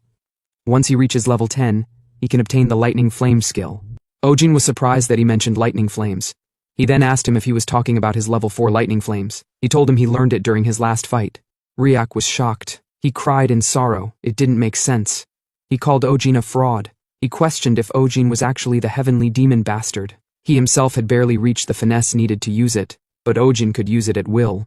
Vega told him if he had already acquired lightning flames, then it may be that when he reaches lightning and thunder level 10, he'll receive completely different rewards. Ojin told her he guessed he'd know once he raised it. Then he asked Vega if she knew what ancient constellations were. Surprised, she asked him where he heard those words from. Ojin lied.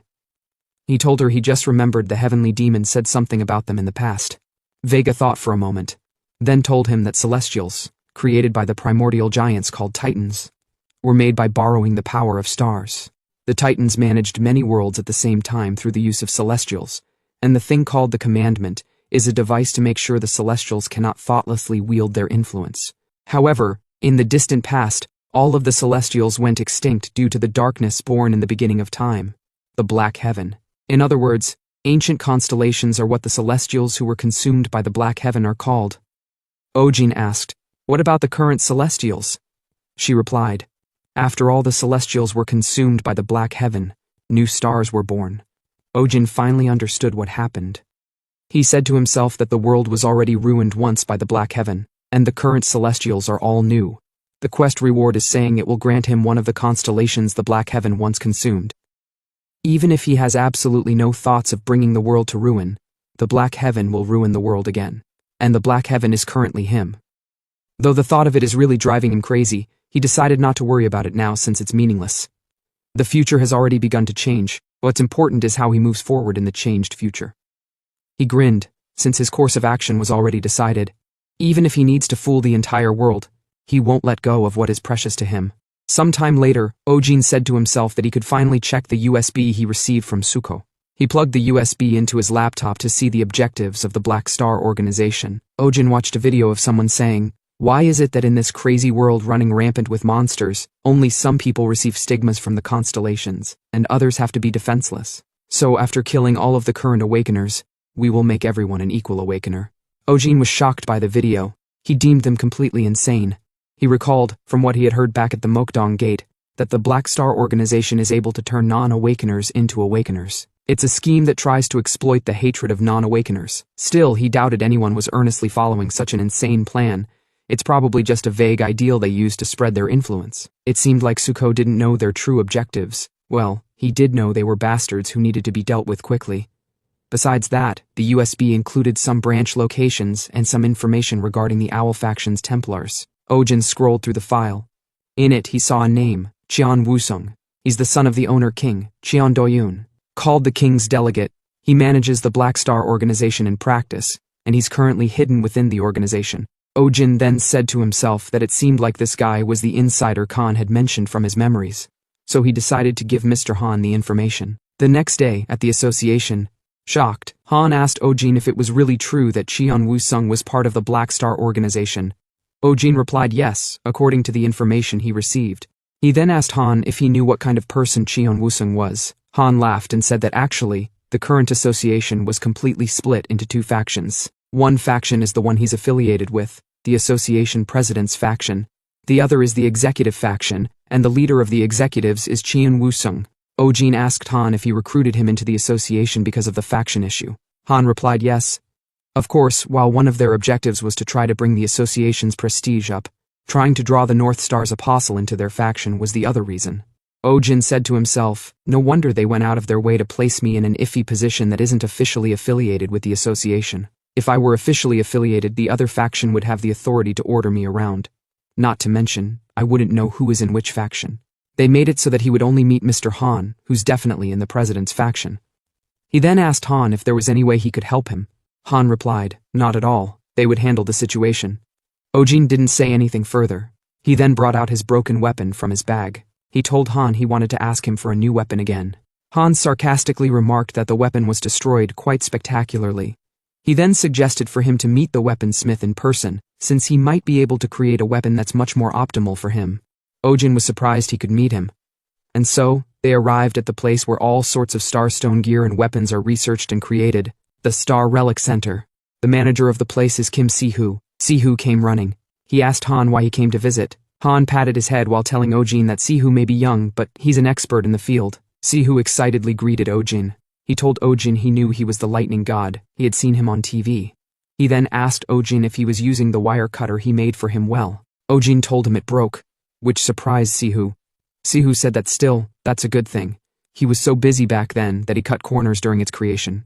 Oh-jin never expected the wire cutter to be a rushed product. Si-hoo told him he'd make it much better since he wasn't busy now. Oh-jin couldn't hide his awe. He said to himself, how could such an intelligent, polite, and impressive boy exist in this world? But his expression immediately changed as Si-hoo told him it would cost him a lot of money. Now, Oh-jin deemed Si-hoo to be a rude rat bastard, who had perfectly adapted to this greedy goddamned world. But then Si-hoo told him he'd cover whatever he might need during the creation with his own personal funds, since it was fun making his weapons. Oh-jin excitedly told him he would start calling him Lord Si-hoo from now on. Oh-jin then told him the spear also broke, but since it wasn't fun to make, Si-hoo told him he'd be paying for it with his own money. He then told Oh-jin to come along. He had something to check. They arrived in an enclosed room. He gave Oh-jin an iron bar and told him to swing it around the way he would normally swing his spear. Oh-jin exhaled, then activated spearmanship of Pixis, and started swinging it. Si-hoo told him it was okay to stop. He then began analyzing as he sat in front of multiple screens. 284 jabs, 192 sweeps, 592 downstrokes. Average stride length is 1 meter, 17 centimeters, he reported. He told Oh-jin he seemed to take extremely long strides. He also analyzed the main area Oh-jin tended to grip on his spear shaft, so he believed a spear with a shorter shaft and longer blade would fit him better. Oh-jin asked if he could really see all that just by watching him spar. Si-hoo told him that taking advantage of long reach and fighting defensively isn't his style. He likes to dive right in. Therefore, having a shorter shaft and focusing more on the cutting edge is better. A spear in the shape of a half-moon blade would fit him perfectly. Oh-jin was speechless and surprised. It was much better than he had expected. Si-hoo told him he'd get started on it and the wire shooter right away. It should take about a week. Oh-jin thanked him. Si-hoo whispered in Oh-jin's ear and told him that instead, he should please help Mr. Han. These days, he's having a lot of difficulties because of those executive bastards. He then waved at Oh-jin, saying he'd get started on making his gear. Oh-jin smirked and told Han he's really a good kid. Han agreed, though his personality is a bit odd. He then asked Oh-jin what his plan was after getting his new weapon. Oh-jin told him he was going to gather as many starstones as possible. Oh-jin decided to focus on the Black Heavens quest, though he didn't tell Han about that. Han thought for a moment, then told Oh-jin, there's a gate that's pretty hot these days for starstone farming. The monsters in that gate drop 2 starstones instead of just 1. Oh-jin was surprised there was a starstone duplication glitch. He wondered if it was like a double EXP event. However, Han told him there was a bit of a problem, but Oh-jin excitedly said no. He was going there immediately. 1 week later, Busan. Oh-jin arrived at the gate. He was surprised to see it crawling with people. Well, he guessed they went crazy since 2 starstones drop from each monster. Oh-jin said to himself that it's quite rare to see a constellation, a star spirit, an awakener of Draco, and an apostle of the North Star all be in a single party. It's most likely that even if they searched the entire previous world, they wouldn't find a party like theirs. Not to mention he had the new wire shooter and spear Si-hoo made. Si-hoo said he could input mana to change the shape of the spear for carrying convenience. He's really looking forward to fighting inside the gate. Now, inside the dungeon, Oh-jin commented, saying it said the monsters in the gate would be at least 5-star, then said it's a relief that there aren't too many deeper inside since the tougher monsters appear the deeper you go. He thought, saying if he wants to gather enough starstones to complete the quest, he'll need to farm quite a lot. He then saw someone in front of him, having defeated many monsters. The person remarked happily, saying as expected, facing 3 at once is a bit rough. Haeun told Oh-jin the guy is named Jerry Kim. He's quite famous, he's a 6-star awakener of Sagittarius. Since he's unaffiliated, he hunts solo in the gates while streaming. Oh-jin was surprised to see a 6-star of Sagittarius unaffiliated. He then curiously asked her if streaming earns a lot of money. She replied yes, those who make money probably make a lot, but she thinks it's more about fame. Jerry turned around. He was surprised to see Oh-jin. He grinned, a clever thought came to his mind. He then immediately went to Oh-jin. He grabbed Oh-jin's hand, saying he never thought he'd see the Lightning Wolf here in person. He's a total fan. Oh-jin was caught off guard by the approach. Jerry looked at his recording ball, then told Oh-jin his appearance can either be a coincidence or fate, so he asked him why he doesn't participate as a guest on his broadcast. Oh-jin was surprised. He never expected such a request. He told Ojin that so many viewers are curious about him. He showed Ojin the chat. People were surprised to see him in the deeper level of the dungeon since they thought he's a 4-star. Someone asked if he's been carried. They were also curious about their party combination. Jerry then told Ojin he's a streamer specializing in dungeon clearing streams, Jerry Kim. With a pretentious expression, he told Ojin they should make a simple wager. They should see who can hunt more within a limited time or something like that. The viewers called Jerry an insane bastard for asking a 4-star for a timed clear competition. He's definitely going to brag about it for years after a single win. Jerry didn't disagree with what they said. He told them he's not that shameless. He'll obviously be giving himself a handicap. Ojin didn't say much. He now realized why Jerry suddenly asked him to make a guest appearance. He wants to defeat him in front of a lot of people to show off. He grinned evilly, said to himself that if Jerry wants it that badly, he'll have to oblige. He then told Jerry it'd be no fun if they make a wager without any stakes, so what should they bet on, he asked. Haeun was shocked to see Ojin go with a bet. Jerry laughed out loud. He asked Ojin how many stones they should bet. Ojin replied immediately with a smile. They should each bet all of the star stones they have. Jerry was shocked. The chat went crazy. Some laughed out loud. Another asked how a 4-star could go all in against a 6-star. Jerry was still shocked. He couldn't bear to risk it all since he went through so much to gather it. He asked Ojin if he really meant it. Ojin replied yes, then brought out a small pouch from his pocket, saying in it is his entire fortune. Jerry and the viewers were in shock. The viewers laughed their ass off, saying since Ojin has nothing, it doesn't matter if he's willing to bet it all. Jerry has 1,000 starstones. If he's lucky and happens to win, then that's 1,000 free starstones. The viewers taunted, asked Jerry if he's scared. He should just go die if he's scared. The taunting hit Jerry hard. He then agreed to the bet, but said instead he won't be receiving a handicap. He calmed down, then told the viewers that the challenge was accepted. They should start betting points. He opened the point better. The viewers can choose who can win from the two of them. The viewers were excited, saying they're really gonna win big today. Ojin asked what the hell is going on. Haeun told him they're betting points. It's like when people bet on who'll win in sporting events. They purchase points and bet on which side they think will win. It's no different from gambling. Ojin was excited. He said to himself that he'd make a huge sum if he could bet on himself. As expected, the bets for Jerry were overwhelming. 92% of the points were for Jerry to win. But then, the betting ratio for Ojin increased from 8% to 27%, which shocked everyone. The chats went crazy. How much did that person have to bet for it to increase to 27%? They did the calculation, and it came out to 460,000. Ojin wondered who just bet that huge sum. Now, Jerry told them they'll close the betting, then told Ojin the time limit is 30 minutes. The two of them will form a party to hunt monsters. Afterward, they will compare who hunted more monsters and determine the winner. Whoever delivers the killing blow will be considered to have hunted the monster. Now that he thought about it, he asked Ojin where his weapon was. Ojin told him not to worry. His weapon is with him. He brought his spear out. Jerry was speechless, said to himself that honestly, the final blow condition is more advantageous for him, who uses a long-distance weapon. So he wondered if Ojin has some sort of hidden trump card. Even still, this is an opportunity for him. It's his chance to cement himself in the minds of the 150,000 people watching him. So he must take the opportunity no matter what. Then came the monsters, looking exactly like my ex. He stretched his bow, told Ojin he'd activate the timer now. He decided to hunt with the flashiest techniques. He then shot his mana arrow at the monsters. He smiled, thinking he got them, but before his arrow could get to them, Ojin sliced all 3 of their heads off. Jerry was shocked. Even the viewers went speechless. Next, Ojin decided to go for the 2 to the right, 3 to the left, and 2 below. But then Jerry jumped forward and used Gatling shot. He was happy, thinking he had killed it, but to his surprise, Ojin shot his string through the monster's head. He smiled and told Jerry, "Whoever lands the final hit gets the point." Jerry gritted his teeth angrily, then shot arrow blast at the monsters, but the ones hidden below jumped out, which Jerry never expected.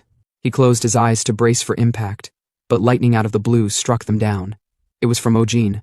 He deemed the monsters' screams to be cute, and so the competition continued. 30 minutes passed. Ojin had 24 kills, while Jerry had 7. Ojin was crowned the winner. Jerry was shocked. He asked Ojin if he's truly a 4-star. Ojin told him with a smile. He never said he was a 4-star, he's a 5-star. Jerry was speechless. He said to himself that even if Ojin is actually 5-star, did he really overcome a 1-star difference, even against an awakener of the 12 zodiacs? He wondered. Ojin's strength meant that the zodiacs are no different from your average constellation in front of the North Star. Anyway, Ojin told him he'd be taking his star stones. A promise is a promise after all. Jerry was speechless, in shock and teary at the same time. Ojin added that while they're at it, they should settle the point betting. The viewers went crazy. They lost money, saying the betting was invalid. It's all a fraud. Jerry then told them he'd announce the username of the person who earned the most points. Haeun was surprised. She hurriedly approached Jerry and told him to wait. Why is he announcing their username? Jerry, surprised, asked what she meant. Why? It's part of the broadcast rules and regulations. Flustered, she told him to wait. She never knew there was a regulation like that. She panicked and told him to cancel the betting then, since the viewers made the bet not knowing Ojin's star level. Ojin held her down and told her they can't do that. He then whispered to her and asked if she's the one who made the 460,000 bet. What did she use as a username for her to be acting like this? Jerry then announced that the first place for the bet this time is Cutie Pie Ojin Slurp Slurp. Everywhere went silent. Ojin freed Haeun, Vega and Ryuk were both speechless. Even Jerry and the viewers were speechless. Lizard girl, is there something wrong with your head? Ryuk questioned bluntly. Haeun told him to shut up as she covered her face in embarrassment. Then, since the betting was over, Ojin told them they should end it here, but Ryuk called his name. Hey Greenhorn, Ryuk was pissed. He asked Ojin if he's planning to return already. He's the only one who did any fighting. He hadn't done anything yet. Ojin told him they should head in a bit deeper then. Suddenly, multiple monsters furiously charged at them. Jerry panicked and told Ojin the amount was really crazy. Ojin, unimpressed, asked if such an amount is what he calls crazy. He then told the monsters to come at him, but to their surprise, the monsters just ran past them. They weren't trying to attack, they were running away from something. Then suddenly, a multiple-headed monster attacked them. It was a Hydra, a boss-level monster, even among 7 stars. Haeun, shocked, asked, why is there a Hydra here? Hydras have nothing to do with mermen. Anyway, regardless, Ojin said to himself that he heard boss-level monsters drop only the highest quality starstones. Not to mention, since it's a monster that appeared in the gate, there's a chance it has 2 starstones instead of 1. Ojin smiled gently. There's no way he could ever hold back from such a big jackpot. Haeun sighed and asked Ojin if he's planning on fighting it. Ryuk asked if he can defeat it. Ojin replied, of course, and said to himself, compared to the pressure he felt from Arshad Khan, the Hydra seems totally manageable. He then jumped at the Hydra with his spear. He activated lightning flames and struck at it. To his surprise, Ryuk jumped from behind him and struck the Hydra's face. Vega also joined. She held the Hydra down and told Haeun to attack now. Haeun used her flames and attacked the Hydra's head. Jerry told them he'd join them. The flames cut off the head, but it regenerated in an instant. Jerry, shocked, told Ojin something's wrong. He had never heard of a Hydra's regeneration being this quick. Ojin, also surprised, told him, that's right. He thought the fight would be easy. However, he told the Hydra not to think it would win just because of that. Haeun asked Ojin if he had thought of something. Ojin told her it takes the bastard about 5 seconds to regrow one of its heads. That means they have to cut all of its heads off within that time frame. Vega told Ojin she'd grant him a blessing, but Ojin told her he's alright. He told her he knows she goes through pain whenever she faces the command's restrictions. With a smile, he told her he didn't want to see her in pain. She blushed at his sweet words. Actually, what Ojin said is only half true. He was only targeting her for fraud at first, but maybe she's grown on him. He then charged out, activated Exceed, then swung his spear at the Hydra and chopped off the first head. He immediately went to take down the second head, then the third. Not giving it time to catch its breath, he shot his string, then activated Lightning Charge. Now he had taken down 5 heads, 2 seconds remaining. He decided to move faster. He increased the energy in his leg. As a result of this, Exceed level 2 increased to level 3. Now he became even faster. As a result of the continuous increase in speed, he obtained a clue regarding the lightning god physique. He moved at an abnormal speed, which even surprised him. He then chopped off 2 more heads of the Hydra. Ryuk was shocked Ojin used legs of lightning. Even Vega was surprised to see he's already learned the lightning god physique, which you can only learn as a 9-star. Ojin shouted at Haeun to attack now. Haeun charged up energy in her hand, told Ojin to leave the rest to her.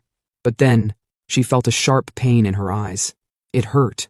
However, she held it in because compared to the pain Ojin must have felt so far, she deemed it as nothing. She then shot her dragon-looking flames towards the Hydra, killing it. Ojin told her good work. While she was trying to catch her breath, her stigma began to shine. Energy coursed through her body. She then excitedly hugged Ojin, saying she had become an 8-star awakener. Ojin congratulated her. Now she's just 1 step away from becoming a 9-star, which is considered high ranking. Minutes later, Jerry thanked Ojin, saying he's safe thanks to him. He also apologized about what happened in the beginning. Ojin told him it's alright, his stream was very entertaining. Then he said to himself that if he thinks about all of the starstones he obtained thanks to him, he finds him rather lovely. He then decided to check out today's loot. He poured all the magic stones on the ground and sat cross-legged. I don't know where he's sitting, but he sat cross-legged. He then used Black Heaven to start absorbing them. A message appeared, informing him that according to the starstone absorption, the first quest star devouring devil of the sky will proceed. Now the completion rate is 8%, and it increased to 42.7%. He was surprised. Just to get to 42.7%, he had already consumed so many starstones. He may have to use 1,000 to hit 100%. But to his surprise, the completion rate stopped at 50%. He was informed that the progress will no longer continue, and starstones with higher quality are required to resume progress. He wondered if he would be able to hit 100% using the starstone that dropped from the Hydra. He then used it, but it stopped at 72.4%. He was like, fuck. So quantity alone wasn't enough. He needed quality of the level of the Hydra at minimum. Since the Hydra was a 7-star boss-tier monster, he needs to hunt 8-star elite monsters at the very least. However, Korea is a relatively monster-purged country. There aren't that many powerful monsters. Thinking about it, he checked his phone since he hasn't received his reward from Valhalla Guild. He then wondered if he should try asking them for high-quality mana stones. But then, he got a sharp headache. A system message appeared, informing him that part of Awakener Lee Shin-hyuk's memory was successfully inherited. From the memories, Ojin saw a place lit up in flames. Shin-hyuk's expression darkened. He commented that the entire city had already been taken over by the pseudo-star cult. He then asked Woo-hyuk if it was 2 years ago, on June 30th, that incident occurred. If only on that day he had been able to meet Isabella, would things have turned out differently? If only he could have met her. The message ended. The spearmanship of Pixis level 6 increased to level 7. Ojin held his head, wondering what happened on that day. He was sure the location was probably Rome, Italy. Something like a vampire was attacking the people. He sighed, questioned what the hell is the pseudo-star cult and who the hell is Isabella? Why did some unknown people pop up? He looked at the calendar. Today is June 24th. Though he doesn't know what happened on June 30th. But he wonders if that means he needs to meet Isabella on that day to avoid tragedy. Honestly, he deemed whatever happens in Italy to be none of his business, since it's actually hard enough to protect those precious to him. However, as a regressor, he needs to stop it. A few days later, Ojin gave the Valhalla Guild leader the flash drive containing information on the Black Star organization. He was speechless.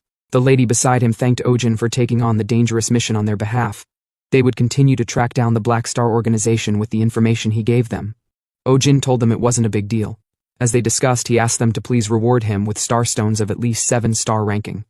Also, there were some questions he wanted to ask. He asked them if they had ever heard of the pseudo-cult. Had they ever heard of such an organization? She replied no, they hadn't. He then asked if she had heard of Isabella. She asked if he was talking about the Saintess of Rome. She's an awakener who is just as famous as him on the international scene. She showed him her picture, then continued. Isabella Colagrande, she's an awakener of Aries. She was able to become a 6-star awakener within a year of awakening. She's a world-famous super rookie, and also a renowned philanthropist. She runs several centers responsible for taking care of people who lost their families in the gate incident. The Colagrande family's fortune is massive enough to support that. Also, there hasn't been any proof of it yet. But recently, there have been several assassination attempts on Isabella. They suspect that the Black Star organization is the culprit. First, forces suspected to belong to said organization have often been seen appearing near Isabella's mansion. The timing uncannily overlaps with when the assassination attempts occurred. Ojin realized they weren't the owls who are active in Korea, rather, they're a different branch. He asked the lady if there was a reason they were targeting her. She told him she wasn't really sure, but her stigma appears to be incredibly effective against demonic beasts. Ojin finally understood why, then said to himself that the existence of the Black Star is very closely related to demonic beasts. If a world-famous figure were to have a power opposed to demonic beasts, that would be more than enough reason for them to target her. Anyway, in the first timeline, Isabella died on June 30th. That means he needs to save her, because if he's unable to do so, then the disaster that would sweep through Italy in 2 years might also affect him. And if he's able to make an awakener who holds power extremely effective against demonic beasts indebted to him, he licked his lips at how sweet that would be. He then said he shall go to Italy to investigate. Hours later, in his house, he told Haeun he would be going to Italy. She asked why was he going to Italy so suddenly. He told her he received a request from the Valhalla Guild, so he needed to go there for about a week, and since it's an infiltration mission, he had to go alone, and he would be leaving today. If he went through Sanctuary, he would arrive there quickly.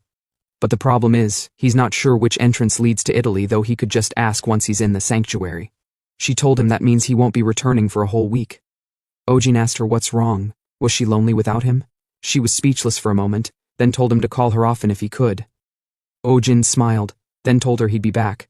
1 hour later, Italy sanctuary entrance. Ojin came through a portal. He was surprised since it only took an hour to arrive in Italy. He put on his interpreter and checked a map through his phone. For now, he decided to go find the Valhalla Guild's informant. They told him he was near Rabibia station.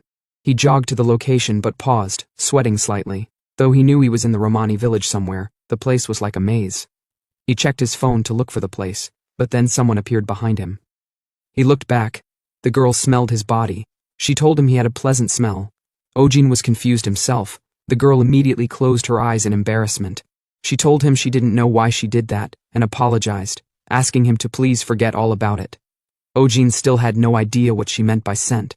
She told him she was here on volunteer work, but she became curious when she saw someone she hadn't seen before. She then asked him if he was perhaps the Lightning Wolf. Ojin was surprised that even people in Italy knew him. It seems like being a North Star's apostle is quite incredible. She told him yes, he was the Lightning Wolf. She was amazed. She told him she saw him hunt a hydra on a live stream. She couldn't believe he was just a 5-star. Ojin said to himself that the viewers were in the hundreds of thousands, so it made sense there could have been some foreigners there as well. She then asked if she could be of help to him, since the streets around were actually really complicated. Ojin told her yes, he would be grateful for that. Ojin took a pause as he realized something, then approached the girl. She blushed, tried covering her face, then asked if he knew who she was. Ojin was shocked. He deemed the situation didn't make sense at all. She pulled her cap down and said she thought he wouldn't know since he was from Asia. She then told him, "She's Isabella Collegrande." He was surprised to see her. He wondered if it really was a coincidence. He never imagined he would meet her here. Anyway, she asked what brought him here. He told her he was supposed to meet someone, but he got lost due to all the complicated streets. "I see," she remarked. Then told him to follow her. She'd guide him. He then asked if she knew where he was going. "Of course I don't." Minutes later, they walked through the street. She paused and said they'd been looking for a while, but his acquaintance was nowhere to be found. He told her he couldn't seem to contact him either. Something must have happened. He grinned slightly and said to himself, they were never supposed to meet here anyway, so if he wanted to utilize Isabella, he needed to build rapport with her. Anyway, he asked her if she wanted to have a meal with him. It would feel bad to just send her off. She thought for a moment, then told him they should go to the eatery over there. They bought a sandwich. She chuckled and said it almost feels like a date, but it seems like the place isn't the ideal spot for a date. Her expression darkened. Then she told Ojin that in Italy, the Roma are discriminated against from birth. Every time she comes here to help them, she inadvertently thinks to herself, what a relief. She feels relieved about not being born a Roma. She feels relieved to have a powerful stigma. She even feels relieved to be talented. She's no different from those who discriminate against them. She may even be worse, since she only helps for those wicked feelings of satisfaction sometimes. She laughed and told him she thinks she's oversharing. Ojin commented, "Are we not allowed to do that? Whether the reward is physical or psychological, a good deed is a good deed, regardless of whether it was done with the expectation of a reward. Whether you help others for a sense of superiority, or avoid helping because of those same feelings. In the end, her choice ends up improving others' lives. Selfless care for others is foolish, but only caring about the process is even more so." She was speechless, then smiled. She blushed slightly and told Ojin he's quite a peculiar person. Ojin smiled slightly, though he only told her what she wanted to hear. She then stood up and told him she wished they could talk longer, but she had other business to attend to. Also, it would be great to have an opportunity to speak with him again sometime. She then said something in a low tone, "Sembra delicioso," meaning, seems delicious. She then bid him farewell. Ojin was lost there for a moment. He wondered what the thing she whispered was. She spoke so quietly that the translation didn't go through. Well, he stood up to go and find the informant for real now. Hours later, he arrived at a building. The informant gave him the information he had on the Black Star organization. The man was Paolo Lanzoni, Valhalla Guild's Italian informant. Ojin read it. From it, he could see that the Black Star organization pushed the Marco family from their territory and are cultivating their influence in the underworld. But he had no idea who the Marco family were. First, Paolo told him he'd explain the Marco family in more detail. They're the mafia organization that used to completely rule Italy's underworld. They were infamous for being very cruel. The family would even kill normal civilians if they weren't deemed valuable. Their leader, Marco Giorno, was the foundation of their power. Before the Black Star organization appeared, he ruled Italy like a king. Ojin remembered. The the guy was named as one of the 5 worst awakeners of all time. It was in the news. He never expected the guy to lead a mafia family even though he was a 9-star. Paolo continued. Truthfully, the Black Star organization's reputation in Italy is very different from its reputation in South Korea. Everyone and their mother praises the Black Star organization. It's a very different situation. Ojin was surprised. He asked if they were the ones trying to assassinate the Saintess. Paolo told him they couldn't confirm it yet, but that's their guess. The times and places the Black Star organization shows up often coincide with the assassination attempts. Ojin said to himself that it seems like they hide behind a mask of altruism and secretly eliminate those who get in their way. This time, he may have to use Vega's power. It's a good thing he asked her not to manifest herself if she could avoid it. And since they have no grasp on the Black Star organization's forces, if he were to receive her blessing, even though winning might not be possible, he should at least be able to run away. He then told Paolo he understood and thanked him. Paolo told him it's nothing, since it's for the Valhalla Guild. Ojin bid him farewell to go do what he had to do. Just like that, 6 days passed. Isabella was running in an unknown area, being chased by a group of men. She hid somewhere to escape from the men who were after her. Her mana wasn't working, and her communication device was messed up. She was totally caught off guard. Though she knew they were after him, she never imagined that the owls would also get involved. She decided to run away, but she didn't know how.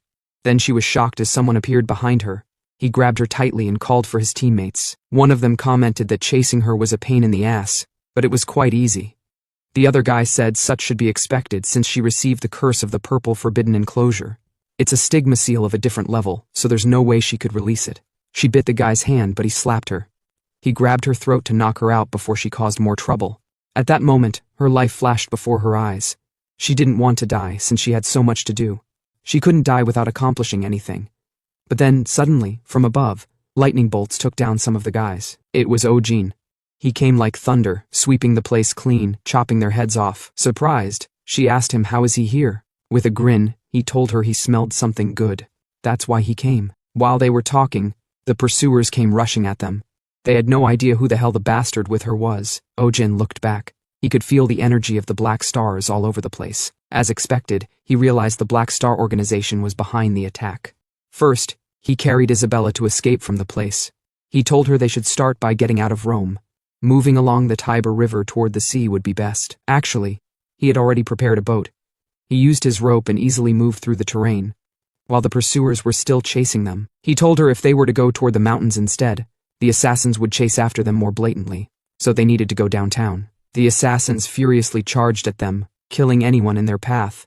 Ojin was surprised. He thought the Black Star organization here was trying to maintain a good public image, but why were they going wild like this? He noticed something was off. He wondered what it was. What went wrong? The assassins surrounded Ojin.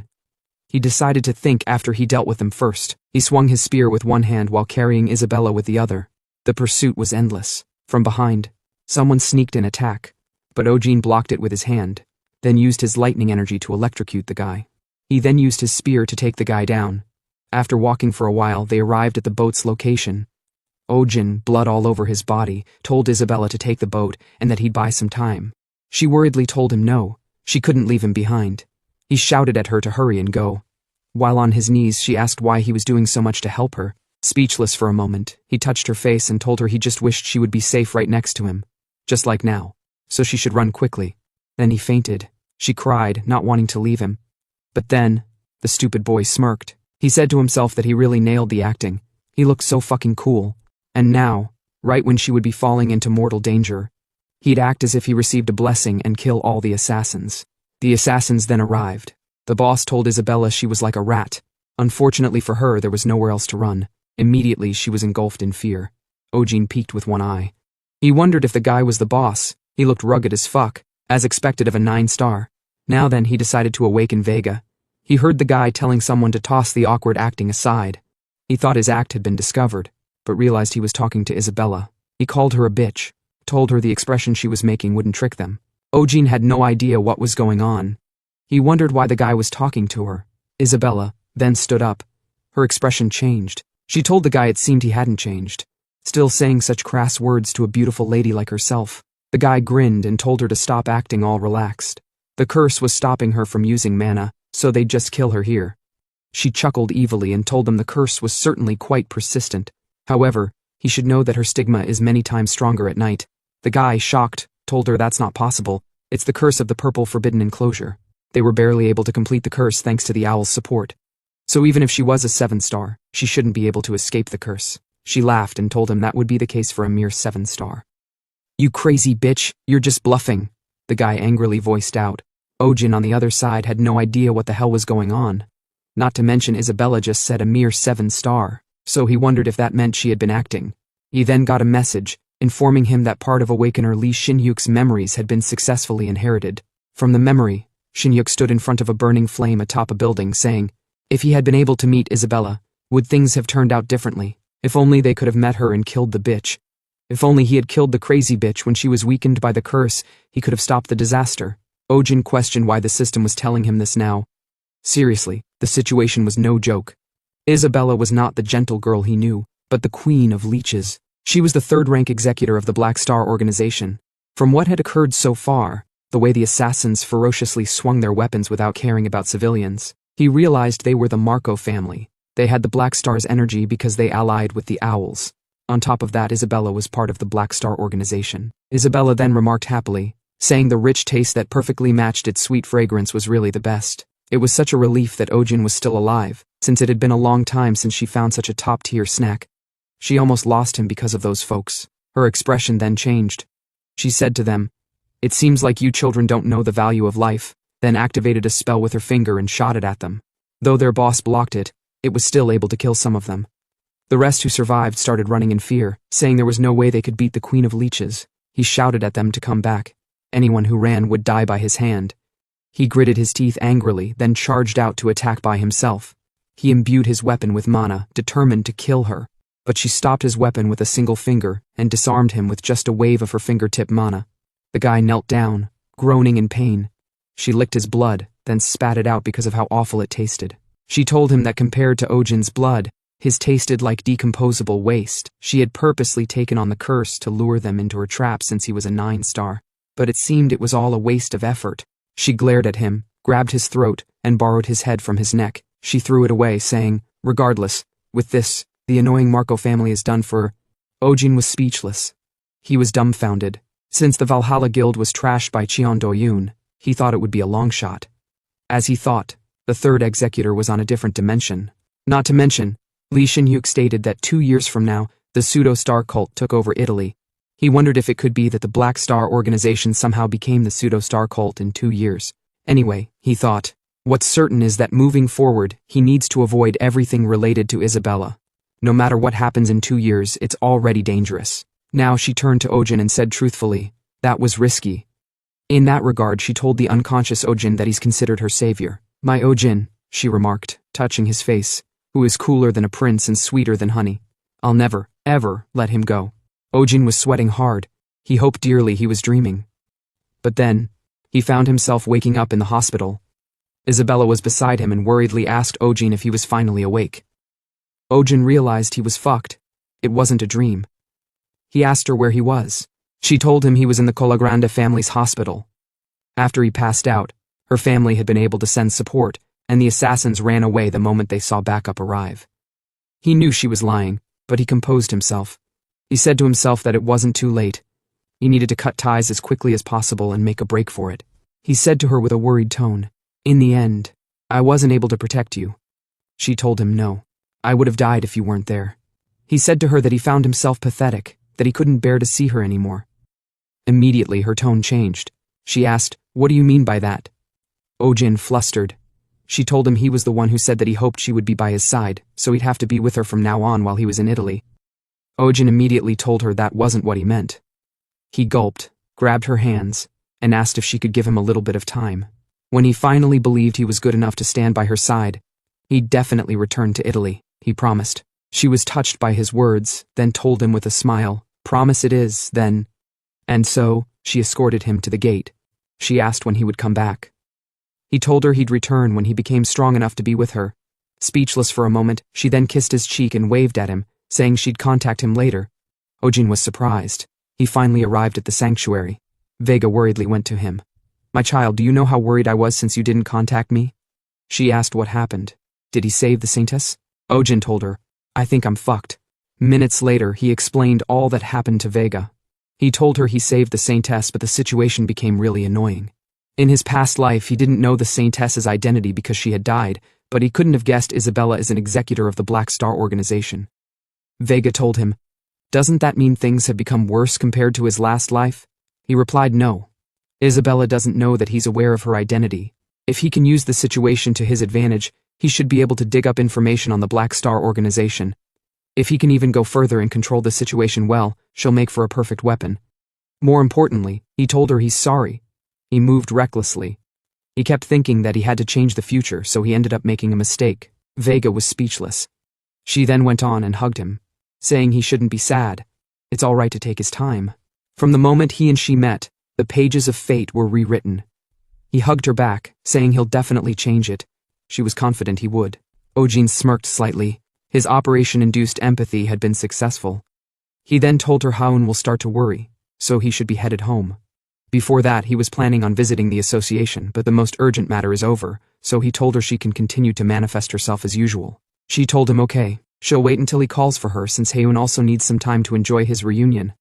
Ojin was clueless about what she meant, and so, a few hours later, Ojin asked Han what the association's internal situation is like these days. He replied, "For now, Cheon Wusung is quiet. All he's done recently is increase the number of unawakened safety management centers." Ojin asked what that's for. He told him they were made to support and protect the unawakened living in regions susceptible to monsters. Ojin was surprised. He had never heard of it before. Han told him it's expected, since they haven't gone out of their way to promote it, saying it's for public welfare. Ojin said to himself that they would definitely create policies that are pro-unawakener, but what's surprising is they aren't promoting it. He wondered if they're copying Isabella. He can't tell whether the absurd plan reflects their true aims or not. He stood up and said he'll be going for now. Han agreed and told Ojin he'll let him know if they make any other movements. As Ojin was walking, he said to himself that there isn't much happening in the association, so he should focus on the quest. But then, as he was about to enter the elevator, someone stopped him and asked if he's Guan Ojin. He introduced himself as the executive Cheon Wusung. He told Ojin he wanted to meet him at some point, but he guessed this is a good chance encounter. Ojin was surprised. The guy in front of him is the King of Owls, Cheon Doyun's son, and the one who controls the Black Star Organization's Owl faction. Also, he's the rat who snuck into the association. He took his card. With a composed expression, he told Wusung that he's quite young for an executive. Wusung laughed, saying he had a lot of people supporting him. More importantly, his expression changed. He asked Ojin what his business was coming to the association. With a smile, Ojin told him he has plans to leave Korea soon, so he came to discuss his schedule. Of course, he had no such plan. Wusung thought for a moment, then asked Ojin if he's going back to Italy. He's getting a bit jealous to be invited by the Saintess. As expected, he knew Ojin went to Italy. Ojin then told him it seems like Isabella likes him very much. This surprised Wusung. Just like Ojin thought, he's wary of Isabella, especially since his scheme to eliminate her failed. He's sure he can't mess with someone Isabella likes too much. Though speechless for a moment, he shook Ojin's hand and told him he hopes they can build some friendly ties before he returns. If he's able to become friends with a famous person like the Saintess of Rome, it'll be of great help to the association. He then waved at Ojin as he entered the elevator. Immediately after Ojin left, he brought out his phone. He asked his father if he's able to take a call now. His father replied, "Yes." "What is it?" He told him it seems the Queen of Leeches has some interest in Lightning Wolf. He thinks it'll be difficult to take care of the Lightning Wolf for now. His father was speechless for a moment, then told him he's a bit too cautious. Hope he hasn't forgotten about what happened to his mother. His father's words triggered him. He then said angrily he hasn't forgotten for a moment since that day. His father laughed, told him it's great to be prudent, but if Ojin becomes an obstacle to their plans, he shouldn't hesitate to eliminate him. He replied of course, then hung up the phone. He went speechless for a moment, placed his hand on the glass and asked his mom if she's watching. He grinned evilly, saying he'll definitely avenge her. Ojin looked up as he left the building, saying to himself he'd have to fight the guy someday. For now, only a few people know, but soon their infamy will spread. He grinned. It wouldn't happen that way. Soon, he'll make it so their infamy spreads. But that'll be for later. It'll be time for dinner soon. So he decided to go buy something to eat and head home. He went and bought a takeout. As he was walking with the bag, he recalled that the first thing he bought when he awakened was hamburgers. It seems the food is quite nostalgic. He laughed, saying he wants to bring them back to Haeun quickly. But then, he got a message. Part of Awakener Lee Shin-hyuk's memories was successfully inherited. He was surprised. There's a third fragment. From the memories Shin-hyuk was running, saying they should speed up, those pseudo-star bastards might catch up. Ojin noticed Shin-hyuk grew a lot in 2 years. For him to keep up with Lee Woo-hyuk proves that. He then asked, what about Big Sis? He replied, she should be by the shore guarding the boat. Ojin was surprised. He had no idea who the Big Sis they were talking about was. Then, the Big Sis arrived. You bastards are hella late, she scolded. Ojin was surprised. The Big Sis is Haeun. He wondered what Haeun was doing here. Then, she immediately opened her eye patch and worriedly shouted at Shin-hyuk and Woo-hyuk to duck. She then shot her flames at the people behind her, but suddenly felt a sharp pain in her eye. Shin-hyuk ran to her, worried, and asked if her eye was all right. He apologized, saying he didn't think they'd catch up to them. She told him it was somewhat manageable. He used a ton of money to buy it for her, so she needed to at least make it worth it. Shin-hyuk blushed and told her he didn't buy the dragon's cursed eye for her with that in mind. She poked his head and told him it didn't matter. She'd definitely repay the debt someday, though it'd be difficult for now. Right now there was a guy he needed to take care of, but first, they should hurry and leave Italy. And so, the memory ended. All the memories that had been lost were now recovered. Ojin was speechless. He never expected Shin-hyuk to be the one who bought the dragon's cursed eye for Haeun. But what about him, he wondered. What the hell was he doing at that time? Was the guy Shin-hyuk needed to take care of actually himself? Haeun was alive. Then why did he bring the world to ruin? His head ached thinking about it. There wasn't enough information. He arrived home. Haeun worriedly rushed to the door. You son of a bitch, why didn't you contact me? I told you to call me often. Without saying much, Ojin hugged her, saying, I'm home. She was surprised. She asked, what's wrong? Did you miss me that much? He then asked her if she believed she was indebted to him. She was surprised by the sudden question, then told him she used to think that way, but these days she didn't, since she had already paid him back just by staying with him as she was doing now. Ojin was speechless, then said, what a relief. She was a bit shocked, then said, if you just ignore my statement like that, it'll only make it more embarrassing for me. Ojin didn't reply. Instead, he gave her the hamburgers he bought. She took them happily and told him they should eat some right away, since it had been so long since they last had any. She then paused when she saw Ojin's saddened expression. Seeing this, she told him to go get the car keys. They should go on a drive. After driving for a while, they arrived at a beach. They sat at a spot. She told him to bring out the burgers. Ojin took a bite, told her the burger is cold as expected. She agreed, saying it hasn't been that long since they ate only frozen burgers. Ojin's expression darkened, then said, if they were going outside, should they have invited Vega and Riak? Annoyed, she asked if he didn't like being with just her. He told her, that's not it. While eating the burger, he said to himself that it had become natural for him to think about Vega. He recalled the hug and was speechless. He knew the Vega right now completely trusted him. But the more trust one builds up, the greater the feeling of betrayal. So he had become more and more scared of Vega discovering his identity. It was a warmth he barely managed to obtain. He wasn't the regressor she believed him to be. And if Vega ever discovered the truth, he would have to watch that warmth shatter into pieces. He wondered if he would be able to endure such a thing. He wanted to give up the regressor act. However, if he collapsed here, he might not be able to protect Haeun. He may have to live without knowing who's aiming to be next to her. And he absolutely hated that.